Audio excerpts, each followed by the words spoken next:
ਸ਼ੇਰੇ Punjab 600 AM ਤੇ ਨਿੱਘਾ ਹਾਰਦਿਕ ਸਵਾਗਤ ਹੈ। ਮੈਂ ਤੁਹਾਡਾ ਮੇਜ਼ਬਾਨ ਹਰਜੀਤ ਸਿੰਘ ਗਿੱਲ ਦਾ ਹਰਜੀਤ ਸਿੰਘ ਗਿੱਲ ਸ਼ੋਅ ਲੈ ਕੇ ਤੁਹਾਡੀ ਸੇਵਾ ਦੇ ਵਿੱਚ ਹਾਜ਼ਰ ਹਾਂ। 10:12 ਹੋਏ ਨੇ। 8 ਨਵੰਬਰ ਦਾ ਦਿਨ ਹੈ, ਵਰਾ 2022 ਦਾ ਮੰਗਲਵਾਰ ਹੈ। 23 ਕੱਤਕ ਨਾਨਕ ਸ਼ੇ ਸੰਮਤ 554 ਨਿੱਘਾ ਹਾਰਦਿਕ ਸਵਾਗਤ ਹੈ ਜੀ। ਅੱਜ ਸਭ ਤੋਂ ਪਹਿਲਾਂ leader of opposition honourable mister Pierre Poilievre ਦੇ ਨਾਲ ਸ਼ੁਰੂਆਤ ਹੋਏਗੀ ਪ੍ਰੋਗਰਾਮ ਦੀ। ਉਹਨਾਂ ਨਾਲ ਗੱਲਾਂ ਬਾਤਾਂ। ਉਹ ਅੱਜ ਕੱਲ੍ਹ ਵੈਨਕੂਵਰ ਏਰੀਏ ਦੇ ਟ੍ਰਿਪ 'ਤੇ ਨੇ। ਰਾਜਨੀਤੀ ਕੀ ਹੈ, ਕੀ ਕਰਨਾ ਹੈ, ਕਿੱਧਰ ਨੂੰ ਗੱਲ ਚੱਲੀ ਹੈ, ਕੈਨੇਡਾ ਕਿੱਥੇ ਖੜ੍ਹਾ ਹੈ, ਤੁਹਾਡੀਆਂ ਗੱਲਾਂ ਬਾਤਾਂ ਤੋਂ ਉਹਨਾਂ ਨਾਲ ਸਾਂਝੀਆਂ ਕਰਾਂਗਾ। ਅਤੇ ਉਸ ਤੋਂ ਬਾਅਦ ਫਿਰ ਚੱਲਾਂਗੇ ਪੰਜਾਬ ਨੂੰ। ਦੇਸ਼ ਪੰਜਾਬ ਦੇ ਝਰੋਖੇ 'ਚੋਂ ਸਰਦਾਰ ਨਵਕਿਰਨ ਸਿੰਘ ਪੱਤੀ ਦੇ ਨਾਲ ਗੱਲਬਾਤ ਹੋਏਗੀ।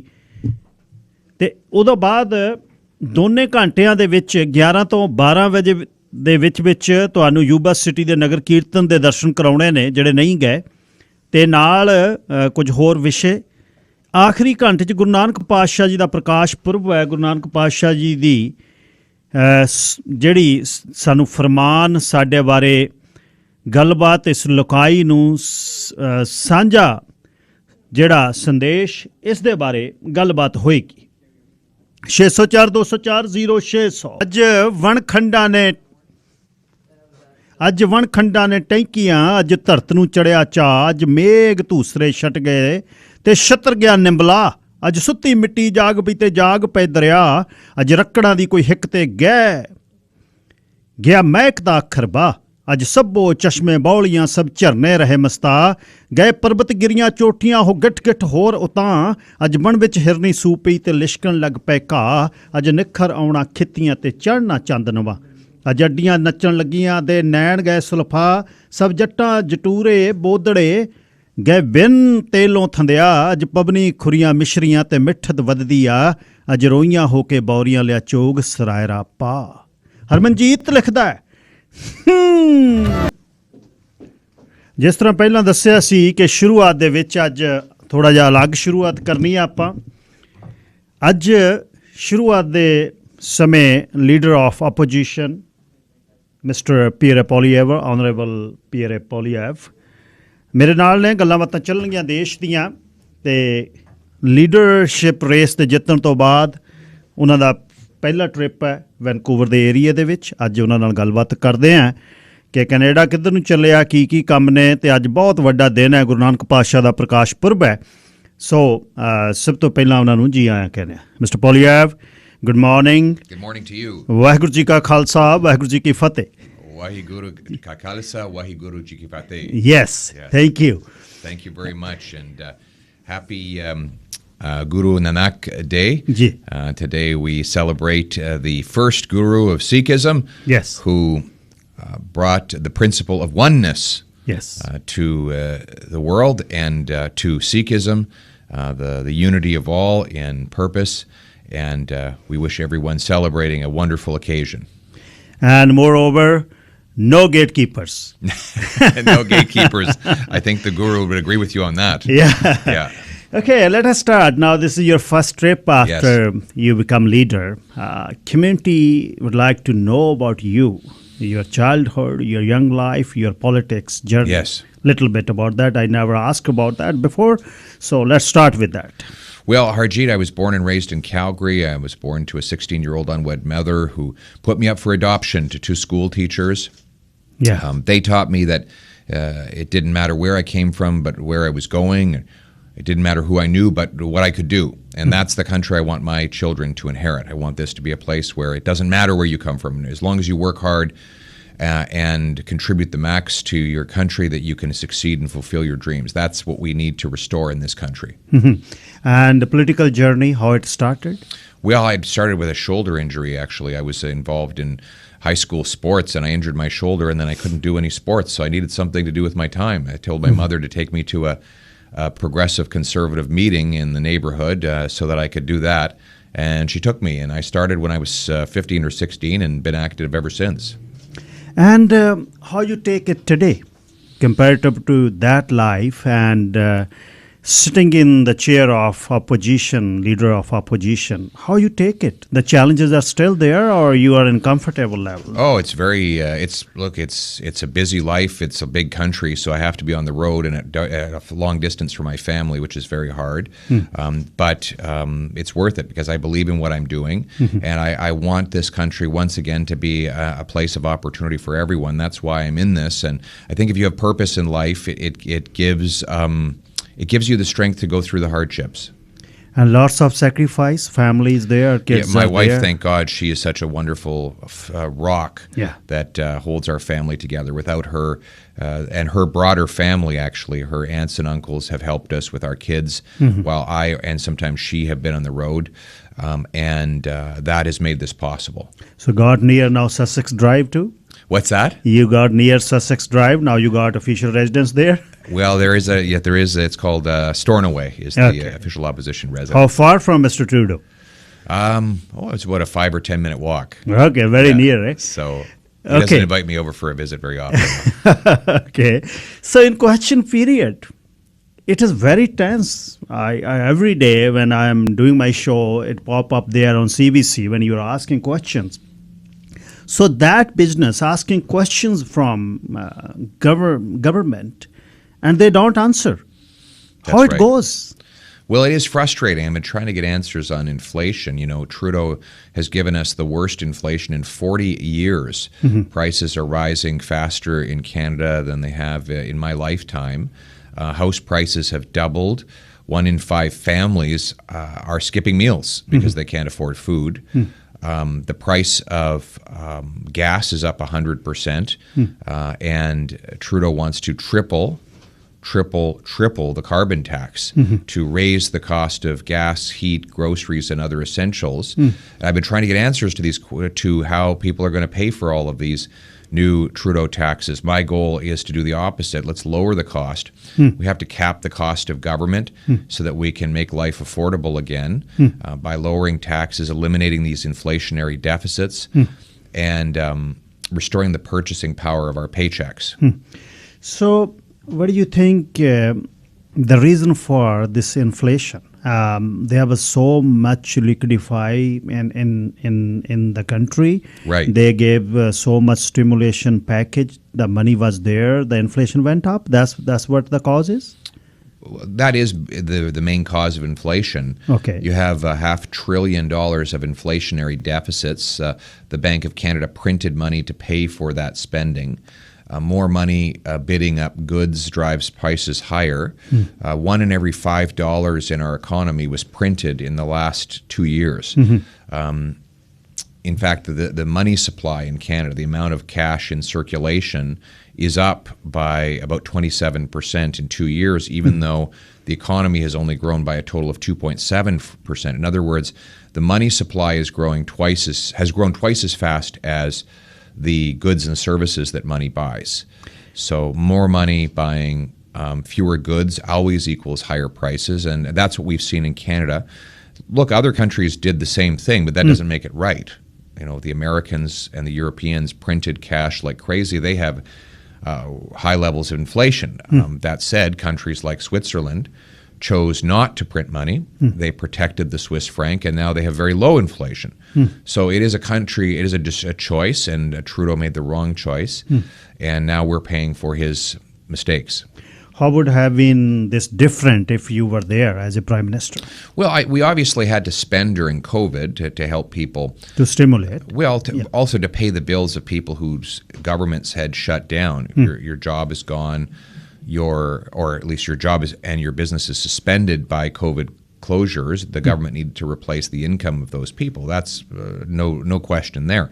However, we didn't need to continue paying people the CERB benefit after the economy reopened and there were 1 million vacant jobs. We didn't need to send CERB checks to prisoners or wage subsidies to corporations that had big enough profits to fund bonuses for executives and shareholders. We didn't need to have We didn't need to give $500 million to the We Charity or $54 million for the disastrous ArriveCan app. These were all decisions that went above and beyond what was required during COVID.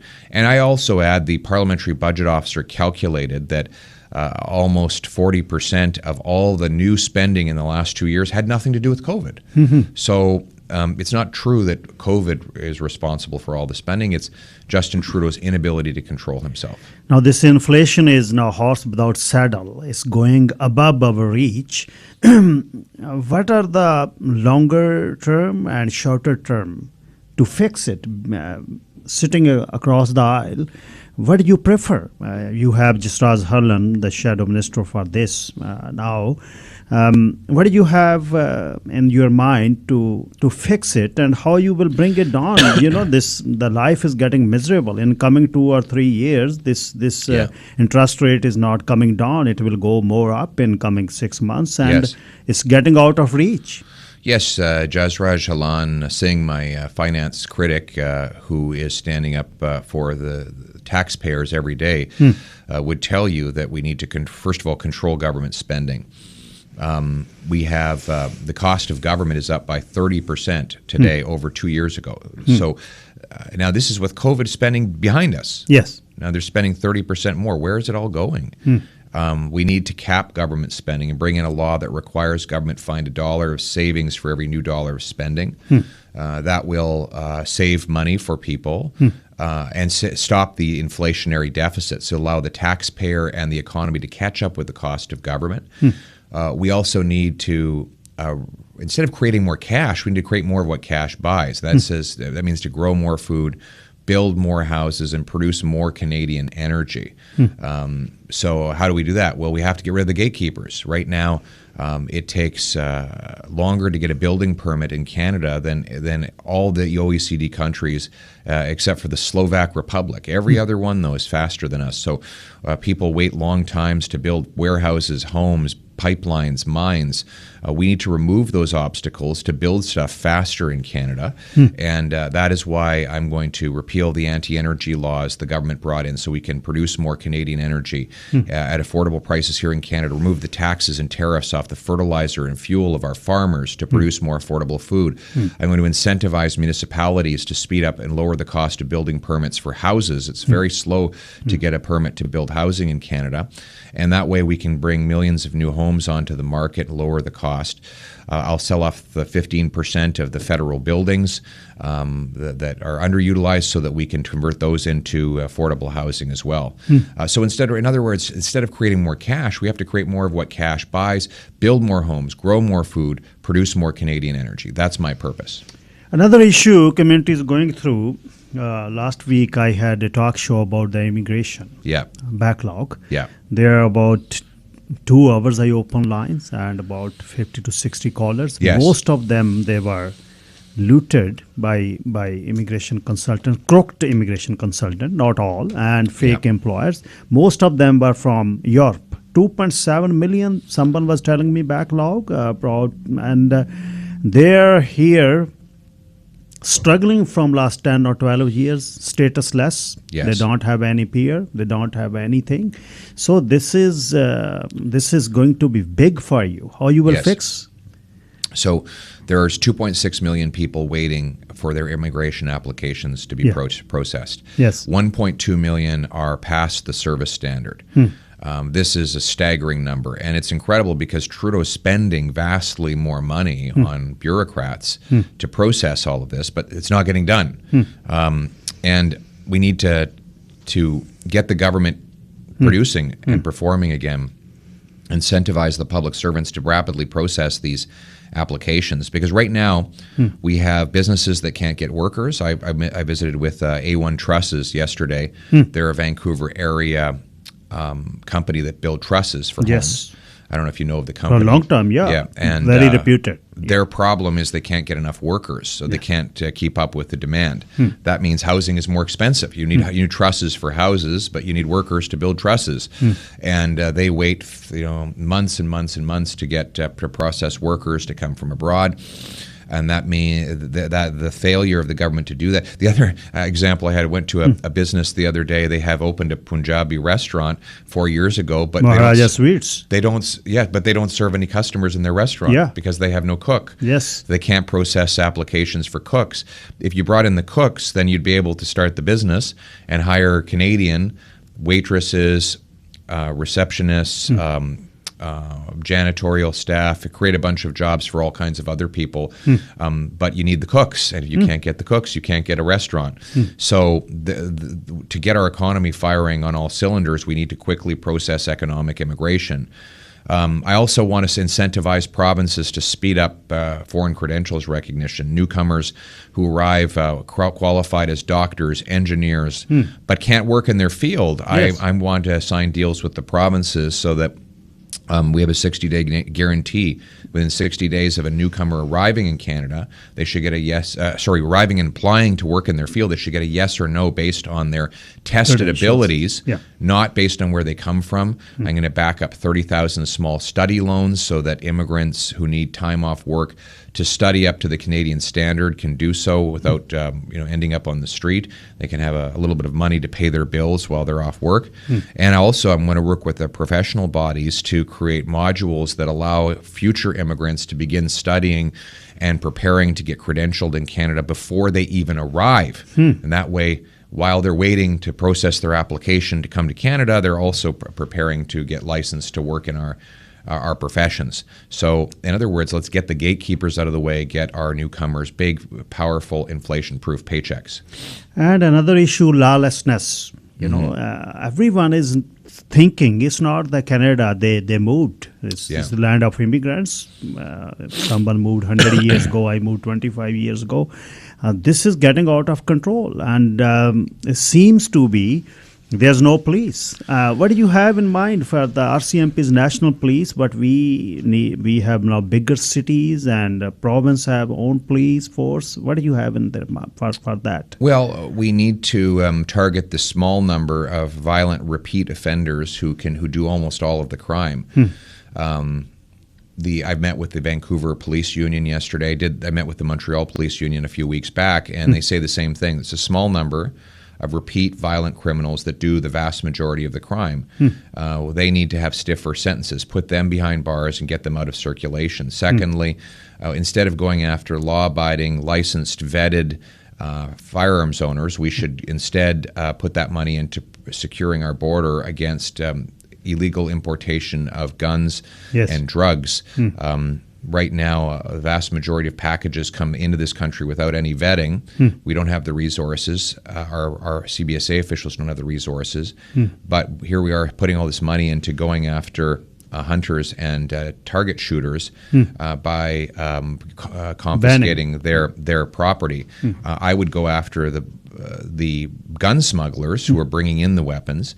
And finally, this whole experiment with giving so-called safe supply of drugs to addicts is not working. You look at Eastside Vancouver, Hastings, it's a disaster. People are dying. The NDP and Liberal approach has been to give free drugs because they say, that these drugs will be safe if the government provides them. Well, they're not safe. Overdoses are up since Trudeau took office, 300% in Vancouver and broader British Columbia, 300% increase. It's not safe. The money should go into recovery and treatment, not into free drugs. For World Spectrum, I saw you addressing a rally in Toronto for Iranian regime there. They were banning all their hijabs, and people wants to get out, and they want to live as much the same we have for Bill 21. I always discuss with you for Quebec. So how you take it as the world is watching them, and Ukrainian war also, and OPEC is good. They wanted to cut another crude oil production, and where we are heading, and how you want to fix it. Well, with respect to Iran, the regime there murdered a young woman, Mahsa Amini, because she didn't properly wear her, according to the regime, did not wear her headdress properly. That is outrageous, and it is a terrorist regime, and that's why I've proposed that we ban the IRGC as a terrorist body. The IRGC killed 55 Canadians who were on a commercial aircraft, and over Iran, this group shot down the aircraft, killing our people. We should ban that group as a terrorist body. What else? OPEC. Well, why are we so reliant on OPEC? Well, because we're not producing enough Canadian energy. We have the third biggest supply of oil anywhere on earth here in Canada. We have responsible energy companies that can produce it in the most environmentally responsible fashion possible. Why don't we allow them to do that? That is my view, and that's what I'm pushing for. Ukrainian war, we are getting so many refugees. We have to cater them, and they were allowed to live for 2 years. And how they will be getting in the workforce? You've been to our 2 businesses, they are running out of their workers, and same token, we have refugees from all over the world. They were waiting for a year to learn English. To lift 2x4, you don't need English. We got our community from Punjab. They wanted to start work second day, even they don't have SIN number. So how you will, what do you have in your mind for that? Well, we need to make it fast and simple for people who come here as refugees to get to work right away. Faster work permits, because if you're here and you want to contribute, we should encourage it because that's good for our economy. We have a labor shortage, and I'd rather have newcomers paying taxes and contributing than shut out by bureaucratic delays. So whether you're from Ukraine or anywhere else, if you're here as a refugee, you should get a fast work permit. That's my view. Yeah. For Bill 21, any policy you have in mind? Because community wants to get wants to be safe. World Sikh Organization filed a complaint in court there that wind should not belong to other provinces. And I know you were very clear on that. You said it won't be coming. But will be policy if you become PM? Well, I oppose Bill 21. I've said that in English and in French. I think people should be allowed to wear any religious symbol they choose. And then, it's a free country. And whether you're working for a government or for the local corner store, you should be able to dress how you like. And so I'm against that bill, and I would oppose it. I'll make sure it never happens across Canada. The federal government will never have a bill like that as long as I'm Prime Minister. What will be priority in coming 2 years till election will be in 25 as per the date, but it can happen anytime as the minority government. What will be you doing and in coming 2 years? And community wants, as we were saying, we wanted to remove gatekeepers, and community wants to get interacted with you one-to-one. And you have to go to town hall meetings and meet them, and gurdwaras and temples and mosques. And so what will be in the coming 2 years? It will be very hardship. It'll be an opportunity to meet a lot of great people. I went to probably a dozen Diwali celebrations, obviously both Hindu and Sikh, and mostly in Toronto and Ottawa. But I'm going to be going to Gurdwaras, and today I'm going to the Sikh food bank to celebrate fundraising and the fundraiser there. So I look forward to these wonderful occasions to meet more people and build more friendships with the community. So, what did you try at Maharaja Sweets? What did you eat there? Oh, my goodness. And which one you like? I don't know what they're all called. Full of calories. They're full of delight and made with and love is the number one ingredient. So, anything would you like to say in closing? I know you have to run a lot today, and tomorrow you are flying out, and next time we will chat more. Any message at last? Well, I feel privileged to be here with you again, Harjit. Thank you for your friendship to me, and I hope everyone has a wonderful celebration today for Guru Nanak, and I want to thank the community for welcoming me in for so many wonderful Diwali celebrations that have just gone by, and hopefully there'll be many more celebrations of different kinds that we can enjoy together. The Conservative Party is pro-immigration, and we want to be the party that welcomes everyone who wants to work hard and achieve their dreams. This should be a country, as I said at the outset, where it doesn't matter where you come from, it matters where you're going. It doesn't matter who you know, but where you're going and what you can do. And that is the country that I will build, and it's the country I want my kids to inherit. Mr. Poilievre, thank you again, and best wishes for your this journey, and hope to see you soon again. Thank you, my friend. Thank you. ਨਵਕਿੰਦਰ Singh, ਹੁਣੇ ਤੁਸੀਂ mister Pierre ਪੋਲੀਐਵ ਨੂੰ ਸੁਣ ਕੇ ਹਟੇ ਹੋ, ਅਤੇ ਹੁਣੇ ਹੀ ਅਸੀਂ ਚੱਲੇ ਹਾਂ ਪੰਜਾਬ ਨੂੰ। ਸਰਦਾਰ ਨਵਕਿੰਦਰ ਸਿੰਘ ਪੱਤੀ ਮੇਰੇ ਨਾਲ ਨੇ, ਅਤੇ ਗੱਲਬਾਤ ਉਹਨਾਂ ਨਾਲ ਸ਼ੁਰੂ ਕਰਦੇ ਹਾਂ।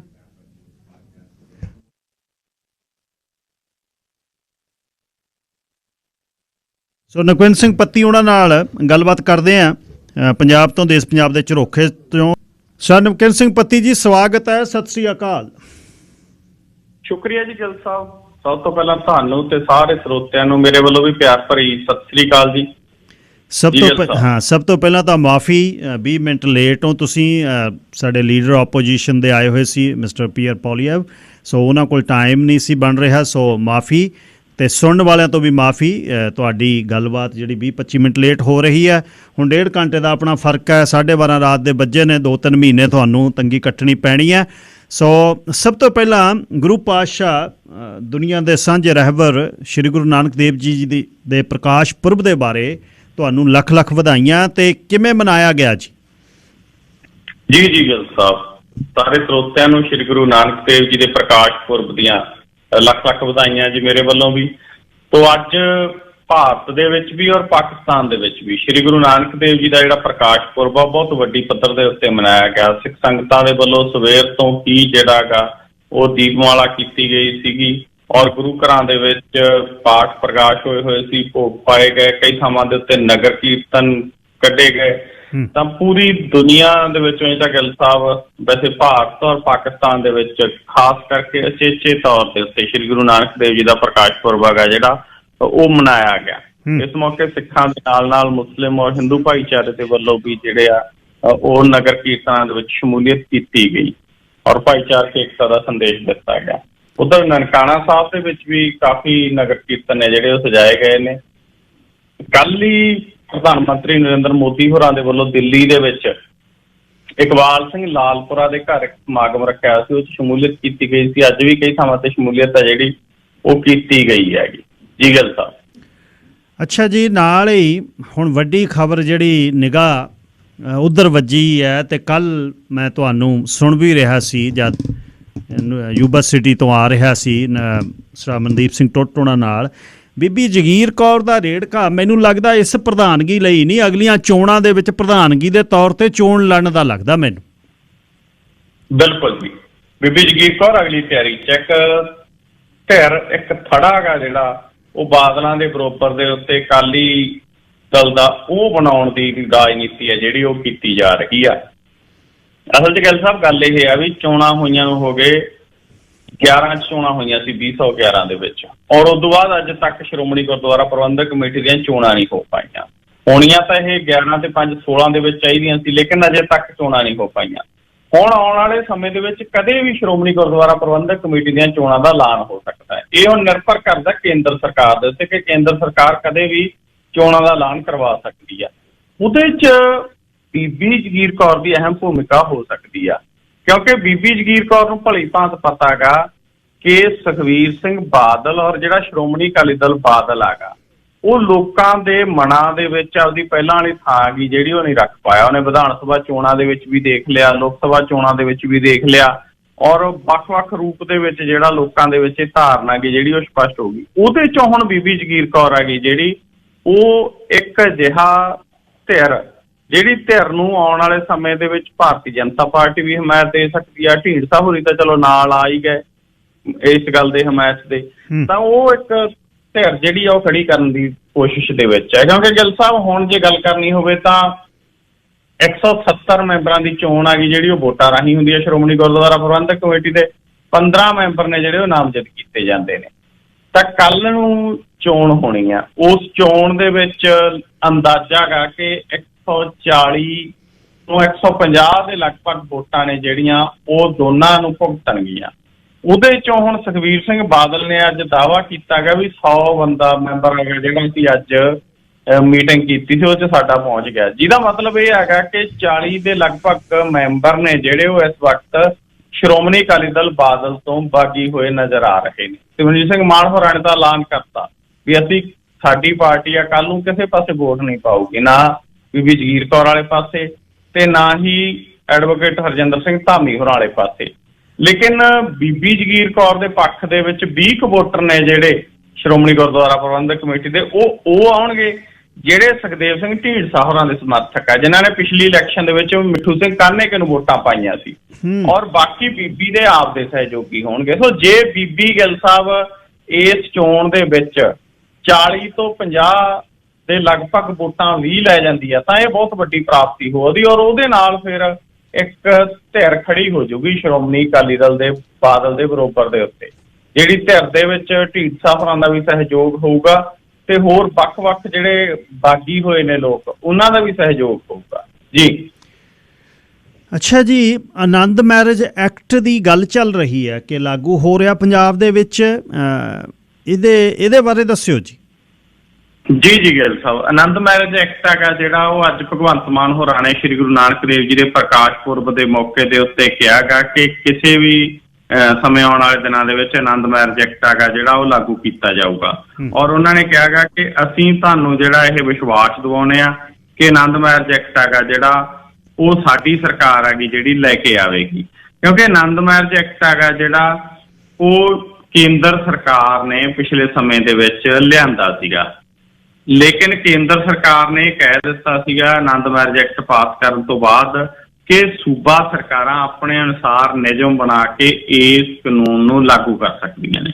ਕਈ ਸੂਬਿਆਂ ਦੇ ਵੱਲੋਂ ਇਸ ਬਾਰੇ ਨਿਯਮ ਬਣਾਏ ਜਾ ਚੁੱਕੇ ਨੇ, ਪਰ ਕੁਝ ਸੂਬਿਆਂ ਦੇ ਵੱਲੋਂ ਅਜੇ ਤੱਕ ਨਿਯਮ ਆ ਜਿਹੜੇ ਨਹੀਂ ਬਣਾਏ ਗਏ।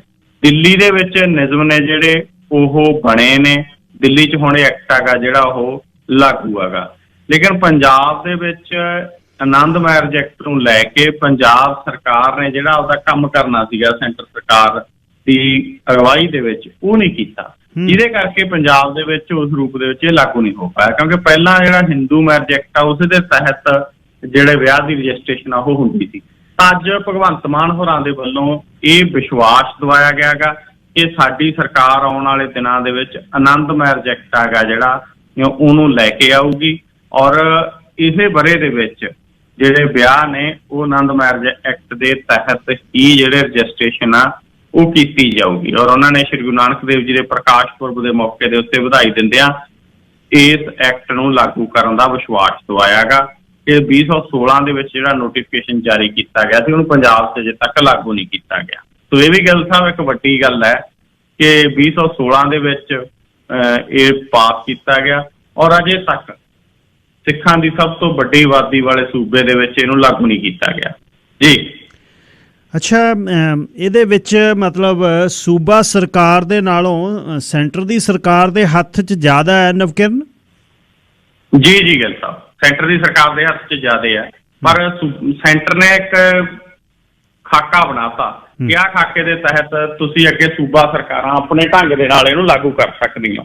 ਉਹਦੇ 'ਚ ਸੂਬਾ ਸਰਕਾਰ ਨੇ ਮਤਲਬ ਜਿਹੜਾ ਅੱਗੇ ਵਰਕ ਹੈਗਾ ਉਹ ਕਰਨਾ ਸੀਗਾ ਜੀ। ਅੱਛਾ ਜੀ, ਇਹ ਕਿਹੜੇ ਮੁੰਡੇ ਨੇ ਆਪਣੇ ਟੱਬਰ ਨਾਲ ਭਰੀ ਗੱਡੀ ਨਹਿਰ 'ਚ ਸਿੱਟਤੀ? ਇਹ ਗੱਲ ਕੀ ਹੋਈ ਹੈ?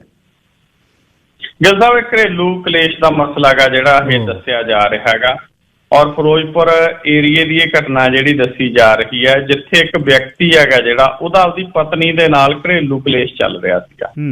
ਘਰੇਲੂ ਕਲੇਸ਼ ਦੇ ਚੱਲਦਿਆਂ ਉਸ ਨੌਜਵਾਨ ਦੇ ਵੱਲੋਂ 33 ਸਾਲ ਦੀ ਇਹਦੀ ਉਮਰ ਹੈ, ਜਸਵਿੰਦਰ ਸਿੰਘ ਰਾਜੂ ਇਹਦਾ ਨਾਂ ਸੀਗਾ, ਔਰ ਇਹਨੇ ਆਪਦੀ ਗੱਡੀ ਦੇ ਵਿੱਚ ਆਪਦੇ ਭਰਾ ਨੂੰ, ਭਤੀਜੇ ਨੂੰ ਤੇ ਆਪਦੇ ਮੁੰਡੇ ਤੇ ਕੁੜੀ ਨੂੰ, 11 ਸਾਲ ਦੀ ਇਹਦੀ ਬੇਟੀ ਹੈ, 11 ਸਾਲ ਦਾ ਇਹਦਾ ਭਤੀਜਾ ਹੈਗਾ ਔਰ 40 ਸਾਲ ਦਾ ਇਹਦਾ ਭਰਾ ਹੈਗਾ, ਇਹਨਾਂ ਸਾਰਿਆਂ ਨੂੰ ਬਿਠਾ ਕੇ ਪਹਿਲਾਂ ਤਾਂ ਕਹਿੰਦੇ ਕਿਸੇ ਦੀ ਇਹ ਭਾਲ ਦੇ ਵਿੱਚ ਸ਼ਾਇਦ ਗਏ ਸੀ ਹਿਮਾਚਲ, ਅਜੇ ਤੱਕ ਪੂਰੀ ਗੱਲ ਦਾ ਪਤਾ ਨਹੀਂ ਲੱਗ ਸਕਿਆ, ਲੇਕਿਨ ਉਹ ਉੱਥੋਂ ਵਾਪਸ ਆਉਂਦਿਆਂ ਨੇ ਇਹਨੇ ਸਾਰੇ ਪਰਿਵਾਰ ਵਾਲੀ ਗੱਡੀ ਹੈਗੀ ਜਿਹੜੀ ਉਹ ਰਾਜਸਥਾਨ ਫੀਡਰ ਨਹਿਰ ਦੇ ਵਿੱਚ ਸਿੱਟ ਦਿੱਤੀ ਹੈ, ਔਰ ਪੁਲਿਸ ਦੇ ਵੱਲੋਂ ਹੁਣ ਇਹਨਾਂ ਦੀਆਂ ਲਾਸ਼ਾਂ ਨੂੰ ਜਿਹੜਾ ਉਹ ਬਰਾਮਦ ਕਰ ਲਿਆ ਗਿਆ, ਹਸਪੀਟਲ ਦੇ ਵਿੱਚ ਰੱਖੀਆਂ ਗਈਆਂ ਨੇ, ਅਗਲੀ ਕਾਰਵਾਈ ਹੈ ਜਿਹੜੀ ਕੀਤੀ ਗਈ ਹੈ। ਤਾਂ ਇੱਕ ਹੱਸਦਾ ਵਸਦਾ ਪਰਿਵਾਰ ਹੈਗਾ ਜਿਹੜਾ ਉਹ ਆਪਦਾ ਵੀ ਆਪਦੇ ਭਰਾ ਦਾ ਵੀ ਜਿਹੜਾ ਉਹ ਇਸ ਵਿਅਕਤੀ ਨੇ ਉਜਾੜ ਲਿਆ ਗਾ। ਸੋ ਬੜੀ ਮੰਦਭਾਗੀ ਘਟਨਾ ਇਹ ਅੱਜ ਪੰਜਾਬ ਦੇ ਵਿੱਚ ਵਾਪਰੀ ਹੈ ਜੀ। ਅੱਛਾ, ਸਿੱਧੂ ਮੂਸੇਵਾਲੇ ਦੇ ਗੀਤ ਦੇ ਬਾਰੇ ਬੜੀਆਂ ਗੱਲਾਂ ਚੱਲੀਆਂ ਨੇ, ਮੈਂ ਤਾਂ ਹਾਲੇ ਸੁਣਿਆ ਨਹੀਂ, ਪਰ ਅੱਜ ਮੈਂ ਚਲਾਵਾਂਗਾ ਉਸ ਨੂੰ। ਉਹ ਗੀਤ ਬਾਰੇ ਦੱਸੋ ਜੀ। ਗਿੱਲ ਸਾਹਿਬ, ਉਸ ਗੀਤ ਨੇ ਸਾਰੇ ਰਿਕਾਰਡ ਤੋੜਤੇ ਜੀ ਪੁਰਾਣੇ। ਸਿੱਧੂ ਮੂਸੇਵਾਲੇ ਦਾ ਗੀਤ ਹੈਗਾ ਜਿਹੜਾ ਅੱਜ ਸ਼੍ਰੀ ਗੁਰੂ ਨਾਨਕ ਦੇਵ ਜੀ ਦੇ ਪ੍ਰਕਾਸ਼ ਪੁਰਬ ਦੇ ਮੌਕੇ ਦੇ ਉੱਤੇ ਪਰਿਵਾਰ ਵੱਲੋਂ ਰਿਲੀਜ਼ ਕੀਤਾ ਗਿਆ। ਸਿੱਖ ਜਰਨੈਲ ਹਰੀ ਸਿੰਘ ਨਲੂਆ ਦੀ ਜ਼ਿੰਦਗੀ ਦੇ ਬਾਬਤ, ਹਰੀ ਸਿੰਘ ਨਲੂਆ ਬਾਬਤ ਇਹ ਗੀਤ ਹੈਗਾ। ਬਹੁਤ ਛੋਟਾ ਜਿਹਾ ਗੀਤ ਹੈਗਾ ਕਿਉਂਕਿ ਅਜੇ ਉਹਦਾ ਅਧੂਰਾ ਸੀਗਾ ਗੀਤ ਉਹਦੇ ਫੋਨ ਦੇ ਵਿੱਚ। ਅਜੇ ਜੇਕਰ ਉਹ ਜਿਉਂਦਾ ਰਹਿੰਦਾ ਸਿੱਧੂ ਮੂਸੇਵਾਲਾ ਤਾਂ ਇਸ ਗੀਤ ਨੂੰ ਹੋਰ ਲੰਬਾ, ਹੋਰ ਵੱਡਾ ਹੈਗਾ ਜਿਹੜਾ ਸ਼ਾਇਦ ਉਹਨੇ ਕਰਨਾ ਸੀਗਾ। ਤਾਂ ਪਰਿਵਾਰ ਦੇ ਵੱਲੋਂ ਅੱਜ ਜਦੋਂ ਇਹ ਗੀਤ ਰਿਲੀਜ਼ ਕੀਤਾ ਗਿਆ ਤਾਂ ਪਲਾਂ ਦੇ ਵਿੱਚ ਹੀ ਗਿੱਲ ਸਾਹਿਬ ਵੱਡੀ ਪੱਧਰ ਦੇ ਉੱਤੇ ਲੋਕਾਂ ਨੇ ਜਿਹੜਾ ਇਸ ਗੀਤ ਨੂੰ ਸੁਣਿਆ, ਔਰ ਥੋੜੇ ਸਮੇਂ ਦੇ ਵਿੱਚ ਹੀ ਮਿਲੀਅਨਾਂ ਨੂੰ ਇਹਦੇ ਵਿਊਜ਼ ਨੇ ਜਿਹੜੇ ਉਹ ਗਏ ਨੇ, ਤੇ ਬਹੁਤ ਬੜੀ ਮਕਬੂਲੀਅਤ ਹੋ ਚੁੱਕੀ ਹੈ ਜੀ ਇਸ ਗੀਤ ਦੀ। ਹਰੀ ਸਿੰਘ ਨਲੂਆ ਦੀ ਜ਼ਿੰਦਗੀ ਨੂੰ ਜਿਹੜਾ ਉਹ ਪਹੁੰਚਾਇਆ ਗਿਆ ਇਸ ਗੀਤ ਦੇ ਰਾਹੀਂ ਜੀ ਗਿੱਲ ਸਾਹਿਬ। ਅੱਛਾ, ਹੁਣ ਜੈਕਟਾਂ ਦੀ ਗੱਲ ਬੜੀ ਚੱਲੀ ਆ ਪੰਜਾਬ ਦੇ ਵਿੱਚ। ਓਬਵੀਅਸਲੀ ਕੋਈ ਚੀਜ਼ ਪਾਉਣੀ ਹੈ ਤਾਂ ਉਹਦੇ ਲਈ ਸਰੀਰ ਸੈੱਟ ਹੋਣਾ ਜ਼ਰੂਰੀ ਹੈ, ਕਿਉਂਕਿ ਜੈਕਟਾਂ ਜਿਹੜੀਆਂ ਲਾਈਫ ਬੁਲਟ ਪ੍ਰੂਫ ਜੈਕਟਾਂ ਨੇ ਇਹ ਤਾਂ ਹੁਣ ਸਟੈਂਡਰਡ ਸਾਈਜ਼ ਦੀਆਂ ਮੇਰੇ ਖਿਆਲ ਆਉਂਦੀਆਂ ਨੇ, ਅਤੇ ਇਹਦੇ ਵਿੱਚ ਬੋਡੀ ਸਮਾਉਣ ਦੇ ਲਈ ਬੋਡੀ ਸੈੱਟ ਚਾਹੀਦੀ ਹੈ। ਹੁਣ ਕਈ ਭਾਰੀ ਹੋਣਗੇ ਜਿਨ੍ਹਾਂ ਨੇ ਪਾਉਣੀਆਂ ਨੇ। ਇਹ ਕਿਹੜੀਆਂ ਬੁਲਟ ਪ੍ਰੂਫ ਜੈਕਟਾਂ ਨੇ, ਕਿਹਦੇ ਪਵਾਈ ਜਾਂਦੇ ਨੇ ਕੋਟੀਆਂ ਇਹ ਲੋਹੇ ਵਾਲੀਆਂ? ਗਿੱਲ ਸਾਹਿਬ, ਇਹ ਨਾ ਸੁਧੀਰ ਸੂਰੀ ਦੇ ਕਤਲ ਤੋਂ ਬਾਅਦ ਹਿੰਦੂ ਆਗੂਆਂ ਨੇ ਕੁਛ ਨੇ ਕਿਹਾ ਵੀ ਸਾਡੀ ਸੁਰੱਖਿਆ ਦਾ ਜਾਇਜ਼ਾ ਲਓ, ਸਾਨੂੰ ਹੋਰ ਸਿਕਿਉਰਿਟੀ ਦਿਓ। ਉਹਦੇ ਚੋਂ ਕਈਆਂ ਨੂੰ ਤਾਂ ਸਿਕਿਉਰਿਟੀ ਵੱਧ ਦੇ ਦਿੱਤੀ ਗਈ ਹੈ, ਔਰ ਸਿਕਿਉਰਿਟੀ ਵੱਧ ਦੇਣ ਦੇ ਨਾਲ ਪਤਾ ਇਹ ਲੱਗਿਆ ਕਿ ਪੁਲਿਸ ਦੇ ਵੱਲੋਂ ਬੁਲਟ ਪ੍ਰੂਫ ਜੈਕਟਾਂ ਨੇ ਜਿਹੜੀਆਂ ਉਹ ਦਿੱਤੀਆਂ ਗਈਆਂ ਨੇ। ਇਹ ਜਿਹਨਾਂ ਨੂੰ ਬੁਲਟ ਪ੍ਰੂਫ ਜੈਕਟਾਂ ਦਿੱਤੀਆਂ ਗਈਆਂ ਨੇ ਉਹਨਾਂ ਨੂੰ ਜੈਕਟਾਂ ਦੇਣ ਦੀ ਚਰਚਾ ਬਹੁਤ ਚੱਲੀ ਹੈ, ਕਿਉਂਕਿ ਰਾਜੀਵ ਟੰਡਨ, ਅਮਿਤ ਅਰੋੜਾ, ਯੋਗੇਸ਼ ਬਖਸ਼ੀ, ਨੀਰਜ ਭਾਰਦਵਾਜ, ਹਰਕੀਰਤ ਖੁਰਾਣਾ ਤੇ ਇੱਕ ਜਿਹੜਾ ਸਰਦਾਰ ਹੈ ਗੁਰਸਿਮਰਨ ਸਿੰਘ ਮੰਡ, ਅੱਛਾ, ਉਹਨੂੰ ਬੁਲਟ ਪ੍ਰੂਫ ਜੈਕਟ ਦਿੱਤੀ ਗਈ ਆ। ਹੁਣ ਇਹਨੂੰ ਲੈ ਕੇ ਗਿੱਲ ਸਾਹਿਬ ਗੱਲਾਂ ਕਈ ਤਰ੍ਹਾਂ ਦੀਆਂ ਜਿਹੜੀਆਂ ਉਹ ਚੱਲ ਪਈਆਂ ਨੇ। ਇੱਕ ਚਰਚਾ ਤਾਂ ਸੋਸ਼ਲ ਮੀਡੀਆ ਦੇ ਉੱਤੇ ਇਹ ਵੀ ਚੱਲ ਪਈ ਵੀ ਇਹਨਾਂ ਨੂੰ ਬੁਲਟ ਪ੍ਰੂਫ ਜੈਕਟਾਂ ਪਵਾ ਵੀ ਦੇਖੀ ਜਾਂਦੇ ਨੇ, ਬੁਲਟ ਪ੍ਰੂਫ ਜੈਕਟਾਂ ਦੇਈ ਵੀ ਜਾਂਦੇ ਨੇ, ਤੇ ਨਾਲ ਇਹ ਵੀ ਦੱਸੀ ਜਾਂਦੇ ਨੇ ਵੀ ਕਿਹਨੂੰ ਦਿੱਤੀਆਂ ਨੇ। ਵੀ ਸਿਕਿਉਰਿਟੀ ਦਾ ਮਸਲਾ ਹੈ ਜਿਹੜਾ ਪਹਿਲਾਂ ਕਈ ਵਾਰ ਆਮ ਆਦਮੀ ਪਾਰਟੀ ਦੀ ਸਰਕਾਰ ਦੀ ਪੁਲਿਸ ਦੀ ਚਰਚਾ ਵੀ ਰਹੀ ਹੈਗੀ ਕਿ ਇਸ ਵਿਸ਼ੇ ਦੇ ਉੱਤੇ ਸਾਰੀ ਗੱਲ ਜਿਹੜੀ ਉਹ ਦੱਸ ਵੀ ਦਿੱਤੀ ਗਈ ਆ। ਦੂਸਰਾ ਜਿਹੜਾ ਪੁਆਇੰਟ ਆ ਉਹ ਇਹ ਹੈਗਾ ਕਿ ਇਹ ਨੌਬਤ ਕਿਉਂ ਆਉਂਦੀ ਆ ਬੁਲਟ ਪ੍ਰੂਫ ਜੈਕਟਾਂ ਦੇਣ ਦੀ। ਹੁਣ ਮੰਡ ਹੁਰੀ ਨੇ ਜਾਂ ਹੋਰ ਜਿਹੜੇ ਆਗੂ ਨੇ ਜਿਨ੍ਹਾਂ ਨੂੰ ਇਹ ਬੁਲਟ ਪ੍ਰੂਫ ਜੈਕਟਾਂ ਦਿੱਤੀਆਂ ਗਈਆਂ ਨੇ, ਮਤਲਬ ਭਾਈਚਾਰਕ ਜੇ ਏਕਤਾ ਹੀ ਬਣਾ ਕੇ ਰੱਖਣ, ਜੇ ਗਿੱਲ ਸਾਹਿਬ ਸ਼ਬਦਾਵਲੀ ਵੀ ਆਪਦੀ ਠੀਕ ਰੱਖਣ ਤਾਂ ਮੈਨੂੰ ਲੱਗਦਾ ਨੌਬਤ ਨਾ ਆਵੇ। ਇਹ ਚਰਚਾ ਵੀ ਜਿਹੜੀ ਹੈਗੀ ਉਹ ਛਿੜੀ ਹੋਈ ਹੈਗੀ ਕਿ ਇਸ ਤਰ੍ਹਾਂ ਦੀਆਂ ਜੈਕਟਾਂ ਤੋਂ ਪਹਿਲਾਂ ਸਰਕਾਰ ਨੂੰ ਬਣਦਾ ਗਾ, ਪੁਲਿਸ ਨੂੰ ਬਣਦਾ, ਕੁਝ ਸਿਆਣੇ ਮਤਲਬ ਜਿਹੜੇ ਸਮਾਜ ਦੇ ਸੁਹਿਰਦ ਲੋਕ ਨੇ ਸਾਰੇ ਵਰਗਾਂ ਦੇ ਵਿੱਚ, ਉਹਨਾਂ ਨੂੰ ਬਣਦਾ ਕਿ ਇਹਨਾਂ ਲੋਕਾਂ ਨੂੰ ਮਤਲਬ ਚਾਹੇ ਉਹ ਕਿਸੇ ਵੀ ਧਰਮ, ਕਿਸੇ ਵੀ ਵਰਗ ਦੇ ਨਾਲ ਸੰਬੰਧਿਤ ਹੋਣ, ਕਿ ਇਸ ਤਰ੍ਹਾਂ ਦੇ ਭੜਕਾਊ ਬਿਆਨ, ਇਸ ਤਰ੍ਹਾਂ ਦੀਆਂ ਮਤਲਬ ਗੱਲਾਂ ਨੇ ਜਿਹੜੀਆਂ ਉਹ ਨਾ ਕੀਤੀਆਂ ਜਾਣ, ਜਿਹੜੀ ਇਸ ਤਰ੍ਹਾਂ ਦੀ ਨੌਬਤ ਖੜੀ ਹੋਵੇ ਜੀ ਗਿੱਲ ਸਾਹਿਬ। ਤੇ ਅਖੀਰ ਦੇ ਵਿੱਚ ਇਹ ਦੱਸਿਓ ਬਈ ਝਾਰਖੰਡ 'ਚ ਉੱਧਰ ਜਾਂਦੇ ਰਹੇ ਹਾਂ ਅਸੀਂ ਟਰੱਕ ਲੈ ਕੇ, ਅਤੇ ਉੱਥੇ ਤਾਂ 100 ਤੇ 50 ਵਾਲੀ ਉਹ ਗੱਲ ਸੀ। ਰਾਮਗੜ੍ਹ, ਰਾਂਚੀ, ਗੋਬਿੰਦਪੁਰਾ ਤੇ ਆਸਨਸੋਲ ਦੇ ਏਰੀਏ ਦੇ ਵਿੱਚ ਬਕਾਰੋ 'ਚ ਉੱਥੇ ਕਰੋੜਾਂ ਮਿਲਣ ਲੱਗ ਗਏ ਜੀ ਗਿੱਲ ਸਾਹਿਬ। ਇਨਕਮ ਟੈਕਸ ਡਿਪਾਰਟਮੈਂਟ ਨੇ ਛਾਪਾ ਮਾਰਿਆ, ਔਰ ਛਾਪੇ ਦੇ ਵਿੱਚ ਕਈ ਘੰਟੇ ਜਿਹੜਾ ਗਾ 2 MLA ਤੇ ਉਹਨਾਂ ਦੇ ਸਹਿਯੋਗੀਆਂ ਤੋਂ ਕਰੋੜਾਂ ਰੁਪਈਆ ਗਾ ਜਿਹੜਾ ਉਹ ਬਰਾਮਦ ਹੋਇਆ ਗਾ। 2 ਕਰੋੜ ਰੁਪਈਆ ਤਾਂ ਨਗਦ ਮਿਲਿਆ ਗਾ ਇਨਕਮ ਟੈਕਸ ਡਿਪਾਰਟਮੈਂਟ ਨੂੰ ਅੱਜ, ਔਰ 100 ਕਰੋੜ ਰੁਪਈਏ ਦਾ ਜਿਹੜਾ ਗਿੱਲ ਸਾਹਿਬ ਅਕਾਊਂਟਡ ਨਿਵੇਸ਼ ਹੈਗਾ, ਜਿਹੜੀ ਇਨਵੈਸਟਮੈਂਟ ਹੋਈ ਵੀ ਆ, ਪਤਾ ਲੱਗ ਗਿਆ ਉਹਨਾਂ ਨੂੰ 100 ਕਰੋੜ ਦੀ ਵੀ ਆਹ ਇਹਦੇ ਨਾਂ ਤੇ, ਉਹ ਇਹਦੇ ਨਾਂ ਤੇ, ਇਹਦੇ ਨਾਂ ਤੇ, ਉਹ 100 ਕਰੋੜ ਦਾ ਪਤਾ ਲੱਗਿਆ ਹੈਗਾ, 2 ਕਰੋੜ ਨਗਦ। ਤਾਂ ਇਹ ਬਹੁਤ ਵੱਡੀ ਇੱਕ ਮਤਲਬ ਕਾਰਵਾਈ ਹੈ ਜਿਹੜੀ ਉਹ ਮੰਨੀ ਜਾ ਰਹੀ ਹੈਗੀ।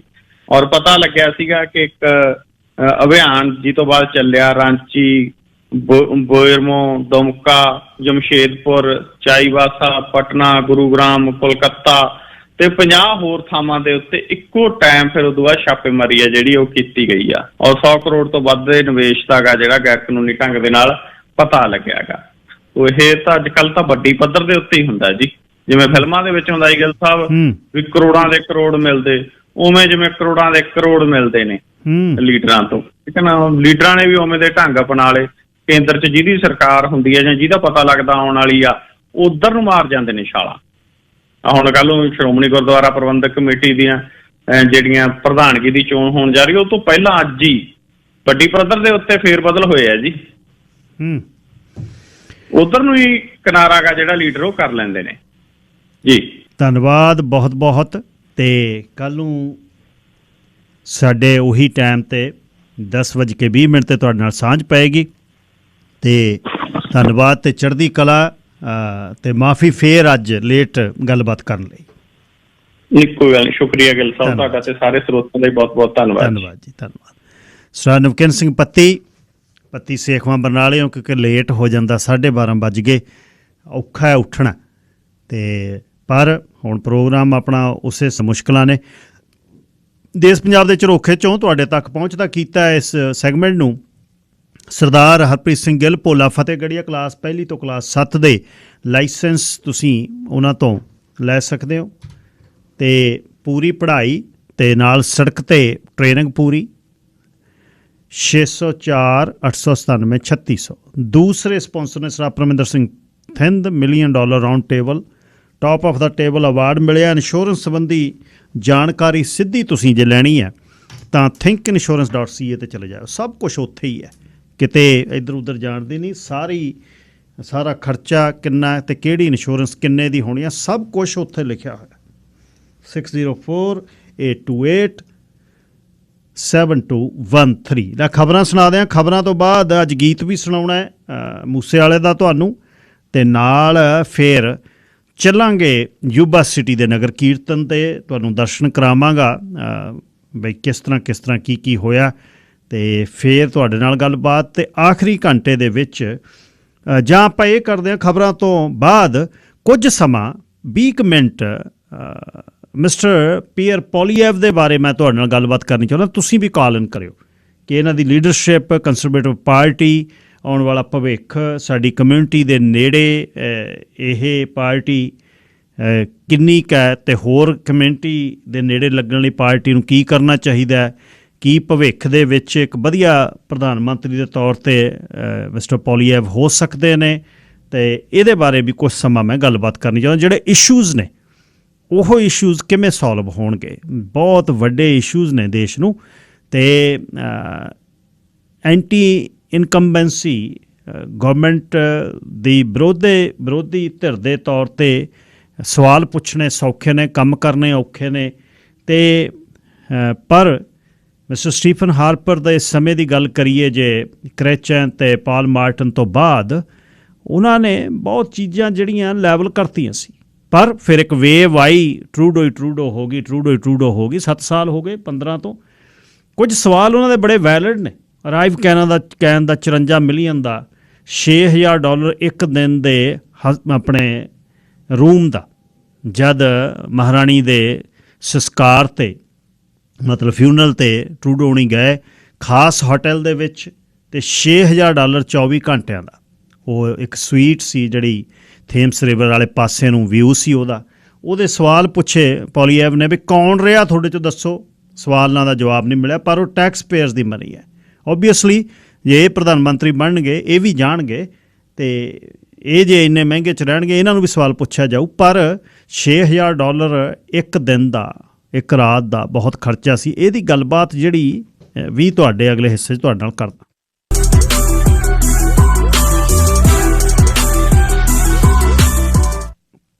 ਪੀਅਰ ਪੋਲੀਐਵ ਦੇ ਨਾਲ ਜਿਹੜੀ ਮੈਂ ਅੱਜ ਗੱਲਬਾਤ ਕੀਤੀ, ਪਹਿਲੀਆਂ ਇੰਟਰਵਿਊਜ਼ ਦੇ ਵਿੱਚ ਕਦੇ ਵੀ ਉਹਨਾਂ ਦੀ ਪਰਸਨਲ ਜ਼ਿੰਦਗੀ ਦੇ ਬਾਰੇ ਮੈਂ ਗੱਲਬਾਤ ਨਹੀਂ ਕੀਤੀ।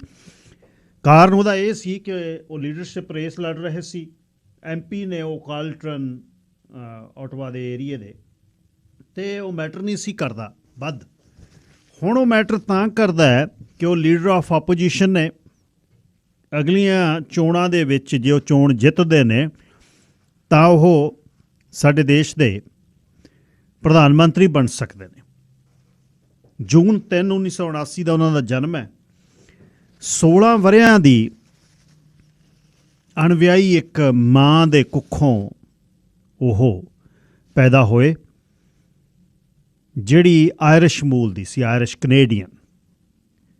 ਉਹਦੇ ਪਿਤਾ ਵਾਲੀ ਸਾਈਡ ਤੋਂ ਨਾਨਕੇ ਪੀਅਰ ਦੇ ਜਿਹੜੇ ਨੇ ਉਹ ਆਇਰਿਸ਼ ਮੂਲ ਦੇ ਸੀ।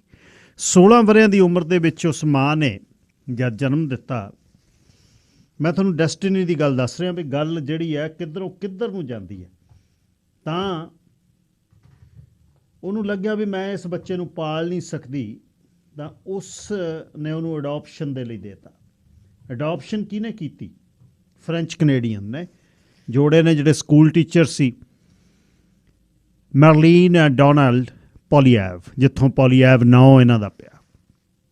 ਅਤੇ ਆਮ ਪਰਿਵਾਰ ਦੇ ਵਿੱਚ ਕੈਲਗਰੀ ਦੇ ਵਿੱਚ ਉਹ ਵੱਡੇ ਹੋਏ, ਆਈਸ ਹਾਕੀ ਖੇਡਦੇ ਸੀ।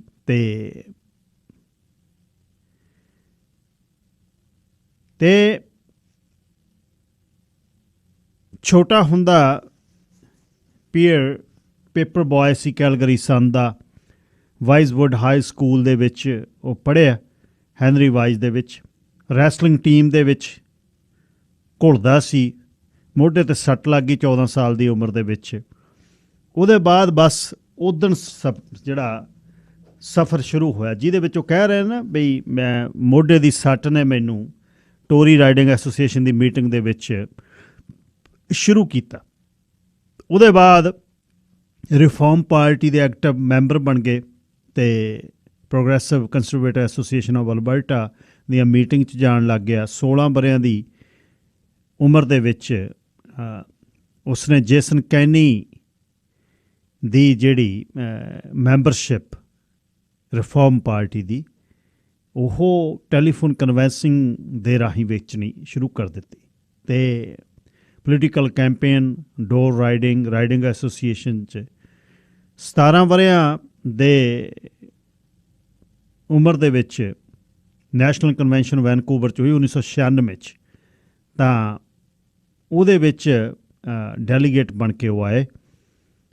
1971 'ਚ ਜਿਹੜਾ ਮਾਪਿਆਂ ਦਾ ਜਿਹੜਾ ਵਿਆਹ ਹੋਇਆ ਸੀ ਉਹ ਸੈਪਰੇਟ ਹੋ ਗਏ, ਅਤੇ ਉਸ ਤੋਂ ਬਾਅਦ ਡੋਨਲਡ ਉਹਨਾਂ ਦਾ ਪਿਤਾ ਆਪਣੇ ਇੱਕ ਮਿੱਤਰ ਦੇ ਨਾਲ ਉਹ ਸਮਲਿੰਗੀ ਬਣ ਗਏ। ਅਤੇ ਹੁਣ ਜਿੱਦਣ ਇਹ ਬਣੇ ਨੇ ਲੀਡਰ, ਉਸ ਦਿਨ ਵੀ ਉੱਥੇ ਬੈਠੇ ਸੀ। ਅੱਛਾ, ਵਿਆਹ ਜਿਹੜਾ ਉਹਦੇ ਬਾਅਦ ਜਿਹੜੀ ਜਰਨਲਿਸਟ ਦੇ ਤੌਰ 'ਤੇ ਅਲਬਰਟਾ ਰਿਪੋਰਟ ਦੇ ਵਿੱਚ ਵੀ ਕੰਮ ਕੀਤਾ, ਯੂਨੀਵਰਸਿਟੀ ਆਫ ਕੈਲਗਰੀ ਦੇ ਵਿੱਚ ਇੰਟਰਨੈਸ਼ਨਲ ਰਿਲੇਸ਼ਨ 'ਤੇ ਪੜ੍ਹਾਈ ਕੀਤੀ। ਬਸ ਕਹਾਣੀ ਫਿਰ ਕੈਨੇਡੀਅਨ ਅਲਾਇੰਸ ਦੇ ਨਾਲ ਕੰਮ। 2004 ਦੇ ਵਿੱਚ MP ਜਿਹੜਾ ਪੋਲੀਐਵ ਬਣ ਗਏ ਪਹਿਲੀ ਵਾਰ। 24 ਵਰ੍ਹਿਆਂ ਦੀ ਉਮਰ 'ਚ, 18 ਵਰ੍ਹੇ ਹੋ ਗਏ ਬਣਦਿਆਂ ਨੂੰ, ਅਤੇ 42 ਸਾਲ ਦੀ ਉਮਰ ਹੈ ਪੀਅਰ ਪੋਲੀਐਵ ਦੀ। ਉਸ ਤੋਂ ਬਾਅਦ minister of state democratic reforms ਦੇ ਰਹੇ, ਉਹ ਮਿਨਿਸਟਰ ਆਫ ਇੰਪਲਾਇਮੈਂਟ ਅਤੇ ਸੋਸ਼ਲ ਡਿਵੈਲਪਮੈਂਟ ਦੇ ਰਹੇ, ਆਪੋਜੀਸ਼ਨ MP ਅਤੇ ਸ਼ੈਡੋ ਮਿਨਿਸਟਰ, ਅਤੇ ਫਿਰ ਹੁਣ ਉਹ ਲੀਡਰ ਬਣੇ ਨੇ। ਐਨੀਵੇਜ਼, ਇਹ ਉਹਨਾਂ ਦੀ ਨਿੱਜੀ ਜ਼ਿੰਦਗੀ ਦੀ ਗੱਲ ਮੈਂ ਤਾਂ ਇਸ ਵਾਰ ਕਰਨੀ ਚਾਹੀ ਕਿ ਪਤਾ ਹੋਵੇ ਕਿੱਥੋਂ।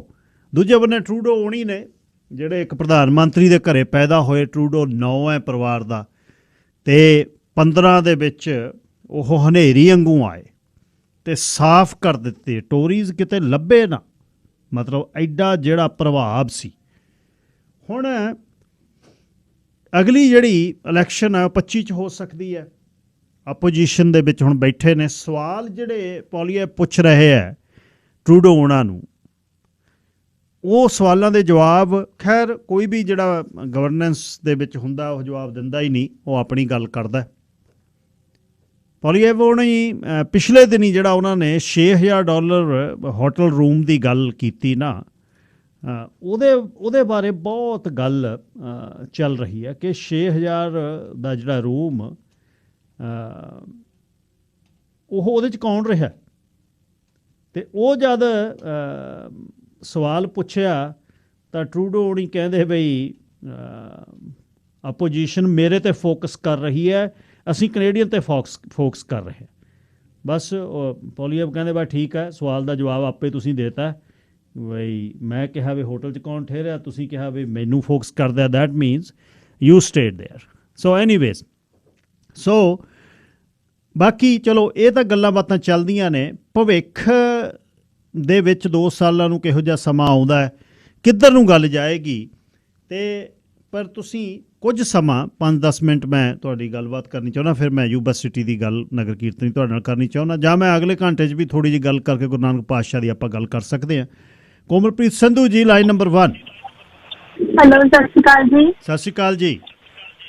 ਮੈਂ ਤੁਹਾਨੂੰ ਇੱਕ ਆਪਣੇ ਪਰਿਵਾਰ ਦੀ ਗੱਲ ਦੱਸਦੀ ਹਾਂ ਕਿ ਕਿਵੇਂ ਡਰਾਸਟਿਕਲੀ ਪੋਲੀਟੀਕਲ ਵਿਊ ਲੋਕਾਂ ਦਾ ਚੇਂਜ ਹੋ ਰਿਹਾ ਹੈ ਬੱਚਿਆਂ ਤੋਂ ਲੈ ਕੇ।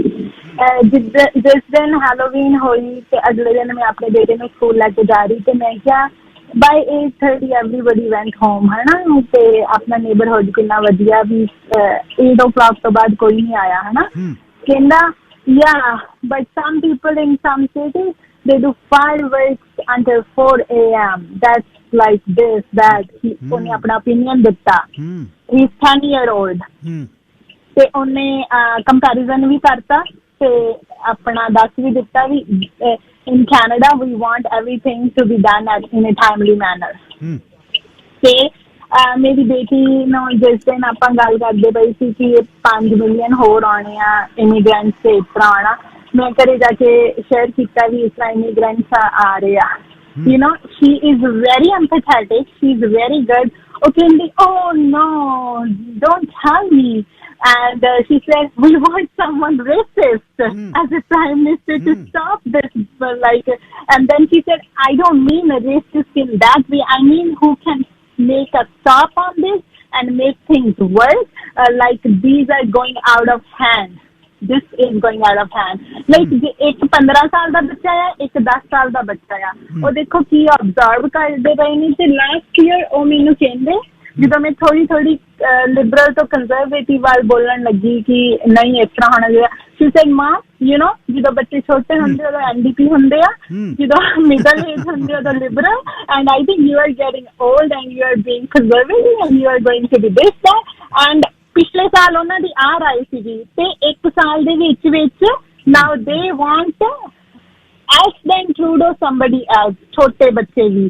ਸੋ ਇਹਦੇ ਤੋਂ ਹੀ ਆਪਾਂ ਨੂੰ ਪਤਾ ਲੱਗ ਸਕਦਾ ਕਿ every age is getting frustrated and this should be in control। ਤੇ on a lighter note ਮੈਂ ਦੱਸਦਾ, ਮੈਂ ਵੀ $3,000 ਹੋਟਲ 'ਚ ਰਹੀ ਸੀ ਡਿਜ਼ਨੀ ਵਰਲਡ, ਆਪਣੇ ਬੱਚਿਆਂ ਨੂੰ ਲੈ ਕੇ ਗਈ ਸੀ, ਪਰ ਮੈਂ ਆਪਣੇ ਪੈਸਿਆਂ ਦੇ ਤੇ ਰਹੀ ਸੀ, ਸਰਕਾਰੀ ਤੇ ਨਹੀਂ ਰਹੀ ਸੀ। ਹੋਟਲ ਤੇ ਇੰਨੇ ਮਹਿੰਗਾ ਨਹੀਂ ਆ ਜੇ ਆਪਾਂ ਪਾਊਂਡਸ 'ਚ ਉਹਨੂੰ ਕਨਵਰਟ ਕਰੀਏ, ਪਰ ਆਪਣੇ ਪੈਸਿਆਂ 'ਤੇ ਰਹਿਣਾ ਚਾਹੀਦਾ ਨਾ, ਫਿਰ ਗੱਲਾਂ ਨਹੀਂ ਚੱਲਣੀਆਂ ਪੈਂਦੀਆਂ। Thank you Komal, thank you. No problem, thank you. So ਇਹ ਨਾਲ ਵੱਡਾ ਜਿਹੜਾ ਗਰੁੱਪ ਸੀ ਜਿਹੜਾ ਨਾਲ ਗਿਆ ਸੀ ਟਰੂਡੋ ਉਹਨਾਂ ਦੇ ਰਿਪੋਰਟਰ, ਅਤੇ ਇਹ ਕੋਰਿੰਥੀਆ ਹੋਟਲ ਹੈ ਜੀ ਥੇਮਸ ਦੇ ਉੱਪਰ, ਜਿਹਦੇ ਵਿੱਚ ਉਹ ਰਹੇ ਬਟਲਰ ਸਰਵਿਸ, ਜਿਹੜੀ ਮਤਲਬ ਸ਼ੈਫ ਔਨ ਦਾ ਸਵੀਟ ਜੇ ਇਹਨੂੰ ਕਹਿ ਦਈਏ ਅਸੀਂ, ਅਤੇ ਮਾਰਬਲ ਬਾਥਰੂਮ ਜਿਹਦੇ 'ਚ ਅੰਡਰ ਫਲੋਰ ਹੀਟਿੰਗ ਹੈ, ਅਤੇ ਬਾਥ ਟੱਬ ਹੈ ਜਿਹਦੇ 'ਚ ਬਿਲਟ ਇਨ TV ਹੈ, ਅਤੇ ਸੈਪਰੇਟ ਰੇਨ ਸ਼ਾਵਰ ਹੈ। ਅਤੇ ਉੱਥੇ ਉਹ ਠਹਿਰੇ, ਗਵਰਨਰ ਜਨਰਲ ਨਹੀਂ ਉੱਥੇ ਠਹਿਰਿਆ, ਇਹ ਗੱਲ ਕਲੀਅਰ ਹੋ ਗਈ। ਫਿਰ ਹੋਰ ਤਾਂ ਕੋਈ ਰਹਿ ਨਹੀਂ ਸਕਦਾ, ਇਹ ਕਲੀਅਰ ਨਹੀਂ ਹੋਇਆ ਵੀ ਕੌਣ ਉੱਥੇ ਠਹਿਰਿਆ, ਪਰ ਸਟਿਲ ਐਨੀਵੇਜ਼ ਇਹ ਖੈਰ ਇਹ ਮੈਟਰ ਨਹੀਂ ਕਰਦਾ ਜ਼ਿਆਦਾ ਆਪਾਂ ਨੂੰ। 5,000 ਜਾਂ 4,000 ਜਾਂ 6,000 ਐਡੇ ਵੱਡੇ ਦੇਸ਼ ਦਾ ਇੱਕ ਪ੍ਰਾਈਮ ਮਿਨਿਸਟਰ। ਗੱਲ ਹੈ ਵੀ ਬੇਸਿਕਲੀ ਜਿਹੜੀਆਂ ਪੋਲਿਸੀਜ਼ ਨੇ ਉਹ ਲੌਂਗ ਟਰਮ ਲਈ ਸਾਡੇ ਦੇਸ਼ ਲਈ ਕਿਵੇਂ ਨੇ ਅਤੇ ਕਿੱਧਰ ਨੂੰ ਇਹ ਗੱਲ ਜਾਏਗੀ। ਤੁਹਾਨੂੰ ਪੋਲੀਐਵ ਉਹਨਾਂ ਦੇ ਵਿਊਜ਼ ਕਿਹੋ ਜਿਹੇ ਲੱਗਦੇ ਆ, ਟਰੂਡੋ ਉਹਨਾਂ ਦੇ ਵਿਊਜ਼ ਕਿਹੋ ਜਿਹੇ ਲੱਗਦੇ ਆ, ਅਤੇ ਭਵਿੱਖ ਦੀ ਰਾਜਨੀਤੀ ਕਿਹੋ ਜਿਹੀ ਹੋਏਗੀ ਆਪਣੇ ਦੇਸ਼ ਦੀ, ਇਹ ਸਵਾਲ ਹੈ। ਰਾਜਸਥਾਨੀ ਜੀ, ਲਾਈਨ ਨੰਬਰ 2। ਹਾਂਜੀ ਗਿੱਲ ਸਾਹਿਬ, ਵਾਹਿਗੁਰੂ ਖਾਲਸਾ ਵਾਹਿਗੁਰੂ ਫਤਿਹ। ਖਾਲਸਾ ਵਾਹਿਗੁਰੂ ਜੀ ਫਤਿਹ ਜੀ। ਸਭ ਤੋਂ ਪਹਿਲਾਂ ਤੁਹਾਨੂੰ ਜੀ ਗੁਰੂ ਨਾਨਕ ਦੇਵ ਦੇ ਜਨਮ ਦਿਨ ਦੀਆਂ ਬਹੁਤ ਬਹੁਤ ਵਧਾਈਆਂ। ਲੱਖ ਲੱਖ ਵਧਾਈ ਜੀ। ਤੇ ਇਹ ਵੀ ਖੁਸ਼ੀ ਦੀ ਖਬਰ ਆ ਸਿੱਖ ਪੱਖ ਜਗਤ ਵਾਸਤੇ ਵੀ, ਸਾਰੇ ਵਿਸ਼ਵ ਦੇ ਜਿੰਨੇ ਲੀਡਰ ਹੈਗੇ ਅੱਜ ਉਹਨਾਂ ਨੇ ਗੁਰੂ ਨਾਨਕ ਦੇਵ ਦੇ ਜਨਮ ਦਿਨ 'ਤੇ ਪ੍ਰਧਾਨ ਮੰਤਰੀ ਸਾਡੇ ਆਪਣੇ ਇੰਡੀਆ ਦੇ ਨੇ ਵੀ ਅਤੇ ਹੋਰ ਵੀ ਵਿਸ਼ਵ ਦੇ ਵਿੱਚ ਜੋ ਆਪਾਂ ਅਮਰੀਕਾ ਕੈਨੇਡਾ ਜੋ ਵੀ ਹੈ, ਦੇਖੋ ਵੀ ਇਹ ਵੀ ਵੱਡੀ ਖਬਰ ਹੈਗੀ ਇਸ ਵੇਲੇ। ਇਹ ਅਸੀਂ ਅੱਖਾਂ ਦੇਖ ਲਿਆ ਵੀ ਗੁਰੂ ਨਾਨਕ ਦੀ ਜਿਹੜੀ ਫਿਲਾਸਫੀ ਆ ਇਹ ਹੋ ਸਕਦਾ ਅਸੀਂ ਤਾਂ ਨਹੀਂ ਦੇਖਾਂਗੇ, ਹੋ ਸਕਦਾ ਕਦੇ ਇਹ ਵੀ ਲਾਗੂ ਹੋ ਜਾਵੇ ਵਿਸ਼ਵ ਦੇ ਵਿੱਚ ਅਤੇ ਸ਼ਾਂਤੀ ਆ ਜਾਊਗੀ। ਇਹ ਤਾਂ ਮੈਂ ਇੰਨਾ ਕਹਿਣਾ ਸੀ ਇਹਦੇ ਵਿੱਚ। ਅਤੇ ਇਹ ਵੀ ਇੱਕ ਸਾਡੀ ਇੱਕ ਕਿਰਨ ਹੈਗੀ ਆ, ਮਤਲਬ ਇੱਕ ਤਰ੍ਹਾਂ ਦਾ ਇਹ ਬਹੁਤ ਵੱਡੀ ਖਬਰ ਆ। ਅਤੇ ਕਿਉਂਕਿ ਜਿਸ ਤਰ੍ਹਾਂ ਕੁਛ ਪਤਾ ਲੱਗਦਾ ਲੋਕਾਂ ਨੂੰ ਵੀ ਗੁਰੂ ਨਾਨਕ ਕੌਣ ਹੋਇਆ, ਕੀ ਉਹਦੀ ਸੋਚ ਸੀਗੀ, ਅਤੇ ਉਹਦੇ ਉੱਤੇ ਫਿਰ ਲੀਡਰ ਬੋਲਦੇ ਹੈਗੇ ਆ। ਅਤੇ ਪੋਲੀਅਰ ਨੇ ਵੀ ਵਧਾਈ ਦਿੱਤੀ ਤੁਹਾਡੇ ਆ ਕੇ ਤੁਹਾਡੇ ਸਾਹਮਣੇ ਗੁਰੂ ਨਾਨਕ ਦੇਵ ਨੂੰ ਜਨਮ ਦਿਨ ਦੀ। ਤੋ ਇਹ ਦੇਖੋ ਜਿਹੜੀ ਤੁਸੀਂ ਆਹ ਇੰਟਰਵਿਊ ਕੀਤੀ, ਬੜਾ ਮੇਰਾ ਮਨ ਖੁਸ਼ ਹੈ। ਮੈਂ ਸਵੇਰ ਦਾ ਸੁਣਦਾ ਤੁਹਾਡੀ ਰੇਡੀਓ ਸਾਡਾ, ਅਤੇ ਆਪਣੇ ਜਿਸ ਵੇਲੇ ਹਰ ਪ੍ਰਧਾਨ ਮੰਤਰੀ ਬਣਿਆ ਨਾ, ਅਤੇ ਉਹਦੇ ਮੂਹਰੇ ਵਿਪਕਸ਼ ਹੀ ਨਹੀਂ ਸੀਗਾ। ਸਟੀਫਨ ਡਾਊਨ, ਆਰਗਿਲਟ ਮੈਗਨੇਟੀਆ, ਇਹੋ ਜਿਹੇ ਲੀਡਰ ਇਹਦੇ ਲਿਬਰਲ ਦੇ ਬਣਦੇ ਰਹੇ, ਉਹ ਠਹਿਰ ਨਹੀਂ ਸਕੇ।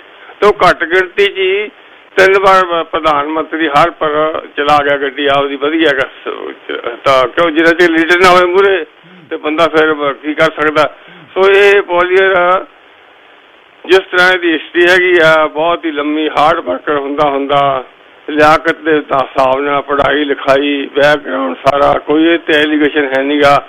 ਔਰ ਵਿਪਕਸ਼ ਦਾ ਲੀਡਰ, ਔਰ ਜਿੱਤਿਆ ਉਹ, ਵੋਟਾਂ ਪਈਆਂ ਔਰ ਮੋਹਰੇ ਆਇਆ। ਔਰ ਅੱਜ ਫਿਰ ਪਾਰਲੀਮੈਂਟ ਦੇ ਵਿੱਚ ਜਾ ਕੇ ਉਹਨੇ ਵਿਪਕਸ਼ ਜਿਹੜਾ ਹੁੰਦਾ, ਪਕਸ਼ ਵਿਪਕਸ਼, ਜਿੰਨੇ ਚਿਰ ਮੋਹਰੇ ਸ਼ਰੀਕ ਨਾ ਹੋਵੇ ਉਹਨੇ ਚਿਰ ਬੰਦਾ ਫਿਰ ਆਪਦੀਆਂ ਮਰਜ਼ੀਆਂ ਕਰਦੀਆਂ ਪਾਰਟੀਆਂ। ਅਤੇ ਜੇ ਮੋਹਰੇ ਗੱਲ ਕਰਨ ਵਾਲਾ ਹੁੰਦਾ ਬੰਦਾ, ਫਿਰ ਥੋੜ੍ਹਾ ਝੁਕਦੀਆਂ ਵੀ ਮੈਂ ਗਲਤ ਜਾ ਰਿਹਾ। ਸੋ ਉਹਨੇ ਫਿਰ ਉੱਥੇ ਭਾਸ਼ਣ ਉਹ ਦਿੱਤੇ ਉਹਨੇ ਵੀ 2 ਲੱਖ 1.5 ਲੱਖ 1.5 ਲੱਖ ਲੱਗਿਆ ਪਿਆ ਇਮੀਗ੍ਰੇਸ਼ਨ ਦਾ, ਇਨਫਲੇਸ਼ਨ ਵੱਧ ਗਿਆ ਕੈਨੇਡਾ ਦੇ ਵਿੱਚ। ਇਹ ਸਾਰੀਆਂ ਗਲਤੀਆਂ ਟਰੂਡੋ ਸਰਕਾਰ ਦੀਆਂ ਜੋ ਵੀ ਇਸ ਵੇਲੇ ਹੋ ਰਿਹਾ ਹੈਗਾ। ਤਾਂ ਉਹਨੇ ਕੰਡੈਮਡ ਕੀਤਾ ਇਹਨਾਂ ਗੱਲਾਂ ਨੂੰ। ਸੋ ਆਉਣ ਵਾਲਾ ਸਮਾਂ ਦੱਸੂਗਾ ਵੀ ਉਹਦੀਆਂ ਪਾਲਿਸੀਆਂ ਜਾਂ ਉਹਦਾ ਮੈਨੀਫੈਸਟੋ। ਇਹ ਵੱਡਾ ਤਾਂ ਇੱਥੇ ਸਾਡੇ ਇਲੈਕਸ਼ਨ ਹੁੰਦਾ, ਇਮੀਗ੍ਰੇਸ਼ਨ ਦਾ ਇੱਕ ਮੁੱਦਾ ਬਣਿਆ ਹੋਇਆ ਕੈਨੇਡਾ ਦੇ ਵਿੱਚ। ਬਾਕੀ ਦੇਸ਼ ਦੀ ਇਕਨੋਮੀ ਅਤੇ ਆਪਣੇ ਦੀ ਹੈਲਥ, ਐਜੂਕੇਸ਼ਨ, ਇਹ ਜਿਹੇ ਮੁੱਦੇ ਹੈ, ਇਹਨਾਂ ਦੇ ਉੱਤੇ ਇਲੈਕਸ਼ਨ ਹੁੰਦਾ ਹੈਗਾ। ਸੋ ਜੇ ਅੱਛਾ ਚੰਗਾ ਕਰੂਗਾ ਅਤੇ ਲੋਕ ਫਿਰ ਹੋ ਸਕਦਾ ਆਉਣ ਵਾਲਾ ਪ੍ਰਧਾਨ ਮੰਤਰੀ ਬਣ ਸਕਦਾ ਉਹ। ਧੰਨਵਾਦ ਜੀ, ਥੈਂਕ ਯੂ। ਬਿੱਲ ਉੱਪਲ ਜੀ। ਸਤਿ ਸ਼੍ਰੀ ਅਕਾਲ ਬਾਈ ਜੀ। ਸਤਿ ਸ਼੍ਰੀ ਅਕਾਲ ਉੱਪਲ ਸਾਹਿਬ।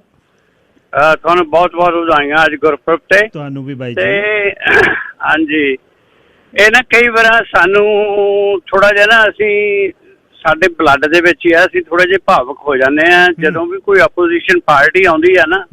ਉਹਨਾਂ ਦਾ ਕੰਮ ਹੀ ਇਹ ਹੁੰਦਾ ਵੀ ਜੋ ਵੀ ਹੈ, ਜੋ ਵੀ ਨਿੱਕੀ ਮੋਟੀ ਗਲਤੀ ਹੋਈ ਆ ਮੂਹਰੇ ਲਿਆਉਣਾ। ਮੈਂ ਨਹੀਂ ਕਹਿੰਦਾ ਵੀ ਟਰੂਡੋ ਕੋਈ ਸੇਂਟ ਹੈ ਜਾਂ ਕੋਈ ਉਹ ਬਹੁਤ ਐਂਜਲ ਆ, ਅਫਕੋਰਸ ਗਲਤੀਆਂ ਕਰ ਰਹੇ ਆ, ਪਰ ਇਹ ਪਾਰਟੀ ਜੇ ਰਿਫੋਰਮ ਦਾ ਮੈਂਬਰ ਆ ਨਾ, ਰਿਫੋਰਮ ਪਾਰਟੀ ਦਾ, ਤੇ ਰਿਫੋਰਮ ਪਾਰਟੀ ਨੂੰ ਮਾੜਾ ਜਿਹਾ ਪਿੱਛੇ ਜਾ ਕੇ ਦੇਖੋ ਕੌਣ ਸੀ, ਕਿਉਂ ਬਣੀ ਸੀ।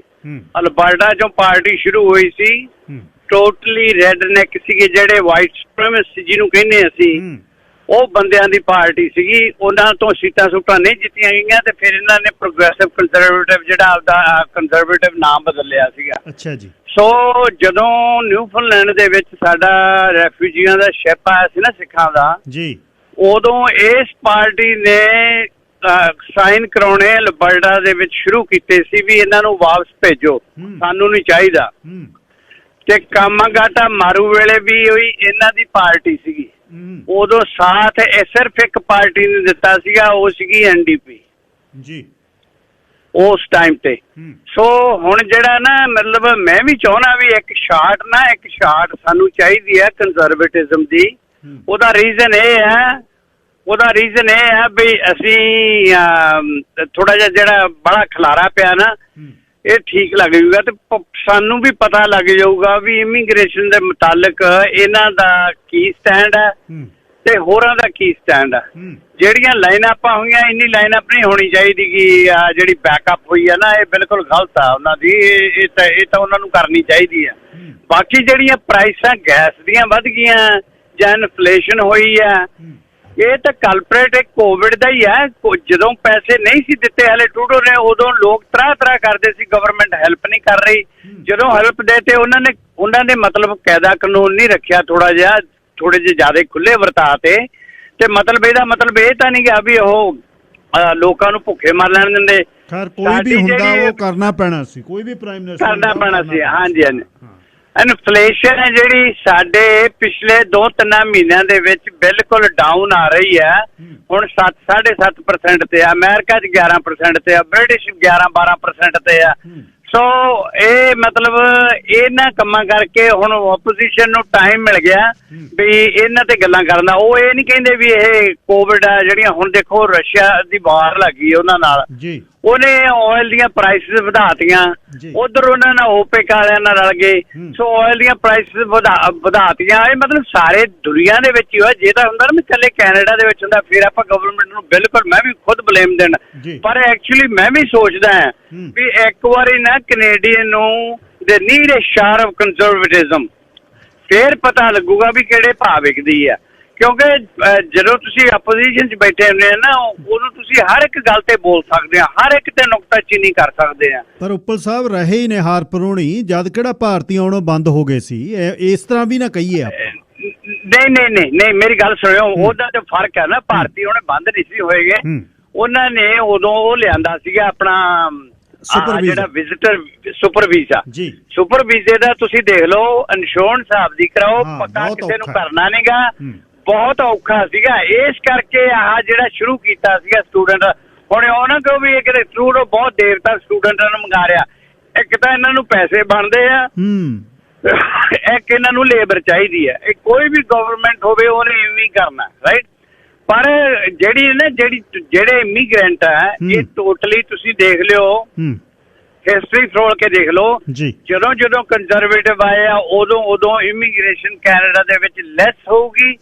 ਜਦੋਂ ਲਿਬਰਲਸ ਆਏ ਆ ਉਦੋਂ ਇਮੀਗ੍ਰੈਂਟਸ ਆ ਜਿਹੜੀਆਂ ਵਿਜ਼ੀਬਲ ਮਾਈਨੋਰਿਟੀਜ਼ ਆ, ਉਹਨਾਂ ਨੂੰ ਵਾਧਾ ਹੋਇਆ ਤੇ ਉਹਨਾਂ ਨੂੰ ਥੋੜੀ ਜਿਹੀ ਖੁੱਲ੍ਹ ਮਿਲੀ ਆ। ਮਤਲਬ ਜਿਵੇਂ ਹੁਣ ਕੰਜ਼ਰਵੇਟਿਵ ਆ, ਫੋਲਡ ਆ, ਉਹ ਨਾਟ ਵਿਦਸਟੈਂਡਿੰਗ ਕਲਾਸ ਲਿਆ ਕੇ ਬਿਲਕੁਲ ਖਾਤਮਾ ਹੀ ਕਰਨ ਦਿਆ ਸੀਗਾ ਚਾਰਟਰ ਆਫ ਰਾਈਟਸ। ਕੋਈ ਹੜਤਾਲ ਕਰ ਹੀ ਨਹੀਂ ਸਕਦਾ। ਬਿਲਕੁਲ ਇਸ ਤਰ੍ਹਾਂ ਦੇ ਹੁਣ ਇਹ ਕਹਿਤਾ ਗਿਆ ਵੀ ਮੈਂ ਨਹੀਂ ਆਉਣ ਦੇਣਾਗਾ, ਪਰ these are right up there, ਇਹਨਾਂ ਦੀ ਝੋਲੀ 'ਚ ਹੁੰਦੇ ਆ ਇਹ ਗੱਲਾਂ। ਇਹਨਾਂ ਨੇ ਮਤਲਬ ਇਹਨਾਂ ਦੇ, ਕਿਉਂਕਿ ਹੁਣ ਮੇਰੀ ਥੋੜਾ ਜਿਹਾ ਰਹਿੰਦੇ ਨੇ ਹੋ ਗਿਆ ਕੁਛ ਕੁਦਰਤ ਲਈ, ਮੈਂ ਪੜ੍ਹ ਲੈਣਾ ਇਹਨਾਂ ਬਾਰੇ।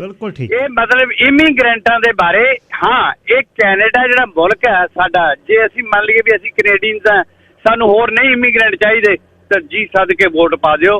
ਤੇ ਮੇਰਾ ਵੀ ਐਰਕੀ ਜੀ ਕਰਦਾ ਵੀ ਇੱਕ ਵਾਰੀ ਬਦਲ ਕੇ ਦੇਖਣੀ ਚਾਹੀਦੀ ਗਵਰਨਮੈਂਟ, ਵੀ ਸੀ ਵਾਟ ਦੇ ਡੂ। ਹੁਣ ਧਿਆਨ ਥੋੜਾ ਜਿਹਾ ਜ਼ਿਆਦਾ ਦਿੰਦੇ ਆ। ਥੈਂਕ ਯੂ ਭਾਈ ਜੀ, ਥੈਂਕ ਯੂ ਤੁਹਾਡਾ ਬਹੁਤ। Thank you. Sir Charan Singh Aulakh ਜੀ, ਲਾਈਨ ਨੰਬਰ 4। ਹੈਲੋ ਜੀ, ਗਿੱਲ ਸਾਹਿਬ ਸਤਿ ਸ਼੍ਰੀ ਅਕਾਲ। ਔਲਖ ਸਾਹਿਬ ਦੇਖੋ ਜੀ, ਤੁਹਾਡਾ ਲੈਕਚਰ ਸੁਣਿਆ, ਤੁਹਾਡਾ ਆਪਾਂ ਨੇ ਸੁਣਿਆ ਪ੍ਰੋਗਰਾਮ, ਕੀ ਨਾਮ ਨਹੀਂ ਕਹਿਣਾ ਹੁੰਦਾ ਸੀ, ਪੀਅਰ ਪੋਲੀਐਵ ਦੇ ਨਾਲ ਤੁਸੀਂ ਸੁਣਿਆ ਵਾ। ਤੇ ਮੈਂ ਜਦੋਂ ਸੱਚੀ ਗੱਲ ਦੱਸਦਾ ਮੈਂ, ਮੇਰੇ ਆਪਣੇ ਖਿਆਲ ਆ, ਦੱਸੋ ਜੀ। ਉਹਨਾਂ ਕੋਈ ਨਵੀਂ ਗੱਲ ਨਹੀਂ ਕਹੀ, ਜਿਹੜੀਆਂ ਗੱਲਾਂ ਤਾਂ ਉਹੀ ਹੁੰਦੀਆਂ ਔਲਖ ਸਾਹਿਬ। ਇੱਕ ਮਿੰਟ ਮੈਂ ਇਲੈਕਸ਼ਨਾਂ ਵੇਖੀਆਂ ਵਾ ਮਿਊਨਿਸਪੈਲਿਟੀ ਦੀਆਂ, ਜੋ ਵੀ ਬੰਦਾ ਸੀ ਨਾ ਉਹੋ ਹੀ ਇਹ ਗੱਲ ਕਰ ਰਿਹਾ ਸੀ, ਮੈਂ ਇਨਫਲੇਸ਼ਨ ਕੋ ਕੰਟਰੋਲ ਕਰੂੰ, ਮੈਂ ਆਣ ਕੇ ਘਰ ਬਣਾਉਂਗਾ ਲੋਕਾਂ ਦੇ, ਇਹਦੇ ਵਿੱਚ ਇਹ ਪ੍ਰੋਸੀਜਰ ਜਿਹੜਾ ਵਾ ਫਾਸਟ ਕਰੂੰਗਾ। ਸੇਮ ਹੀ ਗੱਲਾਂ ਉਹ ਕਹੀ ਗਿਆ। ਕਾਰਬਨ ਟੈਕਸ ਬਾਰੇ ਉਹਨੇ ਸਭ ਤੋਂ ਇੰਪਾਰਟੈਂਟ ਗੱਲ ਕੀਤੀ, ਕਾਰਬਨ ਟੈਕਸ ਬਾਰੇ। ਟਰੂਡੋ ਸਾਹਿਬ ਤਾਂ ਮੈਂ ਦੱਸਦਾ ਵਾਂ ਵੀ ਜੋ ਇੰਟਰਨੈਸ਼ਨਲ ਕਾਨਫਰੰਸ ਹੋਈਆਂ ਵਾ ਉਹਦੇ ਉੱਤੇ ਇਹਨਾਂ ਦੇ ਸਾਈਨ ਹੋਏ ਆ। ਤੇ ਡੋਨਲਡ ਟਰੰਪ ਤੇ ਅੱਜ ਪਾਲਮਰ ਵੇਖਿਆ ਵਾ, ਇਹ ਬੰਦੇ ਜਿਹੜੇ ਆ ਉਹਨਾਂ ਕਾਨਫਰੰਸ, ਇਹਨੇ ਤੇ ਅਜੇ ਪਾਵਰ 'ਚ ਨਹੀਂ ਆਇਆ, ਜੇ ਆ ਗਿਆ ਇਹਨੇ ਡਿਸਐਗਰੀ ਕਰਨਾ ਵਾ। ਟਰੂਡੋ ਸਾਹਿਬ ਜਿਹੜਾ ਵਾ ਉਹ ਜਿਹੜੇ ਕਾਨਫਰੰਸ ਉਹਦੇ ਸਾਈਨ ਹੋਇਆ ਕਾਰਬਨ ਨੂੰ ਕੰਟਰੋਲ ਕਰਨ ਦੇ, ਉਹਦੇ ਤੇ ਪੂਰਾ ਆਪਣਾ ਜ਼ੋਰ ਦੇ ਨਾਲ ਤੇ ਸਾਡੇ ਲੋਕਾਂ ਦੇ ਫਾਇਦੇ ਲਈ ਉਹਦੇ ਤੇ ਉਹ ਤੇ ਟੈਕਸ ਲਾ ਰਿਹਾ ਵਾ, ਕਾਰਬਨ ਟੈਕਸ। ਉਹ ਕੋਈ ਸਾਡਾ ਦੁਸ਼ਮਣੀ ਨਹੀਂ ਪਤਾ ਰਿਹਾ, ਉਹ ਸਾਡੀ ਸਿਹਤ ਲਈ ਗੱਲਾਂ ਕਰ ਰਿਹਾ ਵਾ। ਸੋ ਇਹਨਾਂ ਨੇ ਕੋਈ ਨਵੀਂ ਗੱਲ ਨਹੀਂ ਕੀਤੀ। ਬਾਕੀ ਰਹਿ ਗਿਆ ਟਰੂਡੋ ਸਾਹਿਬ ਦੇ ਇੱਕ ਬਾਰੇ, ਇਹਨਾਂ ਬਹੁਤ ਵੱਡਾ ਚੱਕਰ ਠਾਇਆ ਵਾ ਵੀ ਉਹ ਲੰਡਨ ਦੇ ਵਿੱਚ 6000 ਹੋਟਲ ਦੇ ਵਿੱਚ ਠਹਿਰਿਆ। ਕਨਫਰਮ ਨਹੀਂ ਕੀਤਾ ਨਾ ਟਰੂਡੋ ਸਾਹਿਬ ਨੇ ਨਾ ਇਹਨੇ, ਇਹਨਾਂ ਨੇ ਸਪੈਕੂਲੇਟਡ ਕੀਤੀ ਆ ਵੀ ਉਹ ਮੰਨ ਗਿਆ ਇੰਡਾਇਰੈਕਟਲੀ ਵੀ ਮੈਂ ਠਹਿਰਿਆ ਉੱਥੇ, ਹੋ ਸਕਦਾ ਠਹਿਰਿਆ ਹੋਊਗਾ ਜ਼ਰੂਰ। ਦੂਜੀ ਗੱਲ, ਜੇ ਵੇਖਿਆ ਜਾਵੇ ਪਹਿਲੋਂ ਇੱਕ ਮਿਸਟਰ ਮਲੋਨੀ ਆਇਆ ਸੀਗਾ, ਉਹ ਵੀ ਆਇਰਿਸ਼ ਓਰੀਜਨ ਦਾ ਸੀਗਾ। ਉਹ ਰਿਕਾਰਡ ਤੋੜ ਵੋਟਾਂ ਨੂੰ ਮਿਲੀਆਂ ਸੀ, ਪਰ ਜਦੋਂ ਪ੍ਰਾਈਮ ਮਿਨਿਸਟਰ ਕੈਨੇਡਾ ਦਾ ਬਣਿਆ ਉਹਨੇ ਇੱਕ ਆਪਣੇ ਲਈ ਜਹਾਜ਼ ਬਣਾਇਆ ਸੀਗਾ। ਉਹ ਜਹਾਜ਼ ਏਡਾ ਮਹਿੰਗਾ ਸੀਗਾ, ਟੈਕਸਪੇਅਰ ਦੇ ਮਨੀ 'ਤੇ ਬਣਿਆ ਸੀ। ਉਹਦੇ ਵਿੱਚ ਸਵਿਮਿੰਗ ਪੂਲ ਸੀਗਾ, ਉਹਦੇ ਵਿੱਚ ਲਾਇਬ੍ਰੇਰੀ ਸੀ, ਉਹਦੇ ਵਿੱਚ ਖੇਡਾਂ ਦਾ ਸਮਾਨ ਸੀਗਾ ਤੇ ਹੋਰ ਬਹੁਤ ਕੁਝ ਸੀਗਾ। ਬਾਅਦ ਵਿੱਚ ਉਹਦਾ ਕੁਐਸਚਨ ਉੱਠਿਆ, ਉਹ ਹਾਰ ਗਿਆ ਤੇ ਉਹ ਲਿਬਰਲ ਪ੍ਰਾਈਮ ਮਿਨਿਸਟਰ ਬਣਿਆ ਸੀ ਉਸ ਵੇਲੇ। ਉਹ ਜਹਾਜ਼ ਜਿਹੜਾ ਸੀ ਉਹ ਸਿਰਦਰਦੀ ਬਣਿਆ ਸੀਗਾ, ਉਹਨੂੰ ਕੋਈ ਖਰੀਦ ਇੰਨਾ ਮਹਿੰਗਾ ਸੀ, ਉਹਨੂੰ ਕੋਈ ਖਰੀਦਣ ਨੂੰ ਦੁਨੀਆ ਭਰ ਤਿਆਰ ਨਹੀਂ ਸੀ। ਇਹਨਾਂ ਬੜੀ ਕੋਸ਼ਿਸ਼ ਦੇ ਨਾਲ ਇੱਕ ਬੜਾ ਧਨਾੜ ਬੰਦਾ ਸਾਊਦੀ ਅਰਬੀਆ ਦੇ ਵਿੱਚੋਂ ਜਾਂ ਕਈ ਮਿੱਲਾਂ ਦਾ ਮਾਲਕ ਸੀ, ਆਇਲ ਮਿੱਲਾਂ ਦਾ, ਉਹ ਲੱਭਿਆ ਤੇ ਉਹਨੇ ਇਹਨੂੰ ਖਰੀਦਿਆ ਤੇ ਉਹ ਮਸਾ ਘਰੋਂ ਲੱਤਾ ਸੀਗਾ। ਸੋ ਟਰੂਡੋ ਦਾ 6000 ਤੇ ਉਹ ਜਹਾਜ਼ ਦਾ ਮੁਕਾਬਲਾ ਕਰੋ। ਕੰਜ਼ਰਵੇਟਿਵ ਦਾ ਮੈਂ ਆਪ ਖੁਦ ਕੰਜ਼ਰਵੇਟਿਵ ਬਣ ਗਿਆ ਵਾਂ, ਮੈਂ ਤੁਹਾਨੂੰ ਦੱਸ ਦਓ ਸੱਚੀ ਗੱਲ ਆ। ਪਰ ਮੈਂ ਫੇਰ ਵੀ ਨਹੀਂ ਵੀ ਛੱਡ ਸਕਦਾ ਲਿਬਰਲ ਨੂੰ, ਕਿਉਂਕਿ ਚਲੋ ਵਿੱਚ ਵਿਚਾਲੇ ਪਾਰਟੀ ਆ ਤੇ ਉਹ ਦੋਈ ਬੰਨੀ ਇਹ ਸੱਜੇ ਪੱਖੇ ਵੀ ਆ ਤੇ ਖੱਬੇ ਪੱਖੇ ਵੀ ਆ ਕੰਜ਼ਰਵੇਟਿਵ ਜਿਹੜੇ ਆ।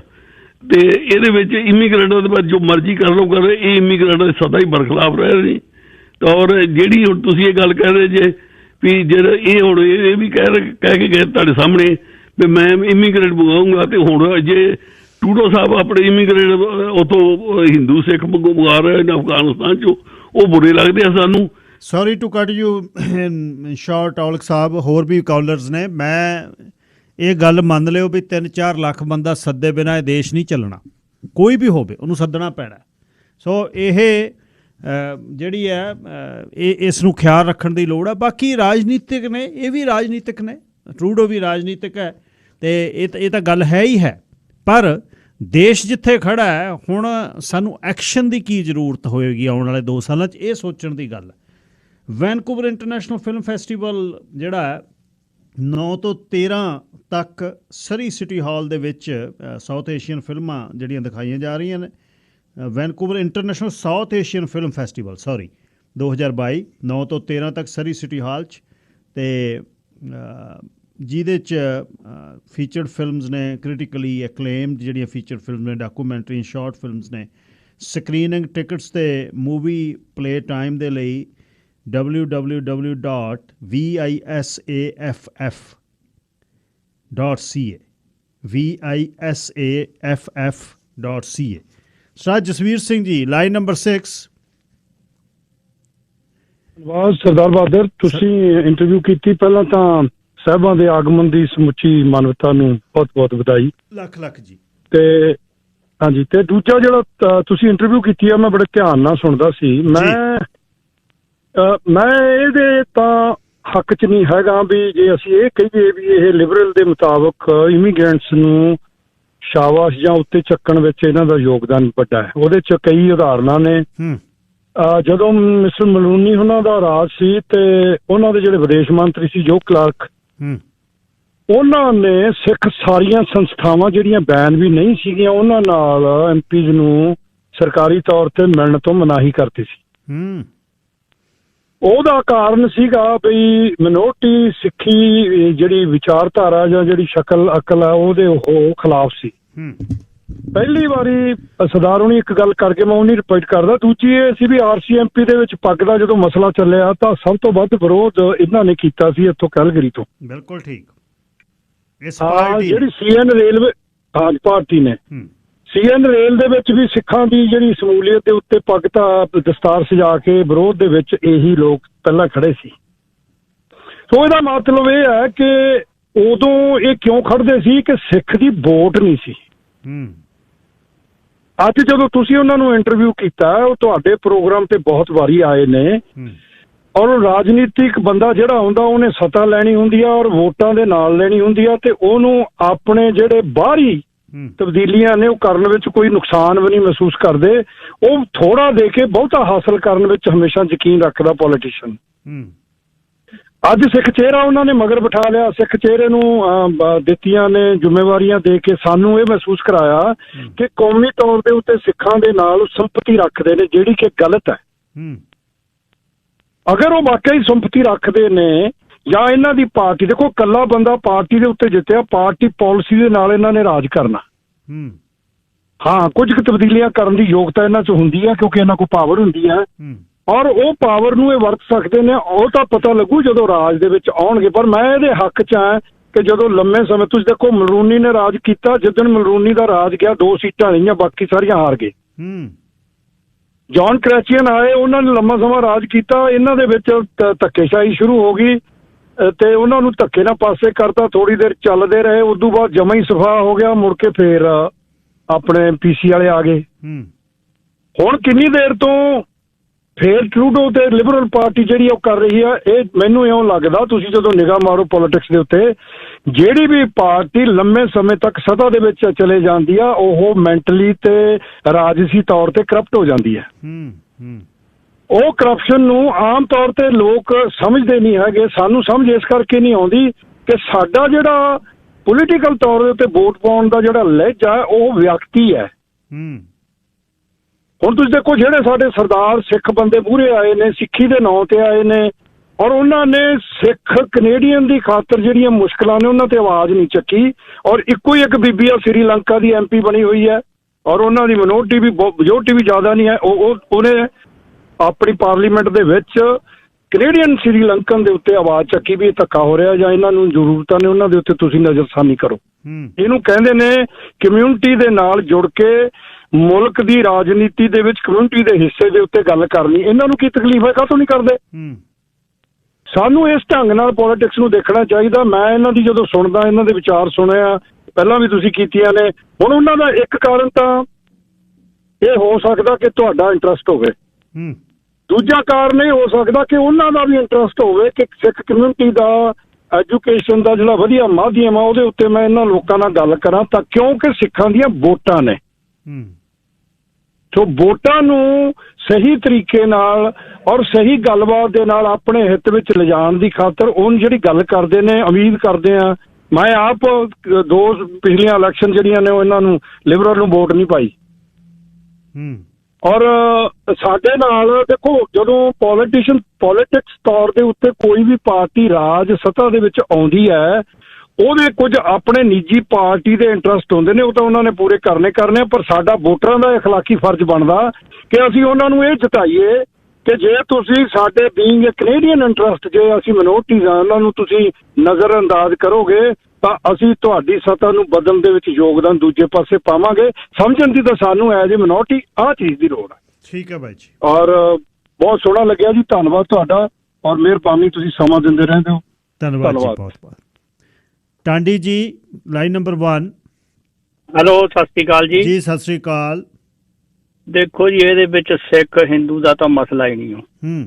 ਇਮੀਗ੍ਰੇਸ਼ਨ ਦੇ ਮਾਮਲੇ ਦੇ ਵਿੱਚ ਉਹਨੇ ਹਿੰਦੂ ਵੀ ਆ ਗਏ ਆ, ਜਿੱਦਾਂ ਗੁਜਰਾਤ ਤੋਂ ਬਹੁਤ ਆਏ ਆ। ਜਿੱਦਾਂ ਕਹਿ ਲਓ ਵੀ ਜਿਹੜਾ ਇਹਨੀ ਕੋਟਾ ਸਿਸਟਮ ਕਰਤਾ ਨਾ, ਵੀ ਲੋਕ ਰਿਟਾਇਰ ਹੋ ਰਹੇ ਆ, ਤੇ ਉਹ ਕੋਟੇ ਦੇ ਵਿੱਚ ਜਿਹੜਾ ਆ ਇਹਨੀ ਲਿਆਉਣੇ ਹੀ ਆ। ਜੇ ਜ਼ਰੂਰੀ ਤਾਂ ਨਹੀਂ, ਇੰਡੀਆ ਦੇ ਤਾਂ ਏਜੰਟ ਇਹ ਗੱਲ ਕਹਿੰਦੇ ਆ ਵੀ 5 ਲੱਖ ਇੱਥੋਂ ਹੀ ਮਤਲਬ ਚੱਲ ਜਾਣਾ ਆ, ਇੰਡੀਆ ਦੇ ਵਿੱਚ ਹੀ ਆ ਸਾਰੇ, ਬਾਕੀ ਤਾਂ ਮੁਲਕਾਂ ਦੇ ਹੈ। ਇਹਨਾਂ ਨੂੰ ਇੰਡੀਆ ਤੋਂ ਥੋੜਾ ਘਟਾਉਣਾ ਚਾਹੀਦਾ। ਜਿੱਦਾਂ ਕਹਿ ਲਓ ਇੰਡੀਆ ਤੋਂ ਲੌਕ ਹੀ ਲਾ ਦੇਣਾ ਚਾਹੀਦਾ, ਇੰਡੀਆ ਤੋਂ ਨਾ ਆਉਣ, ਯੂਰਪ ਕੰਟਰੀਆਂ 'ਚ ਆਉਣ, ਜਿਹੜੀ ਕਮਿਊਨਿਟੀ ਮਿਕਸ ਬਣੇ। ਮਤਲਬ ਇੱਥੇ ਗੋਰੇ ਵੀ ਹੋਣ ਸਾਰੇ। ਹੁਣ ਗੋਰੇ ਤਾਂ ਇੱਥੇ ਦੀਦੇ ਹੀ ਨਹੀਂ। ਉਹ ਜਿੱਦਾਂ ਕਹਿ ਲਓ ਉਹਨਾਂ 'ਚ ਇਮਾਨਦਾਰੀ ਆ, ਉਹੀ ਗਵਾਹ ਬਣਦੇ, ਉਹੀ ਕਾਰਾਂ ਦੇ ਐਕਸੀਡੈਂਟ ਹੁੰਦੇ, ਉਹੀ ਸਾਰਾ ਕੁਛ ਕਰਦੇ ਆ। ਜਾਂ ਕੋਈ ਜਿਹੜਾ ਦੁੱਧ ਵੀ ਡੁੱਲ ਜਾਂਦਾ ਸੁਪਰ ਸਟੋਰ ਹੋਣ, ਉੱਥੇ ਉਹ ਗੋਰੇ ਕੰਪਲੇਂਟ ਕਰਦੇ, ਆਪਾਂ ਨਹੀਂ ਕਰਦੇ ਹੈ। ਆਪਾਂ ਉਹੀ ਮਤਲਬ ਗੰਦੇ ਲੋਕ, ਮੈਂ ਕਿਹਾ ਜਾ ਸਕਦਾ ਵੀ ਇਮੀਗ੍ਰੇਸ਼ਨ ਦਾ ਮਾਮਲਾ ਇੱਥੇ ਤੱਕ ਚਾਹੀਦਾ। ਜਿਹੜੇ ਹੁਣ 10 ਸਾਲ ਦਾ ਵੀਜ਼ਾ ਦੇ ਦਿੰਦੇ ਆ, ਉਹ 4 ਵੀਕਾਂ ਦਾ ਸੈਰ ਵਾਸਤੇ ਵੀਜ਼ਾ ਹੋਣਾ ਚਾਹੀਦਾ। 4 ਵੀਕਾਂ ਦਾ ਸੈਰ ਵਾਸਤੇ ਆ ਤੇ ਜਾਓ। ਹੁਣ ਕਿੰਨਾ ਕੈਸ਼ ਮਨੀ ਚੱਲਦੀ, ਸਾਰਾ ਹੀ ਕੰਮ ਘਰਾਂ ਦਾ ਕੈਸ਼ ਮਨੀ ਦਾ ਚੱਲਣ ਡਿਆ ਆ। ਉਹ ਜਿਹੜੇ ਆਇਓ, ਕੁਛ ਰਫੂਜੀ ਆਇਓ ਆ, ਕੁਛ ਪੱਕੇ LM ਆਈਆਂ ਜਿਹੜੀਆਂ ਵਿਕਦੀਆਂ ਆ। ਹੁਣ ਨਾਲੇ ਤਾਂ ਸ਼ੋਸ਼ਣ ਕਰਾਉਂਦੇ ਆ, ਤੇ ਇੱਕ ਪਾਸੇ ਉਹ ਕਹਿੰਦਾ ਮੈਂ ਰਹਿਣਾ ਹੀ ਇੱਥੇ ਆ। ਜਿੱਦਾਂ ਉਹ ਆਇਓ ਸੈਰ ਵਾਸਤੇ ਆ, ਇਹ ਸਾਰੇ ਵਿਕ ਜਾਣ ਜਿੰਨੇ ਵੀ ਇਹ ਆਇਓ ਆ। ਜੇ ਨਵਾਂ ਗਰੁੱਪ ਤੁਸੀਂ ਮੰਗਾਉਣਾ ਆ ਤੇ ਉਹ ਨਵਾਂ ਆਉਣ ਦੇ। ਹੁਣ ਤਾਂ ਇਹ ਵੀ ਉਹਨਾਂ ਨੂੰ ਨਫ਼ਰਤ ਕਰਨ ਲੱਗ ਪਿਆ ਜਿਹੜੇ ਆਇਓ ਆ ਨਾ। ਜਿਹੜਾ ਕੈਨੇਡਾ ਆ ਜਾਂਦਾ ਨਾ, ਅੱਗੇ ਤਾਂ ਮੈਨੂੰ ਇਕੱਲੇ ਨੂੰ ਕਹਿੰਦੇ ਸੀ ਵੀ ਆਪ ਆ ਗਿਆ ਤੇ ਆਪ ਨਹੀਂ ਆਉਂਦਾ। ਤਾਂ ਹੁਣ ਆਹ ਜਿਹੜੇ ਨਵੇਂ ਆਇਓ ਆ ਨਾ, ਇਹ ਕਹਿੰਦੇ ਆ ਉਹ 5 ਲੱਖ ਜਿਹੜਾ ਉੱਥੋਂ ਆਉਣਾ ਨਾ, ਹੋਰ ਇੰਡੀਆ ਤੋਂ ਜਾਂ ਜਿੰਨਾ ਵੀ ਆਉਣਾ ਆ, ਉਹ ਨਾ ਆਉਣ। ਮੈਂ ਇਹ ਗੱਲ ਕਹਿਣਾ, ਜਿਹੜਾ ਅਨਲੀਗਲ ਆ ਇੱਥੇ ਉਹਨਾਂ ਨੂੰ ਕੱਢਣ ਬਾਹਰ, ਤੇ ਬਹੁਤ ਗੌਰਮੈਂਟ ਨੂੰ ਜਿਹੜਾ ਆ ਪੈਸਾ ਬਚੂਗਾ, ਖੋਰਾ ਜਿਹੜਾ ਲੱਗਾ ਆ ਉਹ ਹਟ ਜਾਊਗਾ। ਜਿੱਦਾਂ ਕਹਿ ਲਓ ਬਈ ਜਿਹੜਾ ਕੈਸ਼ ਦਾ ਕੰਮ ਧੰਦਾ, ਗੋਰਖ ਧੰਦਾ ਚਲਾਇਆ ਆਪਣਿਆਂ ਨੇ, ਆ ਬੇਸਮੈਂਟਾਂ ਦਾ ਧੰਦਾ ਲਾ ਲਓ, ਦੂਸਰਾ ਲਾ ਲਓ, ਇਹ ਸਾਰਾ ਸਿਸਟਮ ਇਹਦੇ ਵਿੱਚ ਹੀ ਆਉਂਦਾ, ਗੰਦ ਦੇ ਵਿੱਚ ਹੀ। ਠੀਕ ਆ ਜੀ, ਠੀਕ ਆ ਭਾਈ ਸਾਹਿਬ, ਠੀਕ ਆ ਜੀ। ਰੀਹਲ ਸਾਹਿਬ ਲਾਈਨ ਨੰਬਰ 2। ਹਾਂਜੀ ਹਰਜੀਤ ਸਿੰਘ ਜੀ ਗਿੱਲ ਸਾਹਿਬ, ਬਹੁਤ ਬਹੁਤ ਧੰਨਵਾਦ ਜੀ। ਸਤਿ ਸ੍ਰੀ ਅਕਾਲ। ਸਤਿ ਸ੍ਰੀ ਅਕਾਲ ਜੀ। ਹਾਂਜੀ ਹਾਂਜੀ, ਮੈਂ ਜੀ ਸੁਣਦਾ ਨਾ ਤੁਹਾਡਾ ਪ੍ਰੋਗਰਾਮ। ਤਾਂ ਜਦੋਂ ਵੀ ਤੁਸੀਂ ਨਾ ਲਿਆਉਂਦੇ ਆ ਜਿਹੜੇ ਆਪੋਜੀਸ਼ਨ ਦੇ ਹੁਣ ਲੀਡਰ ਬਣੇ ਹੈਗੇ ਆ, ਜਦੋਂ ਪਹਿਲਾਂ ਵੀ ਤੁਸੀਂ ਇਹਨਾਂ ਨਾਲ ਇੰਟਰਵਿਊ ਕੀਤੀ ਹੈਗੀ, ਮੈਂ ਉਹ ਵੀ ਸੁਣਦਾ ਹੁੰਦਾ ਜੀ। ਬਹੁਤ ਮੈਨੂੰ ਤਾਂ ਠੀਕ ਲੱਗਦੇ ਬੰਦੇ ਜੀ। ਚਲੋ ਹਜੇ ਨਹੀਂ ਬਣੇ ਹੈਗੇ, ਪਰ ਲੀਡਰ ਤਾਂ ਆਪੋਜੀਸ਼ਨ ਦੇ ਬਣ ਗਏ, ਇੱਦਾਂ ਹੀ ਆ। ਪਰ ਜਿਸ ਸਨ ਆਪਣੇ ਉਹ ਗੱਲਾਂ ਕਰਦੇ ਆ, ਬੋਲਦੇ ਹੈਗੇ ਆ, ਸਭ ਕੁਛ ਬਹੁਤ ਸੋਹਣੀਆਂ ਗੱਲਾਂ ਕਰਦੇ ਆ ਤੁਹਾਡੇ ਨਾਲ ਵੀ, ਤੇ ਬਾਕੀ ਜਿੰਨੇ ਵੀ ਅਸੀਂ ਸੁਣਨੇ ਵਾਲੇ ਹੈਗੇ ਆ, ਸਾਨੂੰ ਵੀ ਇੰਨੀ ਸਮਝ ਆਏਗੀ। ਪਰ ਮੇਰਾ ਦਿਲ ਕਰਦਾ ਸੀ ਕਿ ਇਹ ਤੁਸੀਂ ਜਦੋਂ ਇਹਨਾਂ ਨੂੰ ਲਿਆਉਂਦੇ ਆ ਕਿਤੇ, ਤਾਂ ਇਹਨਾਂ ਦੇ ਨਾਲ ਆਪਣੇ ਜਿਹੜੇ ਆਮ ਸਾਡੇ ਤੁਹਾਡੇ ਲਿਸਨਰ ਹੈਗੇ ਆ, ਉਹਨਾਂ ਵੀ ਚਾਂਸ ਦਿਓ ਕਿ ਇਹਨਾਂ ਨੂੰ ਜ਼ਰੂਰ ਅਗਲੀ ਵਾਰ ਕਰਾਵਾਂਗਾ ਜੀ, ਜਦ ਸਮਾਂ ਹੋਏਗਾ। Amarinder Singh ji line number 4। Hello. ਹਾਂਜੀ ਹੈਲੋ ਸਾਹਿਬ। ਬਲਵੀਰ ਸਿੰਘ ਸਿੱਧੂ ਜੀ, ਸਤਿ ਸ਼੍ਰੀ ਅਕਾਲ ਗਿੱਲ ਸਾਹਿਬ ਜੀ, ਲਾਈਨ ਨੰਬਰ 5। ਗਿੱਲ ਸਾਹਿਬ ਸਤਿ ਸ਼੍ਰੀ ਅਕਾਲ ਜੀ। ਸਤਿ ਸ਼੍ਰੀ ਅਕਾਲ ਸੰਧੂ ਸਾਹਿਬ। ਇੱਕ ਮੈਨੂੰ ਕਲੀਅਰੈਂਸ ਦਿਓ, ਤੁਸੀਂ ਹਰ ਵਾਰ ਗੁਰੂ ਨਾਨਕ ਦੇ ਬਾਰਡੇ ਨੂੰ 554 ਖੇਡ ਰਹੇ ਆ। ਹਾਂਜੀ 554 ਹੀ ਸੀ ਜੀ ਪਿਛਲਾ ਸਾਲ। ਨਹੀਂ ਜੀ 553 ਚਾਹੀਦਾ ਹੁਣ। ਅਮਨਜੋਤ ਚੀਮਾ ਜੀ ਲਾਈਨ ਨੰਬਰ 6। ਹੈਲੋ ਸਤਿ ਸ਼੍ਰੀ ਅਕਾਲ ਭਾਜੀ। ਜੀ ਸਤਿ ਸ਼੍ਰੀ ਅਕਾਲ ਚੀਮਾ ਜੀ। ਭਾਜੀ ਇੱਕ ਵਾਰੀ ਹੁਣ ਪਲਟੀ ਵੱਜਣੀ ਚਾਹੀਦੀ ਹੈ, ਕਿਉਂਕਿ 2 ਸਾਲ ਹੋ ਗਏ ਆ, ਹੁਣ ਇਹ ਆਪਣੀਆਂ ਮਰਜ਼ੀਆਂ ਕਰਨ ਲੱਗ ਗਈ ਲਿਬਰਲ ਸਰਕਾਰ। ਇੱਕ ਵਾਰੀ ਪਲਟੀ ਜ਼ਰੂਰ ਵੱਜਣੀ ਚਾਹੀਦੀ ਹੈ, ਕਿਉਂਕਿ ਜਿਹੜਾ 2 ਸਾਲ ਰਾਜ ਕਰ ਲਏ ਉਹਦੇ ਵਿੱਚ ਫਿਰ ਬੜਾ ਹੰਕਾਰ ਆ ਜਾਂਦਾ ਕਿ ਹਾਂ ਬਈ ਹੁਣ ਮੈਂ ਆਪਣੀ ਮਰਜ਼ੀ ਕਰਾਂ। ਹੁਣ ਇੱਕ ਵਾਰੀ ਚੇਂਜ ਹੋਣੀ ਚਾਹੀਦੀ ਆ। ਇੱਕ ਮੈਂ ਰਿਕੁਐਸਟ ਕਰਦਾ, ਇੱਕ ਤੁਸੀਂ ਦੁਬਾਰਾ ਚਾਂਸ ਦਾ ਅੱਗੇ ਜ਼ਰੂਰ ਵੇਖਿਓ, ਤੁਹਾਡੇ ਵਰਗੇ ਓਨੈਸਟ ਬੰਦੇ ਦੀ ਲੋੜ ਆ। ਕੋਈ ਨਾ ਵੀਰ ਜੀ, ਧੰਨਵਾਦ। Narendra Singh ji line number 1। ਸਤਿ ਸ਼੍ਰੀ ਅਕਾਲ ਸਰ। ਜੀ ਸਤਿ ਸ਼੍ਰੀ ਅਕਾਲ ਸਰ। ਕੋਈ ਠੀਕ ਆ, ਉਹ ਆਪਣਾ ਆਏ ਆ, ਪੱਖ ਰੱਖ ਗਏ ਆ, ਪਰ ਕੋਈ ਖਾਸ ਇੰਪ੍ਰੈਸਿਵ ਗੱਲਾਂ ਤਾਂ ਹੈ ਨਹੀਂ ਗੀਆਂ ਉਹਨਾਂ ਕੋਲ। ਤੁਸੀਂ ਕਰ ਲਓ ਜੀ ਇੰਪ੍ਰੈਸਿਵ ਗੱਲਾਂ। ਤੁਸੀਂ ਦੱਸੋ ਵੀ ਗਲਤ ਕੀ ਕਿਹਾ ਉਹਨਾਂ ਨੇ, ਦੱਸੋ ਫਿਰ। ਮੈਂ ਗਲਤ ਦੀ ਗੱਲ ਹੀ ਨਹੀਂ ਕੀਤੀ ਸਰ। ਮੈਂ ਤਾਂ ਕਹਿ ਰਿਹਾ ਕਿ ਤੁਸੀਂ ਕਹਿ ਰਹੇ ਹੋ ਨਾ ਵੀ ਇੰਪ੍ਰੈਸਿਵ ਗੱਲ ਨਹੀਂ ਕੀਤੀ, ਦੱਸੋ ਫਿਰ ਕਿਹੜੀ ਗੱਲ ਗਲਤ ਹੈ। ਗੱਲ ਤਾਂ ਸਰ 2015 ਤੋਂ ਪਹਿਲਾਂ 2 ਤੋਂ 2.5 ਲੱਖ ਇਮੀਗ੍ਰੈਂਟ ਆ ਰਹੇ ਸੀਗੇ, ਪਹਿਲਾਂ ਵੀ ਆ ਰਹੇ ਸੀਗੇ। ਸਟੂਡੈਂਟ ਵੀਜ਼ਾ 2002-2004 ਤੋਂ ਸ਼ੁਰੂ ਹੋਇਆ ਪਿਆ, ਉਦੋਂ ਟਰੂਡੋ ਸਾਹਿਬ ਤਾਂ ਨਹੀਂ ਸੀਗੇ ਨਾ। 4 ਚ ਕਿੰਨੇ ਬੰਦੇ ਆਏ ਨੇ ਸਟੂਡੈਂਟ ਦੱਸਿਓ ਭਾਜੀ। 2015 ਚ ਕਿੰਨੇ ਆਏ ਆ, ਫਿਰ 2008 ਚ ਕਿੰਨੇ ਆਏ? 15 ਦੇ ਵਿੱਚ 15 ਚ ਟਰੂਡੋ ਨਹੀਂ ਆਏ ਨੇ ਨਾ, ਮੈਨੂੰ 4 ਵਾਲੀ ਦੱਸਿਓ। 4 ਚ ਕਿੰਨੇ ਆਏ ਨੇ? ਅੰਕੜਾ ਹੈ ਕੋਈ? 2004 ਤੋਂ ਲੈ ਕੇ 15 ਤੱਕ ਤੇ ਦੇਖ ਲਓ, ਤੇ ਫਿਰ 15 ਤੋਂ ਅਗਲੇ ਦੇਖ ਲਓ, ਸਾਰੇ ਅੰਕੜੇ ਲੈ ਕੇ ਗੱਲ ਕਰਾਂਗੇ ਆਪਾਂ। ਉਹੀ ਕਹਿ ਰਹੇ ਆ ਨਾ, ਉਹੀ ਕਹਿ ਰਹੇ ਹੋ ਤੁਸੀਂ। 4 ਵਾਲੇ ਤਾਂ ਦੱਸੋ ਫਿਰ ਕਿੰਨੇ ਨੇ। ਇਸ ਤਰ੍ਹਾਂ ਨਾ ਕਰੋ, ਤੁਸੀਂ ਅੰਕੜੇ ਦੱਸੋ ਮੈਨੂੰ, ਦੱਸੋ। ਸਰ ਆ ਤਾਂ ਉਦੋਂ ਦੇ ਰਹੇ ਆ ਯਾਰ। ਸਰ ਨਾ ਮੈਨੂੰ ਕਿਹਾ ਕਰੋ, ਮੈਨੂੰ ਪ੍ਰੋਪਰ ਗੱਲ ਕਰਿਆ ਕਰੋ। ਮੈਨੂੰ ਇਹ ਸ਼ਬਦ ਪਸੰਦ ਨਹੀਂ ਹੈ, ਤੇ ਗੱਲ ਜੇ ਕਰਨੀ ਆ ਮੇਰੇ ਆ ਕੇ ਤਰਕ ਨਾਲ ਕਰਿਆ ਕਰੋ। ਗੱਲ ਮੈਨੂੰ ਦੱਸੋ ਤਾਂ ਸਹੀ ਵੀ 4 ਚ ਕਿੰਨੇ ਆਏ, 15 ਚ ਕਿੰਨੇ ਆਏ, ਕੁਛ ਸਮਝਾਓ ਤਾਂ ਸਹੀ। ਗੁਰਮੀਤ ਸਿੰਘ ਜੀ ਲਾਈਨ ਨੰਬਰ 3 ਤੁਸੀਂ, ਲਾਈਨ ਨੰਬਰ 2 ਤੁਸੀਂ ਏਅਰ ਤੇ ਹੋ ਜੀ। ਸਤਿ ਸ਼੍ਰੀ ਅਕਾਲ ਗਿੱਲ ਸਾਹਿਬ ਜੀ। ਸਤਿ ਸ਼੍ਰੀ ਅਕਾਲ ਗਿੱਲ ਸਾਹਿਬ। ਪਤਾ ਕੀ ਹੈ, ਦੇਖੋ ਇੰਨਾ ਚਿਰ ਹੋ ਗਿਆ ਟਰੂਡੋ ਨੂੰ, ਹਨਾ 7 ਸਾਲ ਹੋ ਚੱਲੇ ਆਲਮੋਸਟ। ਤੇ ਉਹ ਰੀਜ਼ਨ ਇਹ ਤਾਂ ਬੇਸਿਕਲੀ ਇੱਕ ਰੀਜ਼ਨ ਬਣ ਹੀ ਜਾਂਦਾ ਜੀ, ਕਿਉਂਕਿ ਜਿੱਦਾਂ ਵੀ ਆਪਾਂ ਨੂੰ ਬੁਰਾਈਆਂ ਜ਼ਿਆਦਾ ਦੇਖਣ ਲੱਗ ਪੈਂਦੀਆਂ ਜਦੋਂ ਲੌਂਗ ਟਰਮ ਹੋ ਜਾਂਦੀ ਹੈ ਜੀ। ਬਿਲਕੁਲ ਠੀਕ ਹੈ, ਹੋ ਜਾਂਦੀ। ਤੇ ਐਕਚੁਅਲੀ ਨਾ ਇਹਨਾਂ ਦੀ ਪੋਲੀਅਮ ਸਾਹਿਬ ਦੀ ਇੱਕ ਗੱਲ ਬਹੁਤ ਸੋਹਣੀ ਹੈ ਵੀ ਜਿੱਦਾਂ ਦੇਖੋ, ਜਿੱਦਾਂ ਹੁਣ ਸਰੀ 'ਚ ਕੀ ਹੋਇਆ, ਸਰੀ ਦੇ ਵਿੱਚ ਡੱਗ ਕਿਉਂ ਹਾਰੇ ਆ, ਜਾਂ ਕੋਈ ਵੀ ਮਤਲਬ ਦੂਸਰੀ ਪਾਰਟੀ ਕਿਉਂ ਆਈ ਹੈ, ਕਿਉਂਕਿ ਡਿਵਾਈਡੇਸ਼ਨ ਬਹੁਤ ਹੋਈ ਹੈ, ਹਨਾ। ਉਹ ਬੰਦੇ ਦੀ ਇੱਕ ਖਾਸੀਅਤ ਹੈ ਵੀ ਉਹ ਡਿਵਾਈਡੇਸ਼ਨ ਵਾਲੀ ਗੱਲ ਨਹੀਂ ਕਰਦਾ। ਉਹ ਤੁਹਾਨੂੰ ਤੁਸੀਂ ਉਹਦੀ ਗੱਲ ਤੋਂ ਕਿਤੇ ਵੀ ਇਹ ਨਹੀਂ ਦੇਖਦਾ ਵੀ ਆਹ ਕਮਿਊਨਿਟੀ ਇੱਧਰ ਹੈ ਤੇ ਆਹ ਕਮਿਊਨਿਟੀ ਇੱਧਰ ਹੈ। ਉਹਨੇ ਸਿਰਫ ਗਵਰਨਮੈਂਟ ਦੇ ਜਿਹੜੇ ਗਲਤ ਗੱਲਾਂ ਉਹੀ ਕਰਨੀਆਂ। ਉਹਨੇ ਕਦੇ ਵੀ ਇਸ ਚੀਜ਼ 'ਚ ਨਹੀਂ ਪਿਆ ਵੀ ਕਿਹੜੇ ਧਰਮ ਤੋਂ ਵੀ ਉਹ ਬੰਦੇ ਤੰਗ ਨੇ, ਉਹ ਫਲਾਣੇ ਤੰਗ ਨੇ, ਉਹ ਭਿਉਂਕੇ ਤੰਗ ਨੇ, ਨਾ, ਕਦੇ ਵੀ ਨਹੀਂ। ਉਹਦੀ ਇਹ ਗੱਲ ਵਧੀਆ ਲੱਗਦੀ ਹੈ ਜੀ। ਉਹ ਤਾਂ ਕਰਕੇ ਮੈਨੂੰ ਲੱਗਦਾ ਵੀ ਐਤਕੀ ਮੋਰਚਾ ਤਾਂ 100% ਉਹਦਾ ਹੋ ਹੀ ਜਾਣਾ ਆ। ਇਹ ਤਾਂ ਕੋਈ ਇਹਦੇ 'ਚ ਕੋਈ ਗੱਲ ਹੈ ਨਹੀਂ, ਹਨਾ। ਪਰ ਹਜੇ ਸਟਿਲ 2 ਸਾਲ ਪਏ ਆ, ਲੰਮਾ ਸਮਾਂ, ਬਹੁਤ ਲੰਮਾ ਸਮਾਂ। ਹਾਂਜੀ, ਕਿਉਂਕਿ ਕੋਈ ਪਤਾ ਨਹੀਂ, ਕਈ ਵਾਰੀ ਬੰਦਾ ਕੁਝ ਬੋਲ ਐਸਾ ਪੈਂਦਾ, ਗਲਤੀ ਐਸੀ ਕਰ ਪੈਂਦਾ ਵੀ। ਬਿਲਕੁਲ। ਹਾਂਜੀ, ਥੈਂਕ ਯੂ ਵੀਰ ਜੀ। ਹਲੇ ਬਹੁਤ ਲੰਬਾ ਸਮਾਂ ਜੀ, ਕੋਈ ਗੱਲ ਇਹੋ ਜਿਹੀ ਹੋ ਜਾਂਦੀ ਹੈ ਜਿਹਦੇ ਨਾਲ ਸਾਰਾ ਕੁਝ ਥੋੜਾ ਚੇਂਜ ਹੋ ਜਾਂਦਾ ਹੈ। Sir Harjeet Singh line number 3। ਸਤਿ ਸ਼੍ਰੀ ਅਕਾਲ ਜੀ। ਜੀ ਸਤਿ ਸ਼੍ਰੀ ਅਕਾਲ। ਹਾਂਜੀ ਭਾਈ, ਮੈਂ ਤਾਂ ਇਹ ਗੱਲ ਕਰਨੀ ਸੀ, ਜਿਵੇਂ ਆਪਾਂ ਹੁਣ ਚਲੋ ਪਾਰਟੀ ਗਵਰਨਮੈਂਟ ਆ, ਜਿਹੜੀ ਇਹਨਾਂ ਦੀਆਂ ਪਾਲਿਸੀਜ਼ ਨੇ ਨਾ ਕੰਜ਼ਰਵੇਟਿਵ ਦੀਆਂ, ਇਹ ਮੁਲਕ ਦੇ ਲਈ ਤਾਂ ਚੰਗੀਆਂ ਨੇ ਨਾ। ਆਪਾਂ ਕੱਲੀ ਇਮੀਗ੍ਰੇਸ਼ਨ ਦੀ ਗੱਲ ਨਾ ਕਰੀਏ। ਹੁਣ ਜਦੋਂ ਅੱਜ ਤੋਂ ਤੁਸੀਂ 2004 ਦੀ ਆਪਾਂ ਗੱਲ ਕਰਦੇ, ਇਮੀਗ੍ਰੇਸ਼ਨ ਹੁੰਦੀ ਸੀ, ਉਦੋਂ ਕੋਈ ਕ੍ਰਾਈਟੇਰੀਆ ਹੁੰਦਾ ਸੀ ਵੀ ਬੰਦੇ ਆਉਂਦੇ ਸੀ ਆਫਟਰ ਗ੍ਰੈਜੂਏਸ਼ਨ। ਆਪਾਂ ਆਪਦੀ ਕਮਿਊਨਿਟੀ ਦੀ ਜੇ ਗੱਲ ਕਰਦੇ ਆ ਨਾ, ਜਿਹੜੇ ਬੰਦੇ ਉਦੋਂ ਪੜ੍ਹ ਕੇ ਆਏ ਨਾ, ਗ੍ਰੈਜੂਏਸ਼ਨ ਕਰਕੇ ਆਏ ਆ, ਜਿਹੜੀ ਸਮਾਜ ਨੂੰ ਉਹਨਾਂ ਦੀ ਦੇਣ ਆ, ਜਿਹੜੇ ਉਹਨਾਂ ਨੇ ਜਿਹੜਾ ਕੁਛ ਸਮਾਜ ਸਿਰਜਿਆ, ਤੇ ਜਿਹੜਾ ਬੰਦਾ ਆਪਣੀ ਕਮਿਊਨਿਟੀ ਦੇ ਵਿੱਚ ਇੱਕ ਇਹੋ ਜਿਹੀ ਲੇਅਰ ਬਣ ਜਾਣੀ ਹੈ ਨਾ ਵੀ ਜਿਹੜੇ ਬੰਦਿਆਂ ਨੇ ਕਦੇ ਗ੍ਰੈਜੂਏਸ਼ਨ ਹੀ ਨਹੀਂ ਕੀਤੀ, ਜਿਹੜਾ ਉਹਨਾਂ ਨੇ ਫਿਊਚਰ ਬਣਾਉਣਾ ਵਾ, ਉਹਦੇ ਬਾਰੇ ਗੱਲ ਕਰੋ। ਨੰਬਰ 2 ਤੇ ਜਦੋਂ ਪਹਿਲਾਂ ਲੋਕ ਆਉਂਦੇ ਸੀ ਨਾ, ਪਹਿਲਾਂ ਇਹਨਾਂ ਨੇ ਪ੍ਰੋਗਰਾਮ ਬਣਾਏ ਹੁੰਦੇ ਸੀ ਵੀ ਬੰਦਾ ਆਉਂਦਾ ਸੀ ਨਿਊ ਕਮਰਸ ਵਾਸਤੇ, ਉਹ ਕੈਨੇਡੀਅਨ ਵੈਲਿਊਜ਼ ਸਮਝਦਾ ਸੀ ਵੀ ਕੈਨੇਡੀਅਨ ਵੈਲਿਊਜ਼ ਕੀ ਆ।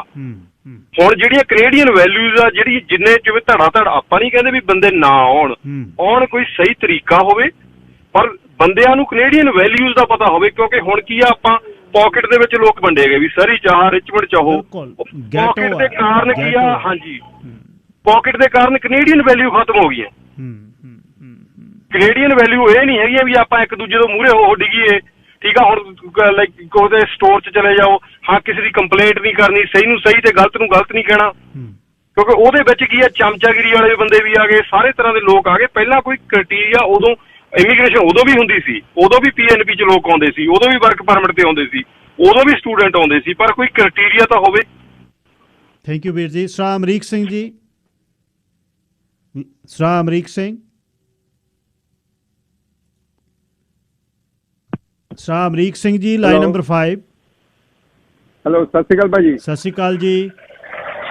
ਮੈਂ ਸਰ ਨਹੀਂ, ਤੁਸੀਂ ਤਾਂ ਮੇਰੇ ਵੱਡੇ ਭਰਾ ਆ, ਤੇ ਮੈਂ ਗੱਲਾਂ ਸੁਣਦਾ ਜੀ ਲੋਕਾਂ ਦੀਆਂ, ਮਤਲਬ ਕਿ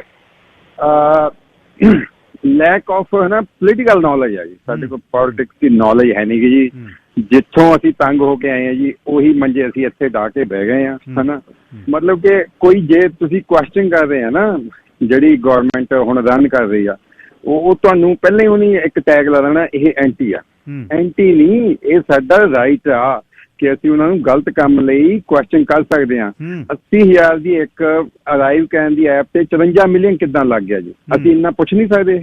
ਪ੍ਰਾਈਮ ਮਿਨਿਸਟਰ ਹੋਣਗੇ, ਪ੍ਰਾਈਮ ਮਿਨਿਸਟਰ ਅਸੀਂ ਬਣਾਇਆ, ਉਹ ਸਾਡੇ ਲਈ ਸਰਵ ਕਰਨ ਲਈ ਉਹ ਹਾਜ਼ਰ ਜਵਾਬੀ ਚਾਹੀਦੀ ਹੈ, ਉਹਨੂੰ ਜਵਾਬ ਦੇਣਾ ਚਾਹੀਦਾ। ਇਹ ਨਹੀਂ ਕਿ ਹੱਥ ਕੇ ਤੁਸੀਂ ਸਾਰਤਾ ਵੀ ਕਿੱਥੇ ਕੌਣ ਦਿਆ ਸੀ ਹੋਟਲ 'ਚ, ਹਜੇ ਤੱਕ ਨਹੀਂ ਦੱਸਿਆ। ਗੋਲਮੋਲ ਗੱਲਾਂ ਕਰਨੀਆਂ, ਇਹਦਾ ਮਤਲਬ ਕਿ ਤੁਹਾਡੇ 'ਚ ਕੋਈ ਕੱਚ ਆ, ਹੈ ਨਾ। ਇਸ ਕਰਕੇ ਇਹ ਜਿਹੜਾ ਮਤਲਬ ਤੁਸੀਂ ਹੈ ਨਾ, ਜਿਹੜਾ ਮੈਂ ਤਾਂ ਸੁਣਿਆ ਸੀਗਾ ਮੋਦੀ ਦੇ ਭਗਤ ਆ, ਇੱਥੇ ਟਰੂਡੋ ਦੇ ਵੀ ਭਗਤ ਆ। ਇਹ ਭਗਤੀ ਪੁਣਾ ਛੱਡ ਕੇ ਇਹ ਨਾ ਸੋਚੋ ਕਿ ਸਾਡਾ ਹੀ ਮਾਮੇ ਦਾ ਮੁੰਡਾ ਲਿਆ ਵੀ ਟਰੂਡੋ, ਤਾਂ ਟਰੂਡੋ ਬਸ ਠੀਕ ਆ। ਜਿਹੜੀ ਅਸੀਂ ਆਪਣੀ ਲਾਈਫ ਇੱਥੇ ਰਿਊਨ ਕਰੀ ਜਾਂਦੇ ਹਾਂ ਜੀ, ਜੋ ਕਮਾਉਂਦੇ ਅਸੀਂ ਸਾਰਾ ਕੁਛ ਇਹਨਾਂ ਨੂੰ ਦੇਈ ਜਾਂਦੇ ਹਾਂ, ਜਾਂ ਰਿਫਿਊਜੀਆਂ ਨੂੰ ਦੇਈ ਜਾਂਦੇ ਹਾਂ ਅਸੀਂ। ਮਤਲਬ ਉਹ ਬੈਠੇ ਵਧੀਆ ਖਾ ਰਹੇ, ਅਸੀਂ ਜਿੰਨਾ ਮਤਲਬ ਕਮਾ ਵੀ ਨਹੀਂ ਰਹੇ ਅਸੀਂ, ਉਹਨਾਂ ਉਹ ਤੋਂ ਵੱਧ ਅਸੀਂ ਟੈਕਸ ਹੀ ਪੇ ਕਰ ਰਹੇ ਹਾਂ ਜੀ। ਸਾਨੂੰ ਥੋੜਾ ਜਿਹਾ ਇਸ ਗੱਲਾਂ ਤੋਂ ਅਵੇਅਰ ਹੋਣਾ ਚਾਹੀਦਾ ਜੀ। ਥੈਂਕ ਯੂ ਜੀ, ਧੰਨਵਾਦ ਜੀ। ਸਾਹਿਬ ਪਰਮਿੰਦਰ ਸਿੰਘ ਧਾਲੀਵਾਲ। ਹੈਲੋ, ਹਾਂਜੀ ਬਾਈ, ਸਤਿ ਸ਼੍ਰੀ ਅਕਾਲ। ਸਤਿ ਸ਼੍ਰੀ ਅਕਾਲ ਧਾਲੀਵਾਲ ਸਾਹਿਬ। ਵੀਰ ਜੀ, ਸਾਰੇ ਕੰਟਰੀ ਵਧੀਆ ਹੁੰਦੇ ਆ, ਉੱਥੋਂ ਦਾ ਜਿਹੜੇ ਰਾਜੇ ਦੇ ਐਡਮਿਨਿਸਟ੍ਰੇਸ਼ਨ ਚਲਾਉਣ ਵਾਲੇ ਆ ਉਹੀ ਗਲਤ ਹੁੰਦੇ ਆ। ਵਧੀਆ ਤਾਂ ਕੰਟਰੀ ਹਿੰਦੁਸਤਾਨ ਵੀ ਹੈ ਜੀ, ਕੋਈ ਵਧੀਆ ਨਹੀਂ, ਵਧੀਆ ਧਰਤੀ ਹੈ ਜੀ। ਅਸੀਂ ਉੱਥੋਂ ਇਸੇ ਕਰਕੇ ਆਏ ਆ ਵੀ ਉੱਥੋਂ ਦੀ ਐਡਮਿਨਿਸਟ੍ਰੇਸ਼ਨ ਜਿਹੜੀ ਹੈਗੀ ਆ ਤੇ ਲੋਕ ਨੇ ਉਹ ਕਰਪਟ ਹੋ ਗਿਆ। ਹੁਣ ਜਿੰਨੀ ਕਰਪਸ਼ਨ ਤੁਸੀਂ ਵੀ ਦੇਖਦੇ ਹੋ ਵੀ 10 ਸਾਲਾਂ 'ਚ ਹੋਈ ਆ, ਕਿਤੇ ਸੁਣੀਏ ਕਿ ਲਾਟੂ ਵੇਚਦੇ ਬੰਦੇ ਗੋਲਫ ਕੋਰਸਾਂ ਦੇ ਮਾਲਕ ਕਿਵੇਂ ਬਣ ਗਏ। ਡਾਕਟਰ ਨੂੰ ਆਪਾਂ ਡਾਕਟਰਾਂ ਨੂੰ ਗਾਲਾਂ ਕੱਢੀ ਜਾਂਦੇ ਵੀ ਡਾਕਟਰ ਸਰਵਿਸ ਨਹੀਂ ਕਰਦੇ। ਵੀ ਜੀ ਡਾਕਟਰ ਵੀ ਕਿੱਥੋਂ ਕਰਨਗੇ ਜੀ, ਜਦੋਂ ਥੋੜੇ ਬੜੇ ਬੰਦੇ ਕੰਸਲਟੈਂਟ $1 ਮਿਲੀਅਨ ਬਣਾਉਂਦਾ, ਡਾਕਟਰ ਬਣਾਉਂਦਾ 2 ਲੱਖ, ਟੀਚਰ ਸਰਵ ਕਿਵੇਂ ਕਰਨਗੇ? ਜਦੋਂ ਸਿਸਟਮ ਵੀ ਜੀ ਖਰਾਬ ਹੋ ਜਾਂਦਾ ਤਾਂ ਸਾਰੇ ਜਿਹੜੇ ਸਿਸਟਮ ਨੂੰ ਰਨ ਕਰਨ ਵਾਲੇ ਸਾਰੇ ਉਸ ਹਿਸਾਬ ਨਾਲ ਕਰਪਟ ਹੋ ਜਾਂਦੇ, ਜਦੋਂ ਕਿ ਸਾਡੇ ਰਾਜਨੀਤਿਕ ਬੰਦੇ ਕਰਪਟ ਹੋ ਜਾਂਦੇ ਜੀ। Thank you. ਸੁਨੀਲ ਜੀ, ਲਾਈਨ ਨੰਬਰ 4, ਤੁਹਾਡੀ ਲਾਈਨ ਕੱਟੀ ਗਈ ਸੀ, ਸੌਰੀ, ਮੈਂ ਹਾਕਾਂ ਦੂਜੇ ਪਾਸੇ ਮਾਰੀ ਗਿਆ, ਲਾਈਨ ਤੁਹਾਡੀ ਸੀ ਜੀ। ਸਤਿ ਸ਼੍ਰੀ ਅਕਾਲ ਜੀ। ਸਤਿ ਸ਼੍ਰੀ ਅਕਾਲ। ਸਤਿ ਸ਼੍ਰੀ ਅਕਾਲ। ਆਪਾਂ ਇੱਕ ਦੂਜੇ ਨੂੰ ਮਿਸ ਕਰ ਗਏ ਉੱਥੇ ਯੂਨੀਵਰਸਿਟੀ। ਹਾਂ, ਅੱਗੇ ਪਿੱਛੇ ਹੋ ਗਏ ਆਪਾਂ, ਅੱਗੇ ਪਿੱਛੇ ਹੋ ਗਏ। ਚਲੋ, ਐਨੀਵੇਜ਼, ਮੈਂ ਨਾ ਇੱਕ ਪਹਿਲੀ ਗੱਲ ਤਾਂ ਮਹਾਰਾਜ ਪਹਿਲੇ ਦਾ ਗੁਰਪੁਰਬ ਸਿੱਖ ਮਨਾ ਰਿਹਾ, ਹਜੇ ਕਿ ਗੁਰਪੁਰਬ ਰੋਜ਼ ਹੀ ਆ ਸਾਡਾ, ਗੁਰੂ ਸਾਡੇ ਕੋਲ ਹੀ ਆ ਰੋਜ਼। ਬਿਲਕੁਲ ਜੀ, ਬਿਲਕੁਲ। ਤੇ ਪਰ ਫਿਰ ਵੀ ਮੈਂ ਇੱਕ ਗੁਰਮਤ ਦੇ ਹਿਸਾਬ ਨਾਲ ਇੱਕ ਗੱਲ ਸ਼ੇਅਰ ਕਰਨੀ ਚਾਹੂੰਗਾ। ਸਾਰਿਆਂ ਤੇ ਲਾਗੂ ਨਹੀਂ ਹੁੰਦੀ, ਪਰ ਫਿਰ ਵੀ ਗੁਰੂ ਨੇ ਕਹੀ ਹੈ, ਮੈਂ ਕਰਨੀ ਚਾਹੂੰਗਾ। ਰਾਜੇ ਸੀ ਮੁਕੱਦਮ ਕੁੱਤੇ। ਇਹ ਜਿਹੜੀ ਲਾਈਨ ਆ ਕਾਫੀ ਜ਼ਿਆਦਾ ਕਾਫੀ ਪੋਲੀਟੀਸ਼ੀਅਨਸ ਤੇ ਬਹੁਤਾਤ ਕੰਟਰੀਜ਼ ਦੇ ਵਿੱਚ ਇਹ ਅੱਜ ਕੱਲ੍ਹ ਲਾਗੂ ਹੁੰਦੀ ਆ ਤੇ ਪਹਿਲਾਂ ਵੀ ਮੋਨਾਰਕੀ ਵੇਲੇ ਵੀ ਲਾਗੂ ਹੁੰਦੀ ਰਹੀ ਹੈ, ਤਾਂ ਹੀ ਸਾਨੂੰ ਗੁਰੂ ਸਾਹਿਬ ਨੇ ਦੱਸਣ ਦੀ ਯਤਨ ਕੀਤਾ। ਹੁਣ ਆਪਾਂ ਹੁੰਦੇ ਆ ਇਮੋਸ਼ਨਲ, ਮੇਰਾ ਵੀਰ, ਮੈਨੂੰ ਇੱਕ ਅੱਧਾ ਮਿੰਟ ਚਾਹੀਦਾ ਆਪਣੀ ਗੱਲ ਨੂੰ ਐਕਸਪਲੇਨ ਕਰਨ ਵਾਸਤੇ। ਦੇਖੋ, ਤੁਸੀਂ ਬਹੁਤ ਇਮਾਨਦਾਰੀ ਨਾਲ ਗੱਲ ਕਰਨ ਦੀ ਕੋਸ਼ਿਸ਼ ਕੀਤੀ, ਤੁਹਾਡੇ ਤੇ ਇੱਕ ਬੰਦੇ ਨੇ ਇੰਡਾਇਰੈਕਟਲੀ ਕਮੈਂਟ ਕਰਤਾ ਕਿ ਆਈਦਰ ਇਟਸ ਯੂਅਰ ਇੰਟਰਸਟ ਔਰ ਦੇਅਰ ਇੰਟਰਸਟ ਕੰਬਾਈਨਡ, ਹੈ ਨਾ। ਬੰਦੇ ਬੜੇ ਚਤੁਰਾਈ ਦੇ ਨਾਲ ਗੱਲ ਕਰਦੇ ਆ, ਪਰ ਉਹ ਅਟੈਕ ਕਰ ਰਹੇ ਹੁੰਦੇ ਆ ਇੰਡਾਇਰੈਕਟਲੀ। ਮੈਂ ਇੱਕੋ ਗੱਲ ਕਹਿਣੀ ਚਾਹੁੰਦਾ ਆਪਣੇ ਵੀਰਾਂ ਦੇ ਭੈਣਾਂ ਨੂੰ, ਇੱਕ ਨਾ ਰਿਵਰਸ ਕਹਿੰਦੇ ਆ ਰੇਸਿਜ਼ਮ। ਰਿਵਰਸ ਰੇਸਿਜ਼ਮ ਉਹ ਹੁੰਦੀ ਹੈ ਜਦੋਂ ਤੁਸੀਂ ਆਪਣੇ ਹੀ ਬੰਦਿਆਂ ਦੇ ਖਿਲਾਫ ਪੇਂਟ ਕਰਦੇ ਰਹਿੰਦੇ ਹੋ ਚੀਜ਼ਾਂ, ਚਾਹੇ ਉਹਦੇ 'ਚ ਸੱਚ ਹੈਗਾ, ਝੂਠ ਹੈਗਾ, ਕੁਛ ਵੀ ਹੈ, ਤੁਸੀਂ ਉਹਨੂੰ ਰਿਵਰਸ ਰੇਸਿਜ਼ਮ ਕਹਿੰਦੇ ਆ। ਮੇਰੇ ਵੀਰ ਭੈਣਾਂ ਨੂੰ ਉਹ ਤੋਂ ਬਚਣਾ ਚਾਹੀਦਾ। ਪੋਲੀਟਿਕਸ ਅਪਾਰਟ, ਹਰੇਕ ਕਮਿਊਨਿਟੀ 'ਚ ਬੰਦੇ ਚੰਗੇ ਮਾੜੇ ਹੈਗੇ, ਸਾਡੇ 'ਚ ਵੀ ਕੁਛ ਮਾੜੇ ਹੋਣਗੇ, ਜ਼ਿਆਦਾਤਰ ਚੰਗੇ ਹੀ ਨੇ, ਤੇ ਬਾਕੀ ਕਮਿਊਨਿਟੀ 'ਚ ਵੀ ਥੋੜ੍ਹੀ ਮਾੜੇ ਨੇ, ਜ਼ਿਆਦਾ ਚੰਗੇ ਹੀ ਨੇ। ਹੁਣ ਸਾਡੀ ਫੋਕਸ ਹਮੇਸ਼ਾ ਇਮੀਗ੍ਰੇਸ਼ਨ ਦੇ ਅਸੀਂ ਉਤਾਵਲੇ ਹੁੰਦੇ ਹਾਂ। ਸਾਰੇ ਬੰਦਾ ਕੋਈ ਨਾ ਕੋਈ, ਈਵਨ ਕਿ ਕੋਕੇਸ਼ੀਅਨ ਬੰਦੇ ਆ, ਅੱਜ ਕੱਲ੍ਹ ਬੰਦਾ CBC ਦਾ ਬਹੁਤ ਸੀਨੀਅਰ ਜਰਨਲਿਸਟ ਆ, ਜਿਹਨੇ ਇੱਕ ਵਾਰੀ ਇਹ ਕਮੈਂਟ ਕੀਤਾ ਸੀਗਾ 2003 ਦੇ ਵਿੱਚ ਕਿ ਜਿਹੜੇ ਇਮੀਗ੍ਰੈਂਟ ਆ ਰਹੇ ਆ, ਜਿਹੜੇ ਇੱਦਾਂ ਦੇ ਆ, ਉਹਦਾ ਇੰਟੈਕਟਿਸ ਉਹਨਾਂ ਨੂੰ ਵਾਪਸ ਭੇਜਣਾ ਚਾਹੀਦਾ। ਮੈਂ ਉਹਨੂੰ ਈਮੇਲ ਕਰਕੇ ਉਹਨੂੰ ਕਿਹਾ ਸੀਗਾ, ਠੀਕ ਆ, ਅੱਜ ਤੋਂ 600 ਸਾਲ ਮੰਨ ਲਓ ਤੁਸੀਂ ਪਹਿਲਾਂ ਆਏ ਹੋ, ਤੁਸੀਂ ਹੁਣ ਜਾਣਾ ਸ਼ੁਰੂ ਕਰ ਦਿਓ, ਅਸੀਂ 600 ਸਾਲ ਬਾਅਦ ਜਾਣਾ ਸ਼ੁਰੂ ਕਰ ਦਿਆਂਗੇ। ਠੀਕ ਹੈ ਨਾ। ਸਵਾਲ ਇਹ ਆ, ਜਦੋਂ ਅਸੀਂ ਇੱਥੇ ਰਹਿੰਦੇ ਹਾਂ, ਸਾਨੂੰ ਦੋ ਚੀਜ਼ਾਂ, ਮੈਂ ਬਾਰ-ਬਾਰ ਕਹਿੰਦਾ, ਮੈਂ ਕਹਿੰਦੇ ਹੀ ਰਹਿਣਾ, ਸਾਡੇ ਬੱਚਿਆਂ ਦੇ ਸਾਨੂੰ ਦੋ ਚੀਜ਼ਾਂ ਪੜ੍ਹਨੀਆਂ ਚਾਹੀਦੀਆਂ, ਇਕਨੋਮਿਕਸ ਤੇ ਪੋਲੀਟੀਕਲ ਸਾਇੰਸ। ਗੌਰਮੈਂਟ ਕਿਵੇਂ ਵਰਕ ਕਰਦੀ ਆ, ਪ੍ਰਿੰਸੀਪਲਸ ਕਿਵੇਂ ਬਣਦੇ ਆ, ਤੁਹਾਨੂੰ ਤਾਂ ਕਿ ਕੋਈ ਮੂਰਖਣ ਬਣਾ ਸਕੇ ਨੰਬਰਾਂ ਰਾਹੀਂ ਇਕਨੋਮਿਕਸ ਪੜ੍ਹਨੀ ਚਾਹੀਦੀ ਆ ਐਜ਼ ਏ ਸਬਜੈਕਟ। 3 ਮਹੀਨੇ ਦੇ ਕੋਰਸ ਕਰ ਲਓ ਮੇਰੇ ਵੀਰੋ ਭੈਣੋ, ਤੁਸੀਂ ਤੁਹਾਡਾ ਜਿਹੜਾ ਸੋਚਣ ਦਾ ਥੋੜਾ ਢੰਗ ਬਦਲੂਗਾ। ਕਿਉਂਕਿ ਮੈਂ ਤੁਹਾਨੂੰ ਇੱਕੋ ਐਗਜ਼ਾਮਪਲ ਦੇਣੀ ਅੱਜ, ਪੂਲ ਪ੍ਰੋਮਿਸ ਆਉਂਦੇ ਆ ਨਾ ਹਰ ਪਾਰਟੀ ਦੇ, ਪੂਲ ਤੋਂ ਪਹਿਲਾਂ ਤੁਸੀਂ ਇਹ ਸਾਰੇ ਜੋ ਐਤਕੀ 2025 ਤੱਕ ਲਾ ਦਿਓ ਕਿ ਜਿਹੜਾ ਪੂਲ ਪ੍ਰੋਮਿਸ ਹੈਗਾ ਆ, ਇਹ ਇੱਕ ਲੀਗਲ ਡਾਕੂਮੈਂਟ ਹੋਊਗਾ। ਜੇਕਰ ਕੋਈ ਵੀ ਪਾਰਟੀ ਜਿਹੜੀ ਪਾਵਰ 'ਚ ਆਉਂਦੀ ਹੈ, ਜੇਕਰ ਉਹ ਆਪਣੇ ਪੂਲ ਪ੍ਰੋਮਿਸ ਨੂੰ ਨਾ ਪੂਰਾ ਕੀਤਾ ਜਾ ਸਕੇ, ਉਹਨਾਂ ਨੂੰ ਯਕਦਮ ਕੋਰਟ ਦੇ ਵਿੱਚ ਜਾ ਕੇ ਜਿਹੜੇ ਰਾਈਟ ਟੂ ਰਿਕਾਲ ਹੈਗੀ ਆ ਲਾਗੂ ਹੋਣੀ ਚਾਹੀਦੀ ਆ। ਤੇ ਉਹ ਫਿਰ ਦੇਖੋਗੇ ਤੁਹਾਡੇ ਜਿਹੜੇ ਪੂਲ ਪ੍ਰੋਮਿਸ ਹੋਣਗੇ ਉਹ ਘੱਟ ਕਰਨਗੇ, ਤੇ ਨਾਲੇ ਤੁਹਾਨੂੰ ਆਪਣਾ ਇੱਕ ਬਣਾਉਣਾ ਚਾਹੀਦਾ ਕਿ ਸਾਡੀ ਡਿਮਾਂਡ ਕੀ ਆ ਐਜ਼ ਏ ਸਿਟੀਜ਼ਨ। ਤੁਸੀਂ ਕੀ ਚਾਹੁੰਦੇ ਹੋ, ਚਾਹੇ ਤੁਸੀਂ ਇਮੀਗ੍ਰੇਸ਼ਨ ਚਾਹੁੰਦੇ ਹੋ, ਘੱਟ ਚਾਹੁੰਦੇ ਹੋ, ਵੱਧ ਚਾਹੁੰਦੇ ਹੋ, ਪੜ੍ਹਾਈ ਚਾਹੁੰਦੇ ਹੋ, ਨਹੀਂ ਚਾਹੁੰਦੇ, ਤੁਸੀਂ ਬਣਾਓ। ਸਾਡੀ ਜਿਹੜੀ ਗੱਲਬਾਤ ਹੈ ਨਾ, ਅਸੀਂ ਗੱਲਾਂ 'ਚ ਜ਼ਿਆਦਾ ਕਰਨ ਲੱਗ ਪਏ ਹਾਂ, ਪ੍ਰੈਕਟਿਸ ਦੇ ਵਿੱਚ ਜਦੋਂ ਗੱਲ ਕਰਨੀ ਹੁੰਦੀ ਆ ਅਸੀਂ ਉੱਥੇ ਪ੍ਰੋਟੈਸਟ ਤੇ ਵੀ ਨਹੀਂ ਪਹੁੰਚਦੇ। ਸੋ ਲੋੜ ਇਹ ਹੈਗੀ ਆ ਕਿ ਆਪਣੇ ਆਪ ਨੂੰ ਏਦਾਂ ਹੀ ਜਾਗਰਤ ਕਰੀਏ। ਇਹ ਜੇ ਤੁਸੀਂ ਕੱਲ ਖੜੇ ਵੀ ਹੋ ਜਾਂਦੇ ਹੋ, ਲੈਟਸ ਸੇ ਤੁਸੀਂ ਕੱਲ ਖੜੇ ਹੋ ਜਾਂਦੇ ਹੋ ਇਲੈਕਸ਼ਨ, ਕੋਈ ਫਰਕ ਨਹੀਂ ਗਾ, ਤੁਹਾਡੇ ਕੋਲ ਪੂਰਾ ਰਾਈਟ ਆ। ਹਾਂ, ਤੁਸੀਂ ਜੇ ਇਮਾਨਦਾਰੀ ਨਾਲ ਆਪਣੀ ਕੌਮ ਵਾਸਤੇ ਜਾਂ ਆਪਣੇ ਭਾਈਚਾਰੇ ਵਾਸਤੇ ਜਾਂ ਜਿਹੜੀ ਕੌਂਸਟੀਟਿਊਂਸੀ ਵੀ ਰਿਪਰੈਜ਼ੈਂਟ ਕਰਨਾ, ਉਹਨਾਂ ਦੇ ਇੰਟਰਸਟ ਰਿਪਰੈਜ਼ੈਂਟ ਕਰੋਗੇ, ਕਿਸੇ ਨੂੰ ਕੋਈ ਪ੍ਰੋਬਲਮ ਨਹੀਂ ਹੋਣੀ ਚਾਹੀਦੀ।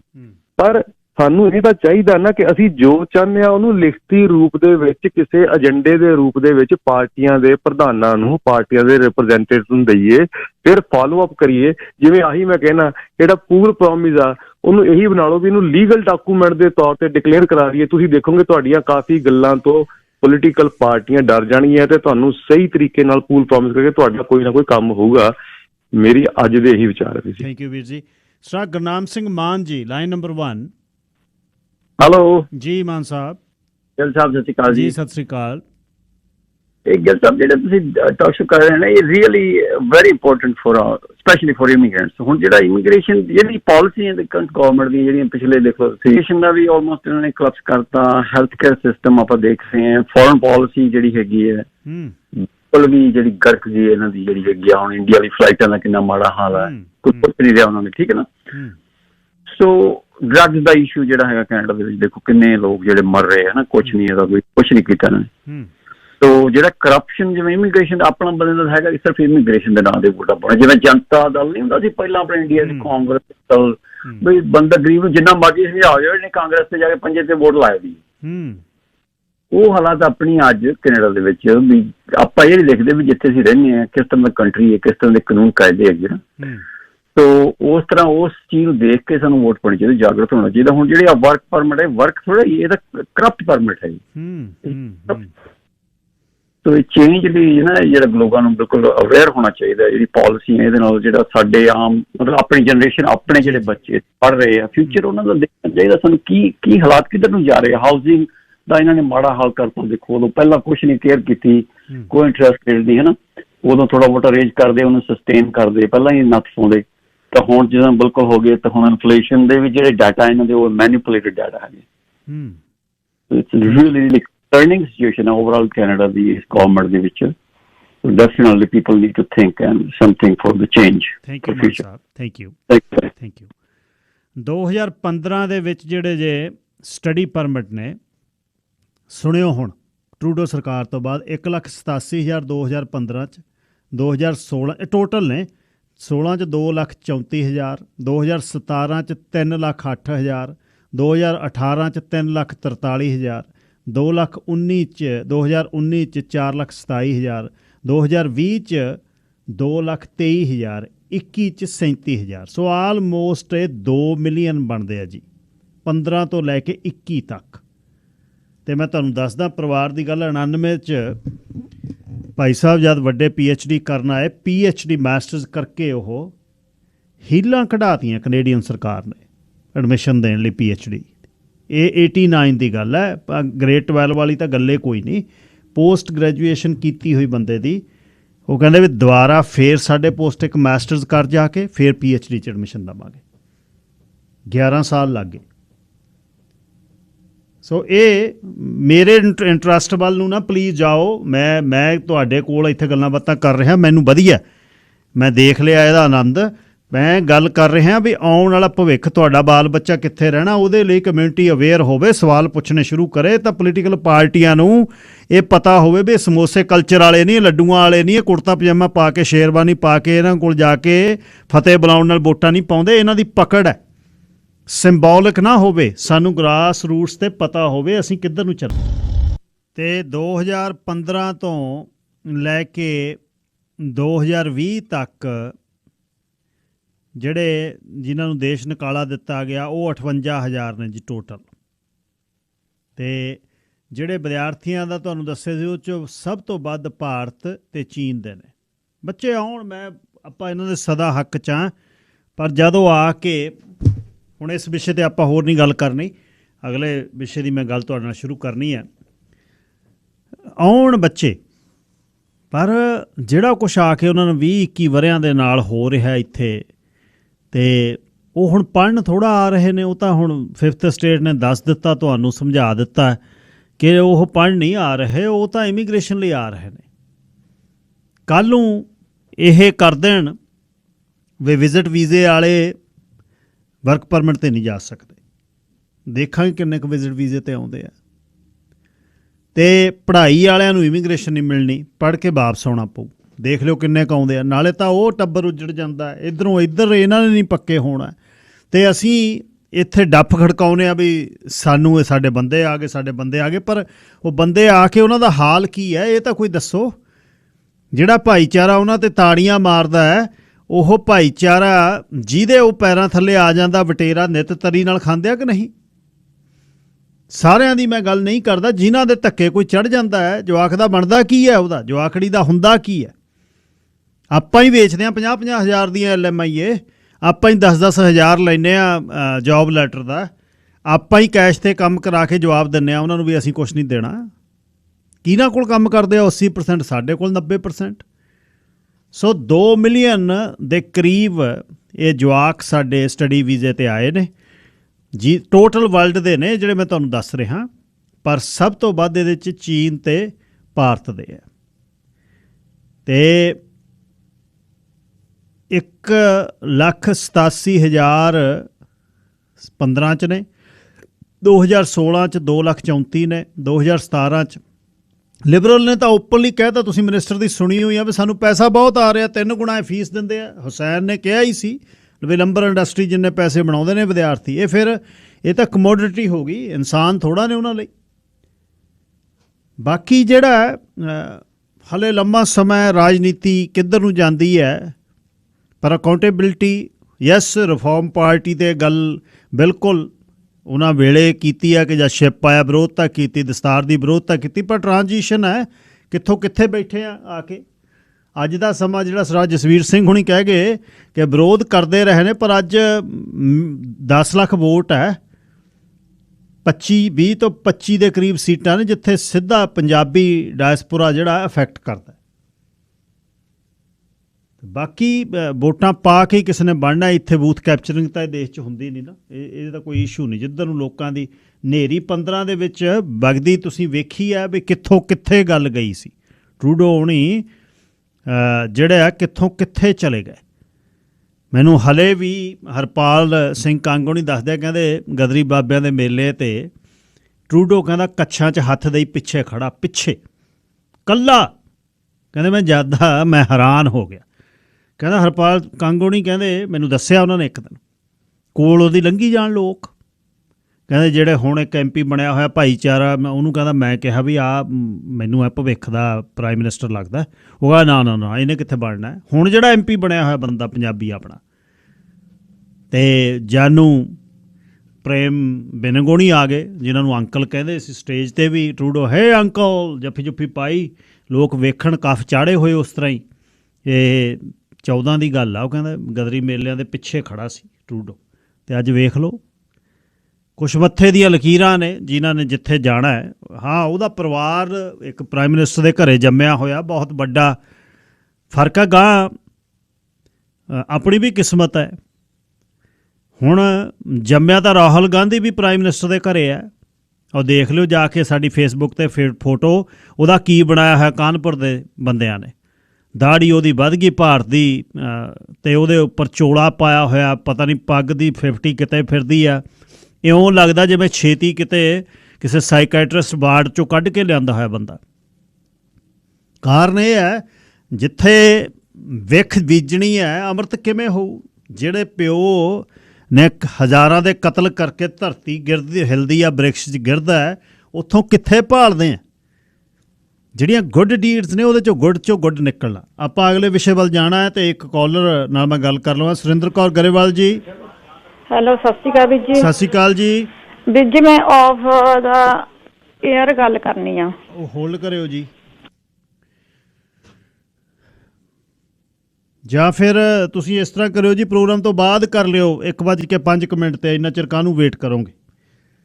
ਲਓ ਜੀ, ਵੀਕਐਂਡ 'ਤੇ ਨਵੰਬਰ ਦੇ ਪਹਿਲੇ ਹਫ਼ਤੇ ਯੂਬਾ ਸਿਟੀ ਦਾ ਨਗਰ ਕੀਰਤਨ ਹੁੰਦਾ, ਅਤੇ ਯੂਬਾ ਸਿਟੀ ਦੇ ਨਗਰ ਕੀਰਤਨ 'ਤੇ ਜਿਨ੍ਹਾਂ ਨੇ ਦਰਸ਼ਨ ਕੀਤੇ ਨੇ, ਇਸ ਵਾਰ ਪਹਿਲੀ ਵਾਰ 2015 ਤੋਂ 7 ਵਰ੍ਹਿਆਂ ਦੇ ਵਿੱਚ ਮੈਂ ਪਹਿਲੀ ਵਾਰ ਦੇਖਿਆ ਵੀ ਉੱਥੇ ਠੰਡ ਅਤੇ ਮੀਂਹ, 7 ਕਿਸਮ ਦਾ ਵੈਦਰ ਜਿਹੜਾ ਬਦਲਿਆ। ਪੋਰਟਲੈਂਡ ਤੋਂ, ਸਿਆਟਲ ਤੋਂ ਟੱਪ ਕੇ ਜਾਣ ਵੇਲੇ ਵੀ ਪਾਣੀ ਅਤੇ ਜਿਹੜਾ ਮੀਂਹ ਹੜੱਲੂ ਵਾਂਗੂ, ਅਤੇ ਬਰਫ਼ ਐਸ਼ਲੈਂਡ 'ਤੇ ਜਿਹੜੀ ਡਿੱਗੇ ਸਨੋ, ਅਤੇ ਧੁੱਪ ਆ ਗਈ, ਫੇਰ ਸਨੋ, ਰੈੱਡ ਬਲੱਫ ਕੋਲ ਮੀਂਹ, ਅਤੇ ਠੰਡ ਇਸ ਵਾਰ ਨਗਰ ਕੀਰਤਨ ਦੀ ਨਹੀਂ ਤਾਂ ਹੁੰਦੀ ਨਹੀਂ।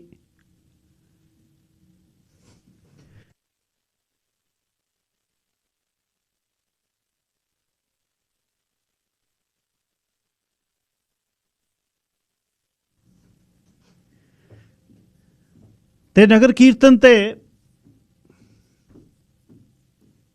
ਬਹੁਤ ਵਧੀਆ ਨਵੰਬਰ ਦੇ ਪਹਿਲੇ ਹਫ਼ਤੇ ਇੱਕ ਤਾਂ ਖੁੱਲ੍ਹਾ ਬਹੁਤ ਏਰੀਆ, ਬਹੁਤ ਯੂਬਾ ਸਿਟੀ ਦਾ ਖੁੱਲ੍ਹਾ ਪਿੰਡ ਹੈ, ਅਤੇ ਪਿੰਡੇ ਸੀ ਪਹਿਲਾਂ, ਅੱਜ ਤੋਂ 25 ਵਰ੍ਹੇ ਪਹਿਲਾਂ, ਪਰ ਹੁਣ ਬਦਲ ਗਿਆ ਘਰ। ਉੱਥੇ ਵੀ ਮਹਿੰਗੇ ਹੋ ਗਏ, ਰੈਂਚ ਸਟਾਈਲ ਘਰ 6-7 ਲੱਖ ਦੇ ਹੋ ਗਏ, ਅਤੇ ਬਹੁਤ ਮਹਿੰਗਾ ਹੋ ਗਿਆ ਉੱਥੇ ਵੀ। ਪਰ ਇੱਕ ਬਹੁਤ ਉਲਾਸ ਹੈ ਉੱਥੇ, ਨਗਰ ਕੀਰਤਨ ਦਾ ਬਹੁਤ ਆਨੰਦ ਹੈ ਉੱਥੇ। ਧੁੱਪ ਅੱਗੇ ਬਹੁਤ ਵਧੀਆ ਹੁੰਦੀ ਸੀ, ਇਸ ਵਾਰ ਠੰਡ ਸੀ ਥੋੜ੍ਹੀ ਜਿਹੀ, ਅਤੇ ਰਾਈਡਰਸ ਜਿਹੜੇ 50 ਦੇ ਕਰੀਬ ਅਮਰੀਕਨ ਰਾਈਡਰਸ ਸੀ ਜ਼ਿਆਦਾ। ਇਸ ਵਾਰ ਇੱਥੋਂ ਮੋਟਰਸਾਈਕਲ ਲੈ ਕੇ ਤਾਂ ਗਏ ਨਹੀਂ, ਕਿਉਂਕਿ ਹੁਣ ਉੱਥੇ ਬਹੁਤ ਹੋ ਗਏ। ਸਿੱਖ ਰਾਈਡਰਸ ਦੇ ਅਸੀਂ ਸਾਰੇ ਰਲ ਕੇ ਗਏ ਸੀ। ਸਾਬੀ ਮੱਲੀ ਉਹਨਾਂ ਨੇ ਵੱਡੀ ਬੱਸ ਕਰ ਲਈ। ਧੱਲੇਕੇ ਵਾਲੇ ਸਾਡੇ ਬਾਈ ਜਤਿੰਦਰ ਹੋਣਾ ਨੇ, ਮਨਜਿੰਦਰ ਹੋਣੀ, ਉਹ ਆਪਣੇ ਪਰਿਵਾਰ ਨਾਲ ਗਏ ਸੀ। ਪਰਿਵਾਰ ਨਾਲ ਇਸ ਵਾਰ ਅਸੀਂ ਮੋਟਰਸਾਈਕਲਾਂ ਦੀ ਜਗ੍ਹਾ ਆਪਣੇ ਤੌਰ 'ਤੇ ਕਿਹਾ ਵੀ ਟੱਬਰਾਂ ਨਾਲ ਚੱਲੀ। ਅਤੇ 1350 ਕਿਲੋਮੀਟਰ ਹੈ ਸਰੀ ਤੋਂ ਯੂਬਾ ਸਿਟੀ, ਅਤੇ ਗੁਰਮੁਖ ਸਿੰਘ ਗੋਲਡੀ ਦਿਓਲ ਹੋਣੀ, ਗੁਰਪ੍ਰੀਤ ਸਿੰਘ ਸਹੋਤਾ, ਅਤੇ ਟੈਕਸੀ ਵਾਲਾ ਭਾਈਚਾਰਾ ਸਾਰਾ ਮੇਰਾ, ਏਅਰਪੋਰਟ ਵਾਲੇ ਸਭ ਹਰ ਸਾਲ ਉੱਥੇ ਜਾਂਦੇ ਨੇ। ਅਤੇ ਜਿਸ ਤਰ੍ਹਾਂ ਸੁਨੀਲ ਹੋਣੀ ਦੱਸ ਗਏ, ਹਰ ਸਾਲ ਉੱਥੇ ਖੂਨਦਾਨ ਕੈਂਪ ਵੀ ਲਾਉਂਦੇ ਆ, ਜਾ ਕੇ ਹਰ ਸਾਲ ਜਾਂਦੇ ਆ। ਅਤੇ ਉੱਥੇ ਜੇ ਜਾਣਾ ਹੋਵੇ ਤਾਂ ਸ਼ੁੱਕਰਵਾਰ ਨੂੰ ਜ਼ਰੂਰ ਹੱਥ ਨੇ ਪਹੁੰਚੋ, ਅਤੇ ਵਾਰ ਐਤਵਾਰ ਰਹਿ ਕੇ ਸੋਮਵਾਰ ਨੂੰ ਵਾਪਸ ਮੁੜੋ। 4 ਦਿਨ ਦਾ ਟ੍ਰਿਪ। ਅਤੇ ਰਾਹ ਦੇ ਵਿੱਚ ਕਈ ਰੁਕ ਜਾਂਦੇ ਆ, ਰਾਹ 'ਚ ਹੋਟਲ ਵਗੈਰਾ 'ਚ ਰੁਕਣਾ ਨਾ, ਇੱਧਰ ਉੱਧਰ ਦਾ ਚੱਕਰ, ਚੈੱਕ ਇਨ ਜੀ, ਚੈੱਕ ਆਊਟ ਜੀ, 5-4 ਘੰਟੇ ਬਾਅਦ ਗੱਡੀ ਚਲਾਉਣ ਵਾਲੇ ਹੋਵੋ ਅਤੇ ਘੰਟੇ 14 ਲੱਗਦੇ ਆ, ਅਤੇ ਘੰਟਾ ਰੁਕਣ ਦਾ, ਗੈਸ ਗੂਸ ਦਾ 15 ਘੰਟੇ। ਜੇ 5 ਵਜੇ ਸਰੀ ਤੋਂ ਤੁਰਦੇ ਹੋ ਤਾਂ ਤੁਸੀਂ 8 ਵਜੇ ਨੂੰ ਉੱਥੇ, 9 ਵਜੇ ਨੂੰ। ਬਾਹਲਾ ਕੋਈ ਵੱਡਾ ਸਫ਼ਰ ਨਹੀਂ, 2-3 ਹੋਣ। ਇਕੱਲਾ ਵੀ ਜਿਹੜਾ ਹੋਵੇ ਚਲਾਉਣ ਵਾਲਾ, ਇਕੱਲੇ ਨੂੰ ਵੀ ਕੁਛ ਨਹੀਂ, ਅਤੇ ਤੁਸੀਂ ਆ ਜਾਂਦੇ ਹੋ। ਨਗਰ ਕੀਰਤਨ ਇਸ ਵਾਰ ਲੇਟ ਸ਼ੁਰੂ ਹੋਇਆ, ਲੇਟ ਫਿਰ ਥੋੜ੍ਹਾ ਟੈਂਸ ਵੀ ਸੀ। ਮੈਨੇਜਮੈਂਟ ਦਾ ਉੱਥੇ ਥੋੜ੍ਹਾ ਜਿਹਾ ਝਗੜਾ ਜਿਹੜਾ ਚੱਲਦਾ ਰਹਿੰਦਾ ਸਦਾ ਹੀ, ਅਤੇ ਅਗਰੈਸਿਵ ਸੀ। ਇੱਕ ਜਗ੍ਹਾ ਰਾਹ ਦੇ ਵਿੱਚ ਖੜਕਣ ਲੱਗੀ ਸੀ ਗੱਲ, ਜਦੇ ਜਿਹੜੇ ਸਵੈਟ ਟੀਮ ਨੇ ਆ ਕੇ ਉਹਨੂੰ ਕੰਟਰੋਲ ਕੀਤਾ। ਚਲੋ ਉਹ ਤਾਂ ਪਾਰਟ ਹੈ ਸਾਡਾ, ਜਿਹੜੀ ਮੈਨੇਜਮੈਂਟ ਸੇਵਾਦਾਰ ਬਿਨਾਂ ਪੈਸੇ ਤੋਂ ਸੇਵਾ ਕਰਨੀ ਆ, ਉਹਨਾਂ ਨੇ ਤਾਂ ਖਿੱਚ ਧਾਣ ਜਿਹੜੀ ਹੁੰਦੀ ਰਹਿਣੀ ਹੈ। ਪਰ ਜਿਹੜੀ ਸੇਵਾ ਲੋਕਾਂ ਦੀ ਹੈ, ਐਡਾ ਵੱਡਾ ਕੰਮ, ਐਡੇ ਵੱਡੇ ਵੱਡੇ ਟੈਂਟ, 200 ਦੇ ਕਰੀਬ ਮੈਂ ਰੀਫਰ ਗਿਣੇ, ਜਿਹੜੇ ਸਾਰੇ ਅਮਰੀਕਾ 'ਚ ਟਰੱਕਾਂ ਵਾਲੇ ਸੀ। 200 ਰੀਫਰ, 200 ਹੀ ਰੀਫਰ ਆਉਣ ਸੀ। ਅਤੇ ਪ੍ਰਸ਼ਾਦਾ ਮਤਲਬ ਸੇਵਾ ਜਿਹੜੀ, ਛਾਡੇ ਗੱਲ ਦਿਓ, ਐਡੀ ਵੱਡੀ ਅਤੇ ਇੰਨੀ ਸੰਗਤ। ਆਪਾਂ ਤਾਂ ਸਰੀ ਕਿਉਂਕਿ ਛੋਟਾ ਕੰਜਸਟਡ ਹੋਣ ਕਰਕੇ ਆਪਾਂ ਗਿਣ ਲੈਂਦੇ ਹਾਂ, ਉੱਥੇ ਤਾਂ ਗਿਣਤੀ 4-5 ਲੱਖ ਦੇ ਕਰੀਬ ਹੈ। ਫਲੋਰੀਡਾ ਦੀਆਂ ਕਾਰਾਂ, ਨਿਊਯਾਰਕ ਦੀਆਂ, ਨਿਊ ਜਰਸੀ ਦੀਆਂ, ਸ਼ਿਕਾਗੋ ਦੀਆਂ, ਇਲਾਨੋਏ, ਆਇਓਵਾ, ਇੰਡੀਆਨਾ, ਕਿੱਥੋਂ ਕਿੱਥੋਂ ਕੱਢੀਆਂ, ਵੱਡੇ ਵੱਡੇ ਟਰੱਕ। ਅਤੇ 10-10 ਕੰਬਲ ਫਿਰ ਲੈ ਕੇ ਜਾਂਦੇ ਨੇ। ਕੰਬਲ ਬਹੁਤ ਵਿਕਦੇ ਨੇ, ਸੂਟ ਬਹੁਤ ਵਿਕਦੇ ਨੇ, ਦੁਕਾਨਾਂ ਬਹੁਤ ਨੇ। ਅਤੇ ਸਪੈਨਿਸ਼ ਬੰਦੇ ਚੀਨ ਤੋਂ ਲਿਆਂਦੀਆਂ, ਗੁਰੂ ਸਾਹਿਬ ਦੀਆਂ ਫੋਟੋਆਂ ਵੇਚੀ ਜਾਂਦੇ ਸੀ, ਅਮੀਗੋ ਬ੍ਰਦਰ। ਅਤੇ ਸਿਰ ਢੱਕ ਕੇ ਗੱਲ ਕਰੇ ਉਹ, ਚੀਨ ਦਾ ਰਾਸ਼ਨ ਬਹੁਤ ਵਿਕ ਰਿਹਾ ਸੀ ਉੱਥੇ। ਸੇਵਾ ਮਿੱਤਰ ਪਿਆਰਿਆਂ ਦੇ ਵਿੱਚੋਂ ਸਰਦਾਰ ਰਜਿੰਦਰ ਸਿੰਘ ਸੇਖੋਂ, ਮਨਪ੍ਰੀਤ ਸਿੰਘ ਮਾਨ ਮੰਟੀਕਾ, ਪੱਕਾ ਉਹਨਾਂ ਦਾ ਜਿਹੜਾ ਹਰ ਸਾਲ ਸੇਵਾ ਕਰਦੇ ਨੇ ਰੀਫਰਾਂ ਦੇ ਵਿੱਚ ਲਿਆ ਕੇ। ਅਤੇ ਸ਼ਾਹੀ ਸਾਹਿਬ ਬਹੁਤ ਚੰਗਾ ਲੱਗਦਾ। ਇੱਕ ਉੱਥੇ ਖਿੱਚ ਦਾ ਜਿਹੜਾ ਵੱਡਾ ਜਿਹੜਾ ਇੱਕ ਲੰਗਰ ਹੈ, ਜਿਹੜਾ ਅੱਗੇ ਗੁਰਦੁਆਰਾ ਸਾਹਿਬ ਦੀ ਹਦੂਦ ਦੇ ਹੁੰਦਾ ਸੀ ਵਿੱਚ, ਜਿਸ ਨੂੰ 20 ਵਰ੍ਹੇ ਪਹਿਲਾਂ ਇਕੱਲੇ ਸਰਦਾਰ ਅੰਗਰੇਜ਼ ਸਿੰਘ ਭੰਗੂ, ਉਹਨਾਂ ਦਾ ਬੱਤਾ ਪਿੰਡ ਹੈ ਆਪਣੇ ਪਟਿਆਲੇ 'ਚ, ਅਤੇ ਵਿਸਾਖ ਦੀਵਾਲੀ ਵਾਲੇ ਦਿਨ ਉਹ ਸਵਰਗਵਾਸ ਸਿੰਘ ਹੋ ਗਏ ਕੈਂਸਰ ਕਰਕੇ। ਉਹ ਸਾਗ ਉਹਨਾਂ ਨੇ ਥੋੜ੍ਹਾ ਜਿਹਾ ਬਣਾ ਕੇ ਅਤੇ ਪ੍ਰਸ਼ਾਦੇ ਮੱਕੀ ਦੇ ਬਣਾ ਕੇ ਸੇਵਾ ਸ਼ੁਰੂ ਕੀਤੀ 15-20 ਸਾਲ ਪਹਿਲਾਂ। ਹੁਣ ਉੱਥੇ ਉਹਨਾਂ ਦੇ ਹੀ ਜਿਹੜੇ ਨਾਲ ਸਿੱਖੇ ਸੀ, ਸਰਦਾਰ ਨਰਿੰਦਰ ਸਿੰਘ ਕੰਗ, ਲੋਹੀਆਂ ਪਿੰਡ ਆ ਉਹਨਾਂ ਦਾ, ਉਹਨਾਂ ਕੋਲ ਠਹਿਰਿਆ ਸੀ ਮੈਂ। ਅਤੇ ਮਾਨ ਬ੍ਰਦਰਜ਼ ਬਹੁਤ ਵੱਡੀ ਟਰੱਕਿੰਗ ਕੰਪਨੀ, ਉਹਨਾਂ ਦੇ ਇਨਲਾਜ਼ ਨੇ, ਉਦੋਵਾਲ ਪਿੰਡ ਆ ਬਲੰਦਪੁਰੀ ਦੇ ਨਾਲ। ਅਤੇ ਉਹ ਮੈਂ ਵੇਖਿਆ ਉੱਥੇ ਸੇਵਾ ਜਿਹੜੀ ਵੀ, ਮੈਂ ਕਰਦੇ ਕਿਵੇਂ, ਮੈਂ ਪੁੱਛਿਆ। ਫਿਰ ਉਹ ਕਹਿੰਦੇ ਮਹੀਨਾ ਪਹਿਲਾਂ ਤਾਂ ਅਚਾਰ ਪਾਉਂਦੇ ਹਾਂ ਜੀ ਅਸੀਂ, ਅਦਰਕ ਅਤੇ ਹਰੀ ਮਿਰਚ ਅਤੇ ਉਹਦਾ ਅਚਾਰ ਪਾਉਂਦੇ ਹਾਂ ਅਸੀਂ ਰਲ ਕੇ। ਫਿਰ ਸਾਗ ਤੋੜਦੇ ਹਾਂ, ਮੇਥੇ ਤੋੜਦੇ ਹਾਂ, ਮੇਥੇ ਲਿਆਉਂਦੇ ਆ, ਅਤੇ ਫਿਰ ਉਹਨਾਂ ਨੂੰ ਬਣਾਉਂਦੇ ਆ। ਸਾਗ ਘਰੇ ਬਣਾਉਣਾ ਹੋਵੇ ਸਾਰਾ ਦਿਨ ਲੱਗ ਜਾਂਦਾ ਬੀਬੀਆਂ ਦਾ। ਆਲਣ ਪਾਉਂਦੇ ਨੇ, ਫਿਰ ਮੱਕੀ ਦੀਆਂ ਰੋਟੀਆਂ ਬੀਬੀਆਂ ਬਣਾਉਂਦੀਆਂ ਨੇ, ਲਾਉਂਦੀਆਂ ਨੇ ਰੋਟੀਆਂ ਉਹ। ਅਤੇ ਐਡਾ ਵੱਡਾ ਇਕੱਠ ਹੁੰਦਾ ਉਸ 'ਤੇ ਥੱਕਦੇ ਨਹੀਂ ਹੈ, ਹੰਬਦੇ ਨਹੀਂ ਹੈ। ਪੂਰਾ ਸਾਰਾ ਹੀ ਆਪਣੀਆਂ ਲੋਹਾਂ ਬੜੀਆਂ, ਬੜੇ ਦੇਗੇ, ਸਾਰਾ ਸਮਾਨ। ਹੁਣ ਮੱਕੀ ਦੀਆਂ ਰੋਟੀਆਂ ਲਾਉਣੀਆਂ ਨਹੀਂ ਆਉਂਦੀਆਂ, ਪਰ ਹੋਰ ਤਰੀਕੇ ਨਾਲ ਉਹ ਬਣਾਉਂਦੀਆਂ ਨੇ, ਅਲੂਮੀਨੀਅਮ ਫੋਇਲ ਦੇ ਵਿੱਚ ਕਰਕੇ ਬਣਾਈ ਜਾਂਦੀਆਂ ਨੇ। ਸੇਵਾ ਜਿਹੜੀ ਆ ਨਾ ਇੰਨੀ ਹੈ। ਸਭ ਤੋਂ ਇਸ ਵਾਰ ਵਧੀਆ ਲੱਗਿਆ ਜਿਹੜਾ ਉਹ ਕਿ ਸੰਧੂ ਅਰੇਬੀਅਨਸ ਨੇ, ਬਿੱਲਾ ਸੰਧੂ ਹੋਣੀ, ਉਹਨਾਂ ਕੋਲ ਅਰਬੀ ਘੋੜੇ ਨੇ ਐਲੇ ਦੇ ਵਿੱਚ, ਐਲੇ ਦੇ ਨੇੜੇ ਉਹਨਾਂ ਦਾ ਰੈਂਚ ਹੈ। ਅਤੇ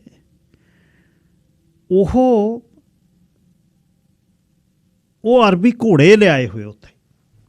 ਆਪ ਡਾਕਟਰ ਸਾਹਿਬ ਬਹੁਤ, ਉਹਨਾਂ ਦੀ ਬੇਟੀ ਮੁਸਕਾਨ ਸੰਧੂ ਬਹੁਤ ਸਿਰੇ ਦੀ ਜਿਹੜੀ ਰਾਈਡਰ ਹੈ ਕੁੜੀ, ਉਹ ਇਨਾਮ ਉਹਨੇ ਜਿੱਤੇ ਨੇ। ਬਹੁਤ ਪਿਓਰ ਬਰੈਡ ਉਹਨਾਂ ਕੋਲ ਅਰਬੀ ਘੋੜੇ ਨੇ।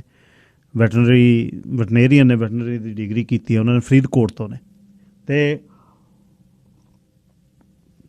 ਹਰਵਿੰਦਰ ਸਿੰਘ ਸੇ ਸਾਡੇ ਮਿੱਤਰ, ਉਹ ਵੀ ਨਾਲ ਸੀ। ਘੋੜਿਆਂ 'ਤੇ ਲੋਕਾਂ ਨੇ ਚੜ੍ਹ ਕੇ ਫੋਟੋਆਂ ਖਿਚਾਈਆਂ, ਨਾਲ ਮਾਰਵਾੜੀ ਘੋੜੇ ਜਿਹੜੇ ਉਹ ਵੀ ਸੰਧੂ ਪਰਿਵਾਰ ਆ ਮੁਕਤਸਰ ਸਾਹਿਬ ਦਾ, ਉਹਨਾਂ ਕੋਲ 6-7 ਮਾਰਵਾੜੀ ਘੋੜੇ ਨੇ। ਮਾਰਵਾੜੀ ਘੋੜੇ ਇੰਪੋਰਟ ਨਹੀਂ ਹੋਣ ਦਿੰਦੇ ਰਾਜਸਥਾਨ ਵਾਲੇ, ਉਹ ਕੁਦਰਤੀ ਕੋਈ ਗੋਰੀ ਬੀਬੀ ਲੈ ਕੇ ਆਈ ਉੱਥੋਂ, ਅੱਗੇ ਇਹਨਾਂ ਨੇ ਲੈ ਲਏ, ਬਰੀਡਿੰਗ ਵੀ ਕਰਦੇ ਆ। ਅਤੇ ਉੱਥੇ ਲੋਕ ਜਾ ਕੇ ਫੋਟੋਆਂ ਖਿਚਾਉਣ, ਘੋੜਿਆਂ 'ਤੇ ਚੜ੍ਹਨ। ਇੰਨੀ ਵਾਰ ਘੋੜਾ ਕਿੱਥੇ ਚੜ੍ਹਨ ਦਿੰਦਾ, ਪਰ ਟਿਕੇ ਹੋਏ ਸਾਊ ਘੋੜੇ। ਅਤੇ ਗੱਲ ਕੀ, ਹਰ ਇੱਕ ਖਿੱਚ ਦਾ ਕਾਰਨ, ਹਰ ਇੱਕ ਖਿੱਚ ਹੈ ਉੱਥੇ ਨਗਰ ਕੀਰਤਨ, ਪਰ ਉੱਥੋਂ ਆਉਣ ਨੂੰ ਜੀ ਨਹੀਂ ਕਰਦਾ। 4 ਦਿਨ ਚਾਹੀਦੇ ਨੇ। ਬੁੱਧ ਸ਼ੁੱਕਰਵਾਰ ਸ਼ਾਮ ਨੂੰ ਪਹੁੰਚੋ, ਸੈਟਰਡੇ ਸਾਰਾ ਦਿਨ ਰਹੋ, ਸੰਡੇ ਟਰਾਂਜਿਟ ਦਾ ਇੰਨਾ ਵਧੀਆ ਸਿਸਟਮ, ਉਰਲੇ ਬੰਨੇ ਸੜਕ ਦੇ ਨੇੜੇ ਬੱਸਾਂ ਆਉਣ ਅਤੇ ਮਤਲਬ 2-2 ਮਿੰਟ ਬਾਅਦ ਭਰ ਕੇ ਲਿਜਾਈ ਜਾਣ, ਉੱਧਰੋਂ ਵਾਪਸ ਲਿਆਈ ਜਾਣ। ਮੈਨੂੰ ਲੱਗਦਾ 1000 ਕਿੱਲੇ 'ਚ ਟਰੱਕ ਅਤੇ ਬੱਸਾਂ ਹੀ ਖੜ੍ਹੀਆਂ ਹੋਣਗੀਆਂ, ਘੱਟੋ ਘੱਟ 1000 ਕਿੱਲਾ 'ਚ। 50 ਰਾਈਡਰ ਅਤੇ ਲੀਜੈਂਡਰੀ ਰਾਈਡਰ ਸਾਡੇ ਦਲੇਰ ਸਿੰਘ ਬਰਾੜ, ਮਾਈਕ ਹੰਜਨ ਅਤੇ ਜਗਦੀਪ ਸਿੰਘ ਢਾਲੀਵਾਲ ਫਰਿਜ਼ਨੋ ਰਹਿੰਦੇ ਨੇ ਹੁਣ, ਸਾਡੇ ਨਾਲ ਰਾਈਡ ਕਰਦੇ ਰਹੇ। ਕੌਰ ਟਰਾਂਸਪੋਰਟ ਵਾਲੇ ਬਾਈ ਜੀ ਉਹ ਵੀ ਆਏ ਹੋਏ ਸੀ ਅਤੇ ਬਹੁਤ ਚੰਗਾ ਲੱਗਿਆ। ਪੁਰਾਣੇ ਮਿੱਤਰਾਂ 'ਚੋਂ ਸਰਾ ਹਰਦੀਪ ਸਿੰਘ ਹੇਰ ਉੱਥੇ, ਅਤੇ ਗੁਰਪ੍ਰੀਤ ਸਿੰਘ ਸਹੋਤਾ ਹੋਣੀ ਗਏ ਹੋਏ ਸੀ, ਪੂਰੀ ਟੀਮ। ਅਤੇ ਮਨਦੀਪ ਸਿੰਘ ਢਾਲੀਵਾਲ ਸਾਡਾ ਛੋਟਾ ਭਾਈ ਅਤੇ ਪਹੁੰਚਿਆ ਹੋਇਆ ਸੀ ਉੱਥੇ, ਸਾਰੀ ਟੀਮ ਨਾਲ। ਅਤੇ ਮਤਲਬ ਇਸ ਵਾਰ ਬੜਾ ਚੰਗਾ ਲੱਗਿਆ। ਹਰ ਸਾਲ ਐਤਕੀ 3 ਸਾਲਾਂ ਬਾਅਦ 19 ਤੋਂ ਬਾਅਦ ਮੈਂ ਗਿਆ।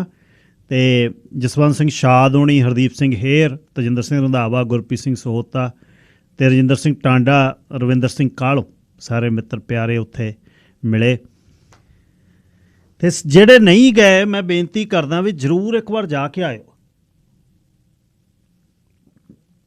ਬੈਂਸ, ਥਿਆੜਾ, ਗੋਤ ਬਹੁਤ ਕਿੰਦਾ, ਸਾਡਾ ਸ਼ਮੀਪੁਰ ਵਾਲਾ ਅਤੇ ਬਾਈ ਰਣਜੀਤ ਉਹਨਾਂ ਦੇ ਬ੍ਰਦਰ ਮਿਲੇ, ਉੱਥੇ ਰਹਿੰਦੇ ਨੇ ਇੱਕ।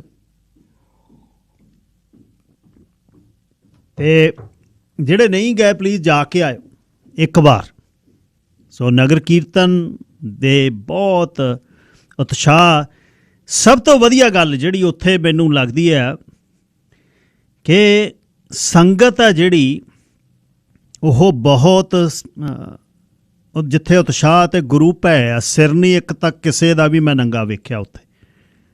ਬੀਬੀਆਂ ਕੱਪੜਾ ਲੱਤਾ ਆਪਣਾ ਵਧੀਆ ਪਾਉਂਦੀਆਂ ਨੇ, ਪਰ ਸਿਰ ਨਹੀਂ ਕਿਸੇ ਦਾ ਮੈਂ ਨੰਗਾ ਵੇਖਿਆ। ਅਤੇ ਹਰ ਇੱਕ ਕੁਝ ਕੁ ਚੀਜ਼ਾਂ, ਨੌਜਵਾਨ ਮੁੰਡੇ ਜਿਨ੍ਹਾਂ ਨੇ ਖੱਤ ਕੱਢੇ ਹੋਏ ਸੀ, ਸਿਰ ਨੰਗੇ ਸੀ, ਉਹ ਵੀ ਗਰੁੱਪਾਂ ਦੇ ਵਿੱਚ ਨਾਅਰੇ ਲਾਉਂਦੇ ਫਿਰਦੇ ਸੀ। ਅਤੇ ਉਹਨਾਂ ਨੂੰ ਫਿਰ ਕਿਸੇ ਨੇ ਕਿਹਾ ਵੀ, ਕਹਿੰਦੇ ਯਾਰ ਸਿਰ ਢੱਕੋ ਜੇ ਫਿਰ ਨਾਅਰੇ ਲਾਉਣੇ ਨੇ। ਅਤੇ 6 ਫਾਰ ਜਸਟਿਸ ਦਾ ਬਹੁਤ ਵੱਡਾ ਇਕੱਠ ਸੀ, ਬਹੁਤ ਵੱਡਾ। ਅਤੇ ਉੱਥੇ ਓਬੀਅਸਲੀ ਖਾਲਿਸਤਾਨ ਦੀ ਗੱਲ ਜਦੋਂ 6 ਫਾਰ ਜਸਟਿਸ ਵਾਲੇ ਆਉਂਦੇ ਹੁੰਦੀ ਆ, ਝੰਡੇ ਬਹੁਤ ਉਹਨਾਂ ਨੇ ਲਾਏ ਹੋਏ ਸੀ ਉੱਥੇ। ਚਲੋ ਇਹ ਮੈਟਰ ਹੈ ਬਈ ਕਿਹੜੀ ਚੀਜ਼ ਦੀ ਕੀ ਉੱਥੇ ਪ੍ਰਮਾਣਿਕਤਾ। ਗੁਰਮੁਖ ਸਿੰਘ ਗੋਲਡੀ ਦਿਓਲ ਹੋਣੀ ਵੀ ਪਹੁੰਚੇ ਹੋਏ ਸੀ ਪਹਿਲੀ ਵਾਰ। ਉਹ ਕਹਿੰਦੇ ਮੈਂ ਗਿਆ, ਸਰੂਪ 'ਚ ਹੋ ਗਏ, ਮੈਂ ਚਿਰ ਬਾਅਦ ਦੇਖਿਆ, ਦਾੜੀ ਕੇਸ ਰੱਖ ਲਏ, ਸਿਰ 'ਤੇ ਦਸਤਾਰ ਸੀ, ਕਾਲਾ ਕੁੜਤਾ ਪਜਾਮਾ, ਕਾਲੀ ਉਹ ਲੋਈ ਦੀ ਬੁੱਕਲ ਮਾਰੀ ਹੋਈ ਸੀ। ਵਧੀਆ ਲੱਗਿਆ ਭਰਾ ਨੂੰ, ਚਿਰ ਬਾਅਦ ਮੈਂ ਮਿਲਿਆ, ਪਰ ਮੈਂ ਪਹਿਲੀ ਵਾਰ ਉਹਨਾਂ ਨੂੰ ਇਸ ਤਰ੍ਹਾਂ ਵੇਖਿਆ। ਅਤੇ ਡਿਫਰੈਂਸ ਆਫ ਓਪੀਨੀਅਨ ਆ ਸਾਡੀ, ਕਈ ਵਾਰ ਗੱਲਬਾਤ ਕਰਦੇ ਹੋਏ ਸਾਡੇ ਭਾਵ ਵੀ ਨਹੀਂ ਮਿਲਦੇ, ਪਰ ਸਤਿਕਾਰ ਜਿਹੜਾ, ਆਏ ਵੀ ਅਸੀਂ ਇਕੱਠੇ ਆਲੇ ਦੁਆਲੇ ਇਕੱਠੇ ਤੁਰੇ ਆਏ ਉੱਧਰੋਂ। 7 ਵਜੇ ਤੁਰ ਕੇ 9 ਵਜੇ ਮਤਲਬ 14ਵੇਂ ਘੰਟੇ 1350 ਕਿਲੋਮੀਟਰ ਬੂਥ ਧਰਤੀ 'ਚ ਗੱਡਤਾ ਜਿਹੜਾ ਟਰੱਕ ਦਾ। ਆਦਮਬੋ ਹੁੰਦੀ ਆਉਂਦੀ ਆ, ਫਿਰ ਟਾਇਰ ਖੜਕਦਾ ਇਉਂ ਜਿਵੇਂ ਬਈ ਹੁਣ ਪਰਾਂ ਹਟ ਜਾਓ ਬਸ। ਖੁੱਚ ਜਿੱਡੀ ਚਾਹ ਦੀ ਥਰਮੋਸ ਕੋਲ ਹੋਵੇ, ਫਿਰ ਕਹਿੰਦਾ ਵੀ ਹੁਣ ਤੁਸੀਂ ਬੁਲਾਇਓ ਨਾ ਬਾਹਲਾ, ਸ਼ਬਦ ਸੁਣੋ। ਅੱਛਾ, ਸਭ ਤੋਂ ਵਧੀਆ ਗੱਲ ਇਸ ਵਾਰ ਦੋਨੇ ਪਾਸੇ ਨੂੰ ਰੇਡੀਓ ਸੁਣਿਆ। ਫਿਰ ਮੈਂ ਕਿਹਾ ਯਾਰ ਅਸੀਂ ਲੋਕਾਂ ਨੂੰ ਸੁਣਾਉਂਦੇ ਹਾਂ ਸ਼ੇਰੋ ਸ਼ਾਇਰੀ, ਆਪ ਵੀ ਸੁਣੀਏ। ਪੰਜਾਬੀ ਰੇਡੀਓ USA ਸੁਣਿਆ, ਆਪਣਾ ਰੇਡੀਓ ਸੁਣਿਆ, ਅਤੇ ਤੁਸੀਂ ਬੋਲਦੇ ਸੁਣੇ ਸਾਰਿਆਂ ਦੀਆਂ ਗੱਲਾਂ। ਮੈਂ ਨਾਲੇ ਦੇਖੀਏ ਵੀ ਕਿਵੇਂ, ਕਿਹੜੀਆਂ ਗੱਲਾਂ ਕਿਵੇਂ ਹੁੰਦੀਆਂ ਨੇ। ਰੇਡੀਓ ਤੋਂ ਪਰਾਂ ਹੋ ਕੇ, ਨਹੀਂ ਤਾਂ ਰੇਡੀਓ ਤੋਂ ਪਰਾਂ ਹੋ ਕੇ ਸੁਣੀਦਾ ਨਹੀਂ ਫਿਰ। ਅਤੇ ਫਿਰ ਮਹਿਸੂਸ ਕੀਤਾ ਵੀ ਯਾਰ ਅਸੀਂ ਕਿੱਡਾ ਵੱਡਾ ਸਾਥ ਹਾਂ ਜਿਹੜੇ ਸੜਕ 'ਤੇ ਟਰੱਕਰਸ ਨੇ, ਉਹਨਾਂ ਲਈ ਅਸੀਂ ਕਿੱਡੀ ਵੱਡੀ ਗੱਲ ਆ ਜਿੰਨੇ ਵੀ ਰੇਡੀਓ ਨੇ। ਮੈਂ ਇਕੱਲੀ ਨਾ ਗੱਲ ਕਰਾਂ, ਜਿੰਨੇ ਵੀ ਰੇਡੀਓ ਨੇ, ਵੀ ਕਿਵੇਂ ਦਿਨ ਟੁੱਟਦੇ ਆ ਯਾਰ, ਕਿਵੇਂ ਸਮਾਂ ਟੁੱਟਦਾ ਰੇਡੀਓ ਨਾਲ। ਵਾਕਿਆ ਹੀ ਬਹੁਤ ਵੱਡੀ ਗੱਲ ਹੈ। ਅਤੇ ਮੈਨੂੰ ਤਾਂ ਪਤਾ ਨਹੀਂ ਸੀ, ਕਹਿੰਦੇ ਇੱਕ ਕੋਈ ਸਾਂਝਾ ਐਪ ਆ ਉਹ 'ਤੇ ਸਾਰੇ ਰੇਡੀਓ ਨੇ, ਕਦੇ ਕਿਸੇ ਦਾ ਸੁੱਚ ਨੱਪ ਲੈਂਦੇ ਨੇ, ਕਦੇ ਕਿਸੇ ਦੀ ਸੁੱਚ ਨੱਪ ਲੈਂਦੇ ਨੇ। ਮੈਂ ਜਾਂਦੇ ਜਾਂਦੇ ਮੈਂ ਕਿਹਾ ਚਲੋ ਲੋਕਲ ਰੇਡੀਓ ਦਾ ਐਪ ਲਾ ਲਈਏ, ਪ੍ਰਾਈਮ ਜਿਹੜਾ ਪੰਜਾਬੀ ਰੇਡੀਓ ਹਰਜੋਤ ਹੋਣਾ ਬਾਈ ਜੀ ਉਹਨਾਂ ਦਾ, ਉਹ ਮੈਂ ਡਾਊਨਲੋਡ ਕਰ ਲਿਆ, ਉਹ ਤੋਂ ਮੈਂ ਸੁਣਦਾ ਰਿਹਾ। ਅਤੇ 5 ਲੇਨਾਂ ਸਿਆਟਲ ਤੋਂ ਲੈ ਕੇ ਕਦ ਪੋਰਟਲੈਂਡ ਆਉਂਦਾ, ਕਿੰਨੀ ਸੰਗਤ ਤੁਰੀ ਜਾਂਦੀ ਆ, ਲੋਕ ਕਿੰਨੇ ਮੁੜੇ ਆਉਂਦੇ ਨੇ, ਕਿੰਨੇ ਜਾਈ ਜਾਂਦੇ ਨੇ, ਇੰਨੇ ਲੋਕ। ਮੈਂ ਕਿਹਾ ਜੇ ਕਦੇ ਇਹ ਸੜਕਾਂ ਬੰਦ ਹੋ ਜਾਣਗੀਆਂ, ਗੱਡੀਆਂ ਖੜਨਗੀਆਂ ਕਿੱਥੇ? ਮੈਂ ਤਾਂ ਇਹ ਸੋਚਾਂ, ਇੰਨਾ ਜ਼ਿਆਦਾ ਰਸ਼ ਹੈ। ਬਹੁਤ ਵਧੀਆ ਲੱਗਿਆ ਉੱਥੇ। ਅਤੇ ਜਿਹੜੇ ਨਹੀਂ ਗਏ ਪਲੀਜ਼ ਇੱਕ ਵਾਰ ਟਰਾਈ ਕਰਿਓ ਜਾ ਕੇ ਯੂਬਾ ਸਿਟੀ। ਅਤੇ ਹੋਟਲ ਜਿਹੜਾ ਹੈ ਉਹ 6 ਮਹੀਨੇ ਪਹਿਲਾਂ ਬੁੱਕ ਕਰਾਇਓ। ਅਤੇ ਜਿਹਨੇ 14 ਘੰਟੇ ਨਹੀਂ ਜਾਣਾ, ਸੈਕਰਾਮੈਂਟੋ ਏਅਰਪੋਰਟ ਤੋਂ 1 ਘੰਟੇ ਦੀ ਡਰਾਈਵ ਆ, 42 ਮੀਲ ਹੈ। ਅਤੇ ਰੈੱਡ ਬਲੱਫ ਤੋਂ ਮੁੜਦੇ ਆ ਚੀਕੋ ਵੀ ਰਹਿ ਲਓ, ਚੀਕੋ ਪਿੱਛੇ ਅਗਲੇ ਬੰਨੇ ਲਿੰਕਨ ਰਹਿ ਲਓ ਹੋਟਲ ਦੇ ਵਿੱਚ। ਸੈਕਰਾਮੈਂਟੋ ਹੋਟਲ ਬਥੇਰੇ ਨੇ, ਯੂਬਾ ਸਿਟੀ 'ਚ 5-7 ਕੇ ਹੋਟਲ ਨੇ, ਉਹ ਬੁੱਕ ਹੋ ਜਾਂਦੇ ਨੇ। ਅਤੇ ਸੈਕਰਾਮੈਂਟੋ ਉਤਰੋ, ਸੈਕਰਾਮੈਂਟੋ ਤੋਂ 1 ਘੰਟਾ ਲੱਗਦਾ ਤੁਹਾਨੂੰ, ਕੋਈ ਪਿਕ ਕਰ ਲਵੇ ਅਤੇ ਤੁਸੀਂ ਘਰੇ ਆ ਜਾਓ ਬਸ। ਅਤੇ ਮੁੜ ਜਿਹਨੇ ਨਹੀਂ ਐਡੀ ਦੂਰ ਰਾਈਡ 'ਤੇ ਜਾਣਾ। ਸਰਦਾਰ ਜਸਵੀਰ ਸਿੰਘ ਜੀ ਲਾਈਨ ਨੰਬਰ 1 'ਤੇ। ਨਾਲ ਹੀ ਮੈਂ ਬੇਨਤੀ ਕਰਾਂ, ਗੁਰੂ ਨਾਨਕ ਪਾਤਸ਼ਾਹ ਦੇ ਪ੍ਰਕਾਸ਼ ਪੁਰਬ 'ਤੇ ਕੀ ਸੋਚਦੇ ਹੋ ਤੁਸੀਂ? ਸਿੱਖਾਂ ਨੂੰ ਕਿਹੋ ਜਿਹੀ ਜਿਹੜੀਆਂ ਰੀਤਾਂ, ਜਿਹੜੀਆਂ ਰਵਾਇਤਾਂ, ਜਿਹੜੀਆਂ ਗੁਰੂ ਸਾਹਿਬ ਦੀਆਂ ਕਹੀਆਂ ਗੱਲਾਂ, ਕਿਸ ਤਰ੍ਹਾਂ ਜਿਹੜੀਆਂ ਨੇ ਉਹ ਨਿਭਾਉਣੀਆਂ ਚਾਹੀਦੀਆਂ ਨੇ? ਇਹ ਵੀ ਗੱਲ ਨਾਲ ਸਰਦਾਰ ਜਸਵੀਰ ਸਿੰਘ ਜੀ। ਧੰਨਵਾਦ ਸਰਦਾਰ ਬਹਾਦਰ। ਤੁਸੀਂ ਤਾਂ ਨਾ ਮੂੰਹ ਦੇ ਵਿੱਚ ਆ ਗੱਲਾਂ ਕਰ ਕਰਕੇ ਜਾਣੀ, ਉਹ ਜਿਵੇਂ ਕਹਿੰਦੇ ਹੁੰਦੇ ਆ ਵੀ ਮੂੰਹ ਪਾਣੀ ਨਾ ਭਰਤਾ। ਅੱਛਾ, ਇੱਕ ਤਾਂ ਮੈਂ ਤੁਹਾਨੂੰ ਬੇਨਤੀ ਕਰਨੀ ਆ, ਬਾਅਦ ਕਲੀਅਰ ਕਰ ਦਿਓ। ਤੁਸੀਂ ਥੋੜਾ ਜਿਹਾ ਤਾਂ ਕਰਤਾ ਬਈ ਉੱਥੇ ਜਾਣ ਤੋਂ ਪਹਿਲਾਂ ਉੱਥੇ ਰਿਹਾਇਸ਼ ਦਾ ਪ੍ਰਬੰਧ ਕਰਨ ਦੇ ਕਿਹੜੇ ਵਸੀਲੇ ਨੇ। ਜੇ ਬੰਦਾ ਸੈਕਰਾਮੈਂਟੋ ਤੋਂ ਆਉਂਦਾ ਤਾਂ ਆਉਣ ਦੇ ਤੇ ਜਾਣ ਦੇ ਤਰੀਕੇ ਕਿਹੜੇ ਨੇ ਜੀ? ਜਿਨ੍ਹਾਂ ਦੇ ਕੋਈ ਰਿਸ਼ਤੇਦਾਰ ਨੇ ਉਹਨਾਂ ਨੂੰ ਤਾਂ ਕੋਈ ਸਮੱਸਿਆ ਹੈ ਨਹੀਂ ਗੀ, ਪਰ ਜਿਨ੍ਹਾਂ ਦੇ ਨਹੀਂ ਹੈ ਔਰ ਉਹ ਜਾਣਾ ਚਾਹੁੰਦੇ ਨੇ ਤਾਂ ਉਹਨਾਂ ਦੀ ਰਿਹਾਇਸ਼ ਦਾ ਔਰ ਉੱਥੋਂ ਦੇ ਤੁਰਨ ਫਿਰਨ ਦਾ, ਆਉਣ ਜਾਣ ਦਾ ਪ੍ਰਬੰਧ, ਉਹਦਾ ਤੁਸੀਂ ਜੇ ਜਾਇਜ਼ਾ ਲੈ ਕੇ ਆਏ ਹੋ ਉਹ ਵਿਸਥਾਰ ਨਾਲ ਜ਼ਰੂਰ ਦੱਸਿਓ ਜੀ। ਦੂਸਰੀ ਗੱਲ, ਮੈਨੂੰ ਇੱਕ ਵਾਰੀ 6 ਸਾਲ ਪਹਿਲਾਂ ਮੈਂ ਇੱਕ ਵਾਰੀ ਗਿਆ ਸੀ, ਮੇਰੇ ਰਿਸ਼ਤੇਦਾਰ ਸੀ ਉੱਥੇ ਟਰਲਕ, ਤੇ ਮੈਂ ਗਿਆ। ਮੈਨੂੰ ਉਹ ਮੁੰਡਾ ਜਿਹਨਾਂ ਦੇ ਮੈਂ ਠਹਿਰਿਆ ਸੀ, ਪ੍ਰਾਹੁਣਾ ਲੱਗਦਾ ਸੀ, ਮੈਨੂੰ ਕਹਿੰਦਾ ਵੀ ਮਾਸਟਰ ਜੀ ਤੁਸੀਂ ਨਾ ਆਪਾਂ ਉਹ ਲੈ ਕੇ ਜਾਣੀ ਆ ਨਾਲ, ਹਾਜਮੋਲਾ ਦੀ ਸੀਸੀ ਲੈ ਕੇ ਜਾਣੀ ਆ। ਮੈਂ ਕਿਹਾ ਯਾਰ ਉਹ ਕੀ ਕਰਨੀ ਆ? ਕਹਿੰਦਾ ਉੱਥੇ ਜਾ ਕੇ ਦੱਸੋ। ਅਸੀਂ ਸਾਜਰੇ ਚਲੇ ਗਏ। ਬਾਈ ਜੀ ਆ ਜਿਹੜਾ ਕੋਈ ਤੁਸੀਂ ਗਿਣਾਇਆ, ਬਈ ਕੋਈ ਸੰਤਰਿਆਂ ਵਾਲਾ ਜੂਸ ਲਾਈ ਬੈਠਾ, ਕੋਈ ਗੋਲ ਗੱਪੇ ਖਿਲਾਈ ਜਾਂਦਾ, ਕੋਈ ਟਿੱਕੀਆਂ ਖਿਲਾਈ ਜਾਂਦਾ, ਫਿਰ ਆਹ ਪਾ ਕੇ ਸਾਗ 'ਚ ਫਿਰ ਮੱਖਣੀ ਤੇ ਮੱਕੀ ਦੀਆਂ ਰੋਟੀਆਂ। ਜਦੋਂ ਬੰਦਾ ਹਰੇਕ ਦਾ ਸਵਾਦ ਦੇਖਦਾ ਨਾ, ਵਾਕਈ ਢਿੱਡ ਭਰ ਜਾਂਦਾ। ਫਿਰ 4 ਗੋਲੀਆਂ ਕਹਿੰਦਾ ਹੁਣ ਹਾਜਮੋਲੇ ਦੇ ਲੈ ਲਓ, ਗਾਂ ਵਾਸਤੇ ਫਿਰ ਟੈਂਕੀ ਤਿਆਰ ਆ। ਮੈਂ ਹੱਸ ਕੇ ਦੂਰਾ ਹੋ ਗਿਆ। ਤੇ ਉਹ ਦੇਖਾ ਇੱਕ ਕਿਸਮ ਦਾ ਉਹਦੇ ਤੇ ਇਕੱਠ ਹੋਣ ਦਾ ਕਾਰਨ ਮੈਂ ਹੋਰ ਮਹਿਸੂਸ ਕੀਤਾ ਬਹਾਦਰ, ਉਹ ਇਹ ਆ ਵੀ ਇੱਕ ਤਾਂ ਉਹ ਬਿਲਕੁਲ ਪੇਂਡੂ ਮਾਹੌਲ ਹੁੰਦਾ। ਅੱਛਾ ਜੀ। ਦੂਸਰਾ, ਖੇਤਾਂ 'ਚ ਹੋਣ ਕਰਕੇ ਸਾਨੂੰ ਇਉਂ ਲੱਗਦਾ ਜਿਵੇਂ ਅਸੀਂ ਆਨੰਦਪੁਰ ਸਾਹਿਬ ਗਏ ਆ ਜਾਂ ਛਪਾਰ ਦੇ ਮੇਲੇ ਤੇ ਗਏ ਆ, ਤੇ ਉਹ ਸਾਨੂੰ ਫੀਲਿੰਗਸ ਆਉਂਦੀਆਂ ਨੇ। ਤੀਸਰਾ, ਨਾਲ ਦੀ ਨਾਲ ਉਹ ਮੇਲਾ ਵੀ ਬਣ ਜਾਂਦਾ ਇੱਕ ਪਾਸੇ, ਕਿਉਂਕਿ ਉੱਥੇ ਖਰੀਦੋ ਫਰੋਖਤ ਤੇ ਚੀਜ਼ਾਂ ਬੁੜੀਆਂ ਦੀਆਂ, ਬੰਦਿਆਂ ਦੀਆਂ, ਉਹ ਸਾਰੀਆਂ ਲੋੜਾਂ ਉੱਥੇ ਤੁਹਾਨੂੰ ਪੂਰੀਆਂ ਹੋ ਜਾਂਦੀਆਂ। ਔਰ ਸਭ ਤੋਂ ਵਧੀਆ ਗੱਲ, ਕਈ ਵਾਰੀ ਤੁਹਾਨੂੰ ਬਹੁਤ ਪੁਰਾਣੇ ਦੋਸਤ ਮਿੱਤਰ ਪਰਿਵਾਰ ਉੱਥੇ ਮਿਲ ਜਾਂਦੇ ਨੇ। ਬਿਲਕੁਲ, ਉਹਨਾਂ ਦੇ ਨਾਲ ਫਿਰ ਤੁਸੀਂ ਸਮਾਂ ਬਿਤਾਉਂਦੇ ਹੋ, ਗੱਲਬਾਤ ਕਰਦੇ ਹੋ। ਔਰ ਜਿਹੜਾ ਇੱਕ ਹੋਰ ਚੀਜ਼ ਦੇਖਿਆ, ਉੱਥੇ ਫੈਸ਼ਨ ਵੀ ਕਮਾਲ ਦਾ ਹੁੰਦਾ, ਬੰਦਿਆਂ ਦਾ ਵੀ ਤੇ ਬੀਬੀਆਂ ਦਾ ਵੀ। ਐ ਨਵਾਂ ਫੈਸ਼ਨ ਤੇ ਪੇਂਡੂ ਫੈਸ਼ਨ। ਕਈ ਫਿਰ ਖੁੰਡੇ ਲੈ ਕੇ ਚਮਕਾ ਕੇ ਤੇ ਖੁੱਸਾ ਪਾ ਕੇ, ਕੋਈ ਚਾਦਰੇ 'ਚ ਹੈ, ਕੋਈ ਕੁੜਤੇ ਪਜਾਮੇ 'ਚ ਆ, ਫਿਰ ਉਹਨਾਂ ਦੇ ਆਪਣਾ ਗਰੁੱਪ। ਮਤਲਬ ਇੱਦਾਂ ਦੀ ਦਿੱਖ ਦੇਖ ਕੇ ਤੁਸੀਂ ਸਾਰਾ ਦਿਨ ਮਹਿਸੂਸ ਹੀ ਨਹੀਂ ਕਰ ਸਕਦੇ ਵੀ ਤੁਸੀਂ ਅਮਰੀਕਾ 'ਚੋਂ। ਬਿਲਕੁਲ। ਔਰ ਇਹ ਜਿਹੜੀ ਮਨ ਦੀ ਅਵਸਥਾ ਨੂੰ ਸੰਤੁਸ਼ਟੀ ਮਿਲਦੀ ਆ ਨਾ, ਉਹਦਾ ਬੇਸਿਕਲੀ ਕੋਈ ਤੋੜ ਨਹੀਂ।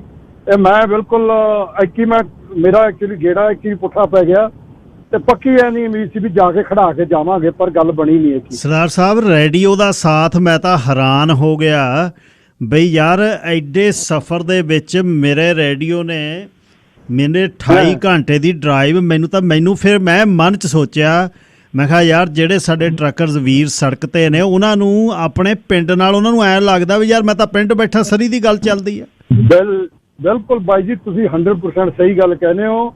ਇਹਦੇ ਨਾਲ ਇੱਕ ਤਾਂ ਸਫ਼ਰ ਬਹੁਤ ਸੋਹਣਾ ਗੁਜ਼ਰਦਾ ਜੀ, ਔਰ ਦੂਸਰਾ ਉਹਦੇ 'ਚ ਜਿਹੜੀ ਜਾਣਕਾਰੀ ਤੁਸੀਂ ਕਈ ਵਾਰੀ ਪੜ੍ਹ ਕੇ ਲੈਣ ਦੀ ਕੋਸ਼ਿਸ਼ ਕਰਦੇ ਹੋ, ਤੁਹਾਡੇ ਕੋਲ ਸਮਾਂ ਨਹੀਂ ਹੁੰਦਾ, ਉਹ ਜਾਣਕਾਰੀਆਂ ਤੁਹਾਡੇ ਪ੍ਰੋਗਰਾਮ ਤੇ ਜਾਂ ਦੂਜੇ ਪ੍ਰੋਗਰਾਮਾਂ ਤੇ ਕਈਆਂ ਤੇ ਮਿਲ ਜਾਂਦੀਆਂ ਨੇ ਜੀ, ਜਿਹਨੂੰ ਅਸੀਂ ਤੁਰਦੇ ਫਿਰਦੇ ਵਰਤ ਲੈਂਦੇ ਹਾਂ। ਔਰ ਇਹਦੇ 'ਚ ਬਹੁਤ ਵੱਡਾ ਯੋਗਦਾਨ ਆ। ਮੈਂ ਤਾਂ ਬਹੁਤ ਕੁਝ ਸਿੱਖਿਆ ਸਰਦਾਰ ਬਹਾਦਰ, ਔਰ ਧੰਨਵਾਦੀ ਹਾਂ ਤੁਹਾਡੇ ਰੇਡੀਓ ਦਾ, ਤੁਹਾਡੇ ਹੋਸਟਾਂ ਦਾ। ਗੱਲਬਾਤ ਕਰਨ ਦਾ ਮੌਕਾ ਮਿਲਦਾ। ਇੱਕ ਮਾੜੀ ਜੀ ਕਰੈਕਸ਼ਨ ਕਰਨੀ ਆ ਮੈਂ, ਜੇ ਆਗਿਆ ਜੀ ਹੁਕਮ। ਅੱਛਾ, ਮੈਂ ਤੁਹਾਨੂੰ ਕਹਿ ਦਿੱਤਾ ਸੀ ਵੀ ਤੁਹਾਡਾ ਇੰਟਰਸਟ ਹੋਣਾ ਪਹਿਲੇ ਪ੍ਰੋਗਰਾਮ 'ਚ। ਅੱਛਾ ਜੀ, ਮੈਂ ਖਿਆਲ ਨਹੀਂ ਕੀਤਾ ਜੀ। ਮੈਂ ਇੰਟਰਸਟ ਦਾ ਜਿਹੜੇ ਸ਼ਬਦ ਵਰਤਿਆ, ਐਕਚੁਅਲੀ ਮੇਰਾ ਖਿਆਲ ਉਹਨੂੰ ਮੈਂ ਐਕਸਪਲੇਨ ਨਹੀਂ ਕੀਤਾ। ਇੰਟਰਸਟ ਦਾ ਮਤਲਬ ਇਹ ਸੀ ਕਿ ਜਿਹੜੀ ਚੀਜ਼ ਇਹ ਆਗੂ ਹੁਣ ਆਪੋਜੀਸ਼ਨ ਦੇ ਆਗੂ ਗੱਲ ਕਰਦੇ ਨੇ, ਔਰ ਜਿਹੜੀ ਸਿਚੁਏਸ਼ਨ 'ਚੋਂ ਉੱਠ ਕੇ ਆਏ ਨੇ, ਔਰ ਜਿਹੜੀਆਂ ਸੰਭਾਵਨਾਵਾਂ ਉਹਨਾਂ ਦੀ ਜ਼ਿੰਦਗੀ ਦੇ ਵਿੱਚੋਂ ਉਤਪੰਨ ਹੋ ਰਹੀਆਂ ਨੇ, ਉਹਨਾਂ ਤੋਂ ਸਾਨੂੰ ਉਮੀਦ ਹੈ ਉਹ ਸਾਨੂੰ ਇੰਟਰਸਟਡ ਬਣਾਉਂਦੀਆਂ ਨੇ। ਇਸ ਕਰਕੇ ਸਾਡਾ ਇੰਟਰਸਟ ਉਧਰ ਨੂੰ ਜਾਂਦਾ। ਮੇਰਾ ਇਹ ਮਤਲਬ। ਠੀਕ ਹੈ ਜੀ, ਕੋਈ ਨਾ। ਅਤੇ ਦੂਜੀ ਗੁਰੂ ਪਾਤਸ਼ਾਹ ਦੀ ਗੱਲ ਕਰਦੇ ਹੋ ਤੁਸੀਂ। ਗੁਰੂ ਪਾਤਸ਼ਾਹ ਦੀ ਗੱਲ ਮੈਂ ਸਟਰੋਂਗਲੀ ਇੱਕ ਬੇਨਤੀ ਕਰਨੀ ਚਾਹੁੰਦਾ।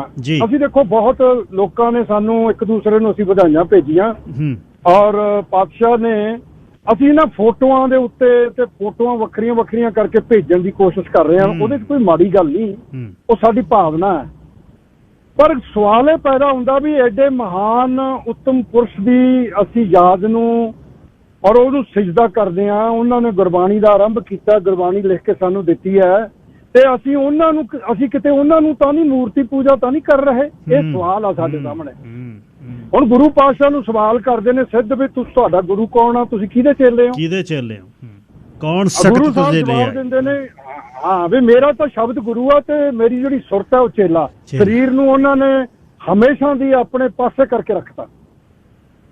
ਔਰ ਉਦੋਂ ਬਾਅਦ ਪੰਜਵੇਂ ਪਾਤਸ਼ਾਹ ਵੇਲੇ ਭੱਟ ਇਸ ਚੀਜ਼ ਦੀ ਪ੍ਰੋੜਤਾ ਕਰਦੇ ਨੇ ਵੀ ਇੱਕ ਜੋਤ ਹੈ, ਜੁਗਤ ਉਹੀ ਹੈ, ਸਿਰਫ ਤੇ ਸਿਰਫ ਕਾਇਆ ਤੇ ਸਰੀਰ ਬਦਲ ਰਿਹਾ। ਦੂਜੀ ਗੱਲ ਪ੍ਰੋੜਤਾ ਦੀ ਹੈ। ਤੀਜੀ ਗੱਲ ਜਿਹੜੀ ਹੈਗੀ ਆ, ਜਿੰਨੇ ਪਾਤਸ਼ਾਹੀਆਂ ਨੇ ਗੁਰਬਾਣੀ ਰਚੀ ਹੈ, ਉਹਨਾਂ ਨੇ ਆਪਣਾ ਨਾਂ ਨਹੀਂ ਲਿਖਿਆ, ਉਹਨਾਂ ਨੇ ਨਾਨਕ ਸ਼ਬਦ ਕਰਕੇ ਸੰਬੋਧਨ ਕੀਤਾ ਜੀ। ਇਹ ਤਿੰਨ ਵੱਡੀਆਂ ਗੱਲਾਂ ਸਾਨੂੰ ਸ਼ਾਦੀ ਭਰਦੀਆਂ ਨੇ ਕਿ ਸਾਡਾ ਸਿੱਖਾਂ ਦਾ ਜਿਹੜਾ ਗੁਰੂ ਹੈ ਉਹ ਗਿਆਨ ਹੈ, ਉਹ ਸ਼ਬਦ ਹੈ। ਵਿਅਕਤੀ ਦੀ ਪੂਜਾ ਨੂੰ ਅਨਭੋਲਪੁਣੇ ਦੇ ਵਿੱਚ ਸਾਨੂੰ ਉਤਸ਼ਾਹਿਤ ਕੀਤਾ ਜਾਂਦਾ ਹੈ। ਸਾਨੂੰ ਇਹ ਤੋਂ ਸੁਚੇਤ ਹੋਣ ਦੀ ਲੋੜ ਹੈ। ਉਹਦਾ ਕਾਰਨ ਹੈ ਜੀ, ਜਦੋਂ ਗਿਆਨ ਦੀ ਗੁਰਮਤ ਸਾਡੇ ਜੀਵਨ ਦਾ ਹਿੱਸਾ ਬਣਦੀ ਹੈ ਤਾਂ ਅਸੀਂ ਮਨੁੱਖ ਪੁਜਾਰੀ ਹੋਣ ਤੋਂ ਲਾਂਭੇ ਹੋ ਜਾਂਦੇ ਹਾਂ। ਤੇ ਜਦੋਂ ਮਨੁੱਖ ਪੂਜਾ ਤੋਂ ਅਸੀਂ ਲਾਂਭੇ ਹੁੰਦੇ ਹਾਂ, ਫਿਰ ਅਸੀਂ ਬਰਾਬਰਤਾ ਦੀ ਜਿਹੜੀ ਸਾਡੀ ਜੀਵਨ ਦੀ ਜਾਂਚ ਹੈ ਉਹਨੂੰ ਅਸੀਂ ਪ੍ਰੈਕਟਿਸ ਕਰਨ ਦੀ ਕੋਸ਼ਿਸ਼ ਕਰਦੇ ਹਾਂ ਜੀ। ਜਦੋਂ ਮਨੁੱਖ ਬੁੱਤ ਪੂਜਾ ਤੇ ਮੂਰਤੀ ਪੂਜਾ ਵੱਲ ਜਾਂਦਾ ਹੈ, ਉਹ ਫਿਰ ਮਨੁੱਖੀ ਸੁਭਾਅ ਤੇ ਮਨੁੱਖੀ ਫਿਤਰਤ ਵਿੱਚ ਅੱਡਪੁਣਾ ਖੜਾ ਕਰਦਾ। ਮੈਂ ਵੱਡਾ, ਉਹ ਛੋਟਾ, ਉਹ ਨੀਵਾਂ, ਉਹ ਉੱਚਾ। ਫਿਰ ਸਾਡੇ ਵਿੱਚ ਦਵੈਸ਼ ਪੈਦਾ ਹੁੰਦੀ ਹੈ। ਗੁਰਬਾਣੀ ਦਵੈਸ਼ ਨੂੰ ਖਤਮ ਕਰਦੀ ਆ। ਉਹਦਾ ਕਾਰਨ ਹੈ, ਜੇ ਮਨੁੱਖ ਦਵੈਸ਼ ਦੇ ਵਿੱਚ ਰਹੂਗਾ ਤਾਂ ਉਹ ਨਫ਼ਰਤ ਕਰੂਗਾ। ਜੇ ਮਨੁੱਖ ਦਵੈਸ਼ ਤੋਂ ਛੁਟਕਾਰਾ ਪਾ ਲੂਗਾ ਫਿਰ ਉਹ ਪਿਆਰ ਕਰੂਗਾ। ਤੇ ਪਿਆਰ ਪਾਉਣ ਦੀ ਖਾਤਰ ਮਨੁੱਖ ਦੂਸਰੇ ਨੂੰ ਨਹੀਂ, ਮੈਂ ਤੁਹਾਨੂੰ ਨਹੀਂ ਕਹਿ ਸਕਦਾ ਵੀ ਕਰੋ ਜੀ, ਮੈਨੂੰ ਆਪਣੇ ਆਪ ਨੂੰ ਉਧਰ ਤਬਦੀਲ ਹੋਣਾ ਪੈਣਾ। ਜਦੋਂ ਮੈਂ ਉਹ ਕੰਮ ਕਰੂੰਗਾ, ਦੇਖਣ ਵਾਲਾ ਉਹ ਤੋਂ ਆਪੇ ਹੀ ਸਮਝਣ ਦੀ ਕੋਸ਼ਿਸ਼ ਕਰੂਗਾ ਵੀ ਇਹਦਾ ਬੋਲੀ ਚੰਗੀ ਹੈ, ਇਹਦਾ ਸੁਣਨ ਦਾ ਤਰੀਕਾ ਚੰਗਾ ਹੈ, ਇਹਦਾ ਵਿਹਾਰ ਕਰਨ ਦਾ ਤਰੀਕਾ ਚੰਗਾ। ਇਹ ਚੀਜ਼ਾਂ ਅਮਲੀ ਜਾਮਾ ਇਹਨੂੰ ਕਹਿੰਦੇ ਨੇ, ਔਰ ਗੁਰਬਾਣੀ ਇਹਦੇ ਤੇ ਜ਼ੋਰ ਦਿੰਦੀ ਹੈ। ਸੋ ਮੈਂ ਇਹ ਬੇਨਤੀ ਕਰਨੀ ਚਾਹੁੰਦਾ ਵੀ ਆਪਾਂ ਗੁਰੂ ਸਾਹਿਬ ਨੂੰ ਮਤਲਬ ਸਤਿਕਾਰ ਦਿੰਦੇ ਹਾਂ। ਉਹਨਾਂ ਦੇ ਪੁਰਬ ਦੀਆਂ ਸਾਨੂੰ ਬਹੁਤ ਖੁਸ਼ੀਆਂ ਪ੍ਰਾਪਤ ਹੁੰਦੀਆਂ। ਉਹਨਾਂ ਨੇ ਸਾਨੂੰ ਜੀਵਨ ਜਾਂਚ ਦੱਸੀ ਹੈ। ਅਸੀਂ ਆਪਣੀ ਪੜਚੋਲ ਕਰੀਏ ਵੀ ਕੀ ਅਸੀਂ ਉਹਨਾਂ ਦੇ ਉਪਦੇਸ਼ ਮੁਤਾਬਕ ਜੀਵਨ ਜਿਉਣ ਦੀ ਕੋਸ਼ਿਸ਼ ਕਰਦੇ ਹਾਂ, ਜਾਂ ਅਸੀਂ ਉਹਨਾਂ ਨੂੰ ਮੁੱਖ ਰੱਖ ਕੇ ਆਪਣੇ ਨਿੱਜੀ ਮਫਾਦ ਪਾਲਦੇ ਹਾਂ। ਇਹ ਦੋ ਵੱਡੀਆਂ ਸਮੱਸਿਆਵਾਂ ਸਾਡੇ ਸਾਹਮਣੇ ਨੇ। ਇਹਨਾਂ ਦੇ ਵਿੱਚੋਂ ਜਦੋਂ ਅਸੀਂ ਨਿਜਾਤ ਪਾਵਾਂਗੇ, ਫਿਰ ਸਾਡੀ ਮਨੁੱਖਤਾ ਨਾਲ ਭਾਈਚਾਰਕ ਸਾਂਝ ਉਦੋਂ ਬਣਨੀ ਹੈ।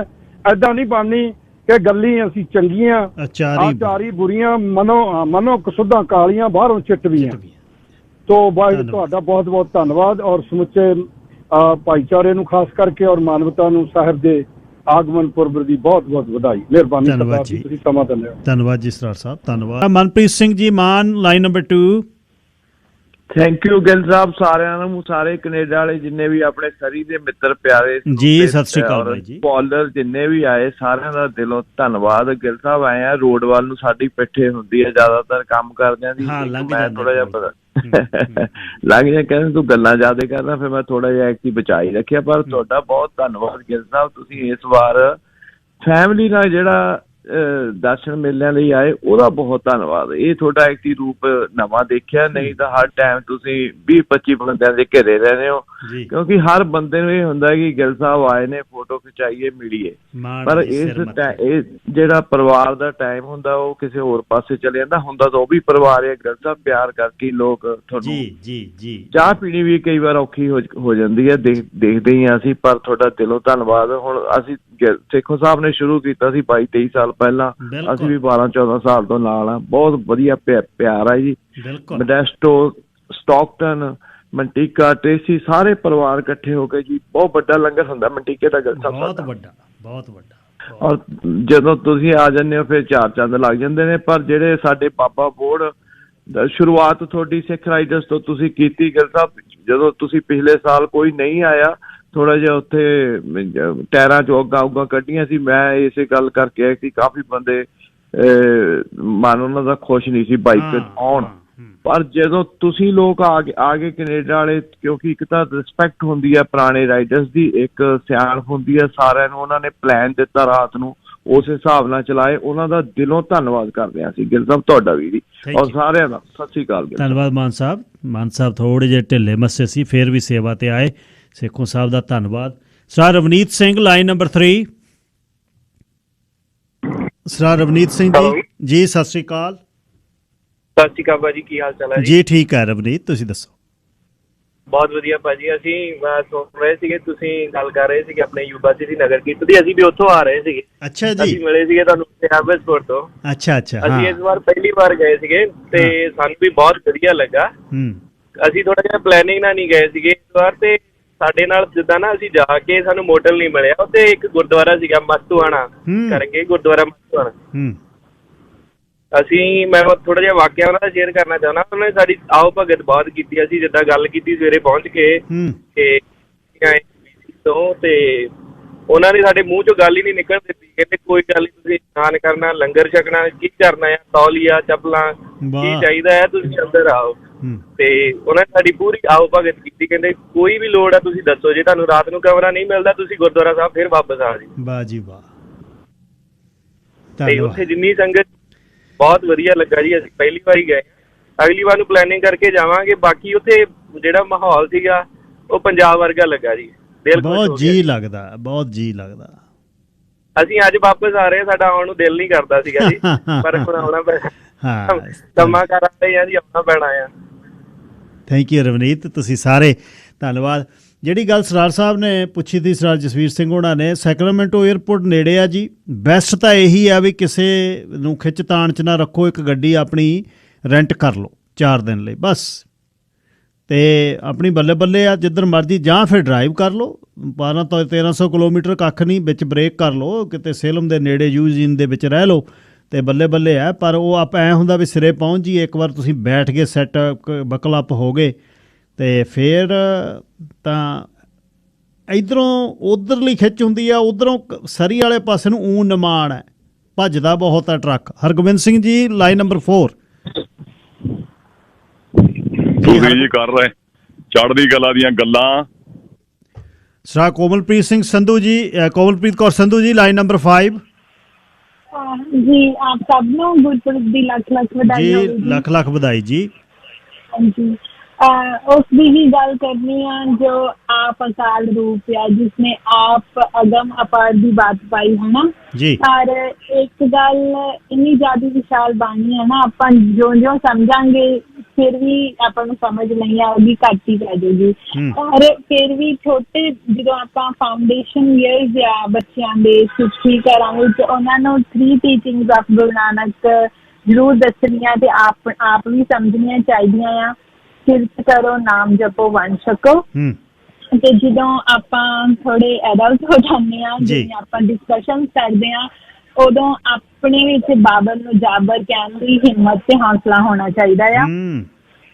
ਤੇ ਇੱਕ ਫਿਰ ਜਿਵੇਂ ਆਪਣੇ ਹੈਗਾ ਆ ਕਿ ਸਿੱਖ ਧਰਮ ਦੇ ਵਿੱਚ ਪਰਮਾਤਮਾ ਹਰ ਕਿਸੇ ਰੂਪ ਵਿੱਚ ਆ, ਹਰ ਕੋਈ ਮਤਲਬ ਗੁਰੂ ਮੇਰੇ ਨਾਲ ਸਦਾ ਹੈ ਸੰਗੇ। ਸੋ ਉਸ ਲਈ ਜੇ ਆਪਾਂ ਮੈਂ ਕਰਾਂਗੇ ਫਿਰ ਉਹ ਨਹੀਂ ਹੋਊਗੇ ਪਰਮਾਤਮਾ, ਤੇ ਜੇ ਉਹ ਹੋਊਗੇ ਤੇ ਫਿਰ ਮੈਂ ਨਹੀਂ ਹੋਊਗੀ। ਸੋ ਹਾਂ ਮੈਂ ਕਰੀ ਤਾਂ ਤੂੰ ਨਹੀਂ, ਤੂੰ ਹੋਵੇ ਹਾਂ ਨਹੀਂ।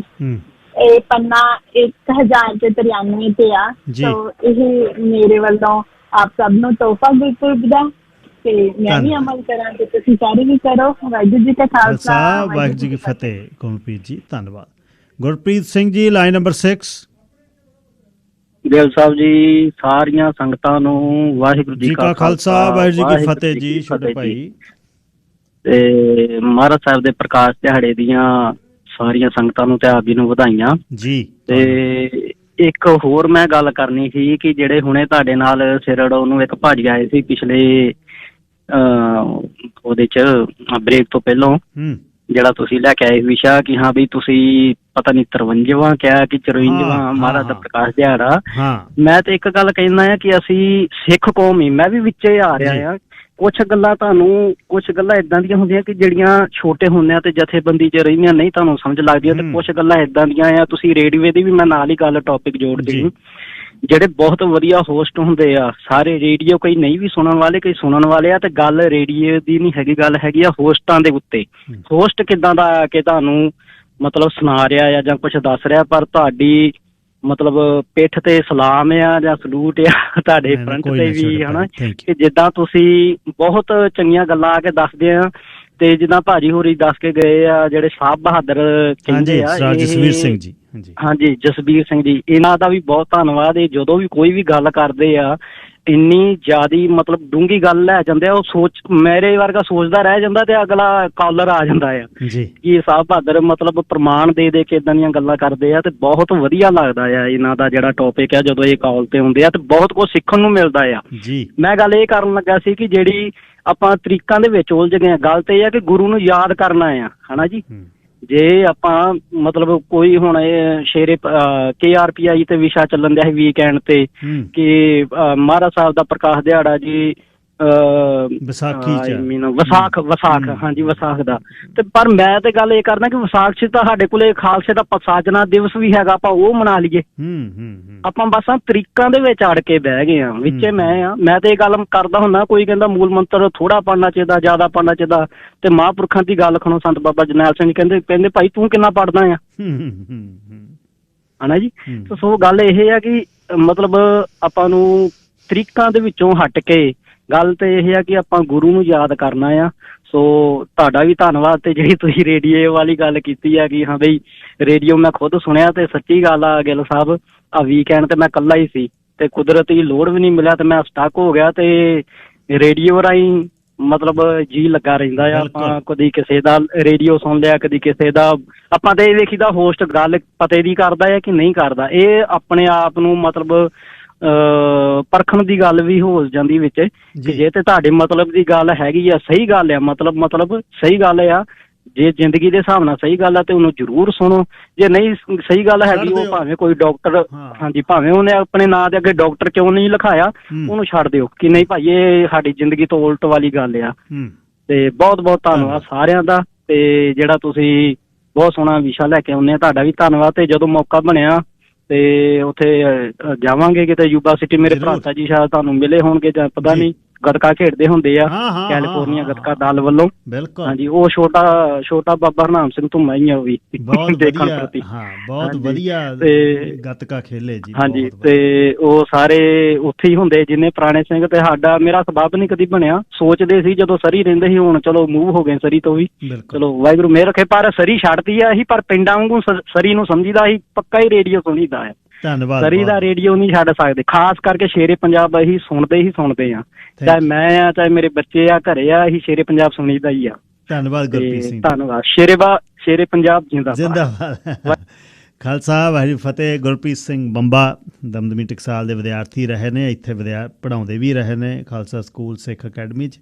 ਬਹੁਤ ਚੜ੍ਹਦੀ ਕਲਾ ਵਾਲੇ ਛੋਟੇ ਭਾਈ ਨੇ। Sukhwant Kaur ji, line number 1। ਹਾਂਜੀ ਭਾਈ ਸਾਹਿਬ ਜੀ, ਸਤਿ ਸ਼੍ਰੀ ਅਕਾਲ ਜੀ। ਸਾਰੀਆਂ ਸੰਗਤਾਂ ਨੂੰ ਮੇਰੇ ਵੱਲੋਂ ਗੁਰੂ ਨਾਨਕ ਪਾਤਸ਼ਾਹ ਦੇ ਆਗਮਨ ਪੁਰਬ ਦੀਆਂ ਬਹੁਤ ਬਹੁਤ ਵਧਾਈਆਂ ਭੈਣ ਜੀ ਤੁਹਾਨੂੰ ਵੀ ਜੀ। ਹਾਂਜੀ ਹਾਂਜੀ, ਤੁਹਾਡਾ ਪ੍ਰੋਗਰਾਮ ਬਹੁਤ ਅੱਛਾ ਸੁਣਿਆ। ਗੁਰਸਿੱਖਾਂ ਸਾਰਿਆਂ ਕਾਲਰਾਂ ਕੋਲੋਂ ਕੁਝ ਨਾ ਕੁਝ ਸਿੱਖਣ ਨੂੰ ਮਿਲਿਆ। ਹਾਂ, ਬਾਕੀ ਇਹ ਜਿਹੜੀ ਸਿੱਖੀ ਆ ਨਾ ਭਾਈ ਸਾਹਿਬ ਜੀ, ਬੜੀ ਔਖੀ ਆ, ਬਹੁਤ ਔਖੀ ਆ। ਕਹਿਣਾ ਸੌਖਾ ਹੈ ਤੇ ਚੱਲਣਾ ਬਹੁਤ ਔਖਾ ਜੀ। ਇਹਨੂੰ ਅਡਾਪਟ ਕਰਨ ਤੋਂ ਬਾਅਦ ਵੀ ਇਹ 'ਚ ਦਾਖਲਾ ਲੈ ਕੇ ਇਹਦੇ ਤੇ ਚੱਲਣਾ ਬਹੁਤ ਔਖਾ। ਦੁਨੀਆ ਡੋਲ ਜਾਂਦੇ ਆ, ਫਿਰ ਵੀ ਮਹਾਰਾਜ ਚੰਗੇ ਆ ਮਾੜੇ ਆ ਤੇਰੇ ਆ, ਹੈਂ ਕੀੜੀ ਵਾਂਗੂ ਡਿੱਗ ਡਿੱਗ ਕੇ ਫਿਰ ਉੱਠ ਕੇ ਫਿਰ ਚੜ੍ਹਨ ਦੀ ਕੋਸ਼ਿਸ਼ ਕਰਦੇ ਆ ਹਰ ਵੇਲੇ। ਜੀ ਜੀ ਜੀ। ਤੇ ਬਾਕੀ ਮੈਨੂੰ ਤੁਕਾਂ ਹਮੇਸ਼ਾ ਹੀ ਬੜੀਆਂ ਅੱਛੀਆਂ ਲੱਗਦੀਆਂ ਜਿਹੜੀਆਂ ਭਾਈ ਸਾਹਿਬ ਜਸਵੀਰ ਸਿੰਘ ਜੀ ਬੋਲ ਕੇ ਕਿ ਰੀਸਾਂ ਕਰੇ ਤੇ ਨਾੜੀਆਂ ਜੋ ਸੇਵੇਂ ਅੰਦਰ ਖੜੀਆਂ। ਅਸੀਂ ਉਹਨਾਂ ਗੁਰਸਿੱਖਾਂ ਦੀਆਂ ਰੀਸਾਂ ਨਹੀਂ ਕਰ ਸਕਦੇ। ਉਹਨਾਂ ਦਾ ਸਾਨੂੰ ਕ੍ਰਿਟਿਸਿਜ਼ਮ ਆਲੋਚਨਾ ਕਰਦਿਆਂ ਹੀ ਨਾ ਕਿਤੇ ਸਾਡਾ ਅਸੀਂ ਆ ਜ਼ਿੰਦਗੀ ਖੋਹ ਲਈਏ ਤੇ ਅਸੀਂ ਇਹ ਮੌਕਾ ਸੰਭਾਲੀਏ। ਗੁਰੂ ਗ੍ਰੰਥ ਸਾਹਿਬ ਜੀ ਬਹੁਤ ਔਖਾ ਖਜ਼ਾਨਾ ਸਾਨੂੰ ਮਿਲਿਆ ਤੇ ਆਪਣਾ ਜਿੰਨਾ ਵੀ ਜੋਗੇ ਹੈਗੇ ਇਹਦੇ ਚੋਂ ਕੁਛ ਲੱਭ ਲਈਏ ਤੇ ਆਪਣੇ ਆਪ ਨੂੰ ਸਫਲ ਕਰ ਜਾਈਏ ਇਸ ਮਨੁੱਖਾ ਦੇ ਹੀ ਨੂੰ। ਗੁਰੂ ਨਾਨਕ ਵਾਹਿਗੁਰੂ ਜੀ ਕਾ ਖਾਲਸਾ, ਵਾਹਿਗੁਰੂ ਜੀ ਕੀ ਫਤਿਹ। ਧੰਨਵਾਦ ਭੈਣ ਜੀ। ਸਰਦਾਰ ਦਲਜੀਤ ਸਿੰਘ ਦਿਓਲ ਜੀ, ਲਾਈਨ ਨੰਬਰ 2। ਸਤਿ ਸ੍ਰੀ ਅਕਾਲ ਗਿੱਲ ਸਾਹਿਬ। ਸਤਿ ਸ੍ਰੀ ਅਕਾਲ ਦਿਓਲ ਸਾਹਿਬ।